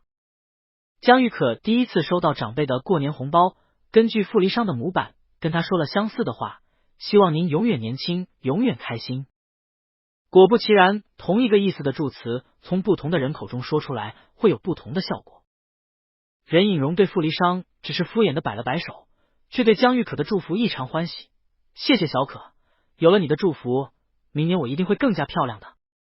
傅离殇无视任隐容的双标，强硬的拉着江玉可，带着他上楼了。今晚大家都喝了点酒，没到醉的程度，但足够让人兴奋。一进门，傅离殇便把他抵在门上，想要接吻。江玉可偏开头避开了，他推了推他的肩膀，模模糊糊的笑，我去洗澡。傅离殇点头，顺势拽着他往浴室走，我也要洗，正好我们一起洗吧。外头突然响起了一声雷，隐隐有下雨的征兆。江玉可无可奈何的看着他，到底是默许了他的胡作非为。洗完澡出来的时候，已经开始下雨了，细密的雨珠敲落在窗上，敲的人的情绪也跟着紧张起来。卧室里只亮了一盏壁灯，暖风空调安静的运作着。亲吻是从额头开始的，傅离殇闻到了江玉可身上淡淡的酒味，混合在浓郁的沐浴露香气里。2种味道悄无声息的钻进他的鼻腔，混合成了欲望，摧残着他本就不堪一击的理智。江玉可搂着他的脖颈，整个人都贴在了他的胸膛上，他的唇很软，滚着一团热。唇瓣相贴时，那团热直接从口腔蔓延到了5脏6腑，烧成了一场燎原的大火。和傅离殇做这种事，不管多少次，最开始的时候江玉可都会觉得疼。他经历过那么多让他更觉疼痛的事情，这点疼却每次都忍不了。傅离殇说他娇气，去吻他因为疼痛而泛着光亮的眼睛。很快，疼痛就会被异样的快感所取代。江玉可喊他宝宝，每个字的尾音都在颤抖。在亲近的人面前会展现自己软弱的那一面，这是本能。外面的雨下得更大了，卧室里却热得让人融化。耳畔的雨声越来越嘈杂，他一会儿觉得自己置身在海洋上的孤舟，周围的风暴猛烈的席卷着他，一会儿觉得自己被放在了火炉上翻来覆去的烤。男人的胸膛滚烫而炙热，他被禁锢在这一方狭窄的天地里，只能任由自己被拖入深不见底的漩涡。你别！他忽然惊呼了一声，却被男人沉声警告：嘘，小声点。傅离殇向来是强势方，他可以恶劣的望着江玉可摆出各式各样糟糕的神情，说乱七八糟求饶的话，当一个始终清醒的掌控者。他恨他的恶劣和清醒，把他弄脏自己却置身事外。江玉可恼得去咬他的脸，傅离殇吃痛的嘶了一声，转眼间发现外头的雨突然落了进来。江玉可又哭了。他并不是一个情绪化的人，可每每在床上都哭得特别厉害。他一哭，男人就心疼了，他去亲他湿漉漉的脸颊，有些发肿的唇瓣，把他的哽咽声都模糊在了两人的唇齿之间。江玉可不解气，流着眼泪去咬他的脖颈。他被折腾得浑身没力气，咬人的力度跟小猫挠人似的。傅离殇任着他咬，去摸他小巧的耳垂，纵容的笑，这就当是你给我的奖励了。他气他掌控自己，殊不知江玉可才是能真正掌控他的人。他能轻而易举地调动他所有的情绪，然后站在一旁冷漠地看着自己为他发疯。窗门紧闭，傅离殇却置身雨中，心甘情愿地被淋湿。很远的天边传来了烟花的声音，雨幕中的美丽绚烂，短暂动人。烟花、爱人、家，这一晚的美好像一场梦境。江玉可心绪起伏，眼眶泛红，又落下了泪。这些都是傅离殇给予他的，他一无所有，只有胸膛里那颗剧烈跳动的心脏。他捧着满腔的爱意，希望他能收下。宝宝，他搂着他的脖子要他抱。傅离殇把人抱进怀里，低声哄他：好了，不哭了。他哭得又湿又软。男人像一个虔诚的信徒，吻她漂亮的眼睛：我爱你的。江玉可这一觉睡得很沉，醒来的时候身侧已经没有人了，被窝还是温热的，想来人也是刚离开。他眨了眨眼睛，等稍微清醒了些，才反应过来卧室门口有人在说话。傅家二老一早就起来了，任隐容吃完早饭才来敲门。傅离殇像是怕打扰到江玉可的睡眠，只把门打开一条缝，在门缝里跟母亲对话。没起来。昨晚睡得有点晚。本来我跟你爸还想着一起去趟寺庙的，这样的话，那我跟你爸先去山上了。好。透过门缝，任隐容注意到儿子脸上一个浅浅的牙印，他有些困惑的询问：你脸怎么了？哦。傅离殇抬手摸了摸自己的脸，淡定的回答：江玉可咬的。本来任隐容还想追问，可他顿时被儿子手上的一个物实吸引了注意力。他惊讶的去抓傅离殇的手，小声惊呼：昨晚吃饭的时候还没有的。傅离殇任由他摆弄，点头应道：刚刚才拿出来。小可呢？睡醒应该就会看到了。傅行之在楼梯口叫任隐容，提醒他时间快要来不及了。任隐容笑着拍了拍儿子的脸，夸他做得很好。傅离殇轻声合上门，转身就看见江玉可已经醒了，正睁着眼睛一瞬不瞬地看着他。他走近，重新掀开被子，躺在了他的身侧。吵醒你了？江玉可摇摇头：没，是有什么事吗？妈来问我们起床没，如果起床了，跟他们一起去寺庙。傅离殇低声跟他解释，这是傅家传统，每年正月初一都要去的。不过我跟他讲，我们迟点上山，你再多睡一会儿。睡不着了。此时江玉可也发现了傅离殇脸上的牙印，在脸颊右侧，不太明显，仔细看才能发现。江玉可没忍住笑了起来，下意识的抬手想去摸他的脸。宝宝，你的脸。后半句话因为太过震惊，所以并没有说出口，唇边的笑意凝固，江玉可愣愣地盯着自己无名指上的戒指，看起来很朴素的款式，没有任何装饰，价格却贵到了一个离谱的程度。傅离殇瞧着他好像被吓到的模样，抓住了伸在自己面前的那只手。很早就想给你戴上了，可是那时候我们之间还有太多问题没有解决。江玉可的手很软，傅离殇揉了揉，捏了捏，再放到自己脸畔蹭了蹭。江玉可的眼睛跟随着男人的动作，附在自己手背上的那只手在同样的位置也戴着一模一样的戒指。男人看他仍旧没有回神，脸上也没有任何欣喜的神色，心底没由来的涌上来一股慌张。江玉可，他眸色渐深，语气突然变得奇怪起来，你会不会觉得是负担？两人这时候才对上视线，江玉可支支吾吾了半天，忽然起身撞进了傅离殇的怀里。男人被他撞得朝后仰，好险是稳住了身形。你真的好烦啊！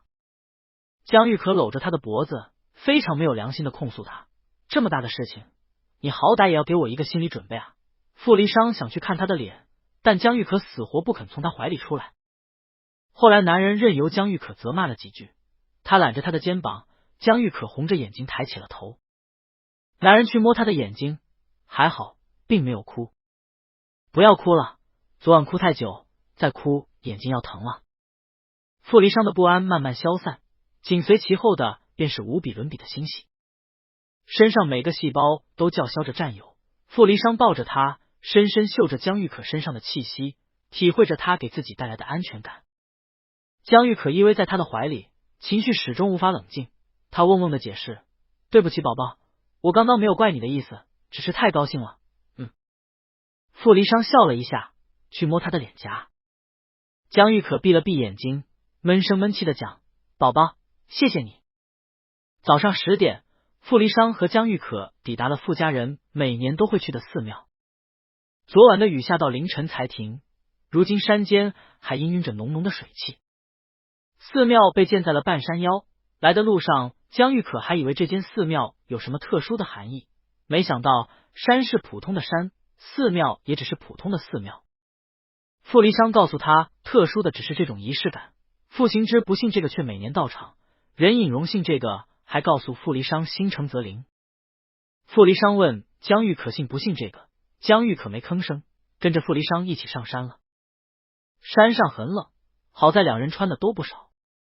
寺庙上空檀香袅袅，路上有不少人也要上山。上山的路是小道，下过雨之后泥泞湿滑，傅离殇始终牵着江玉可。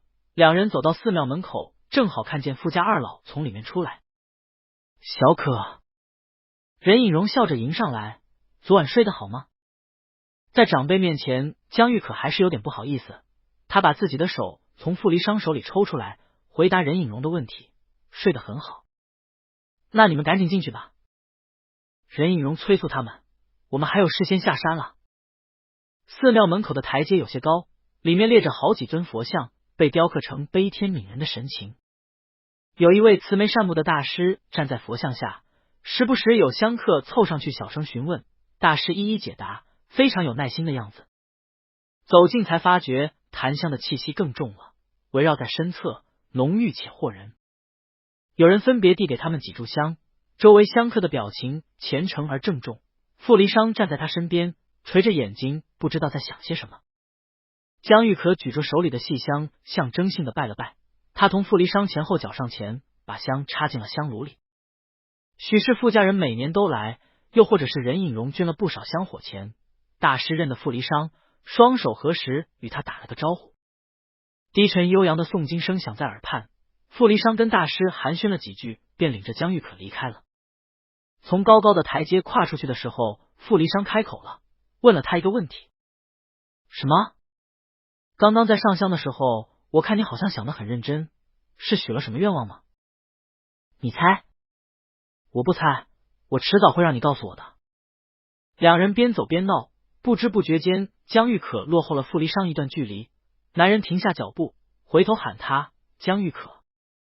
山间忽然吹来了一阵风，把周围的树木吹得沙沙作响。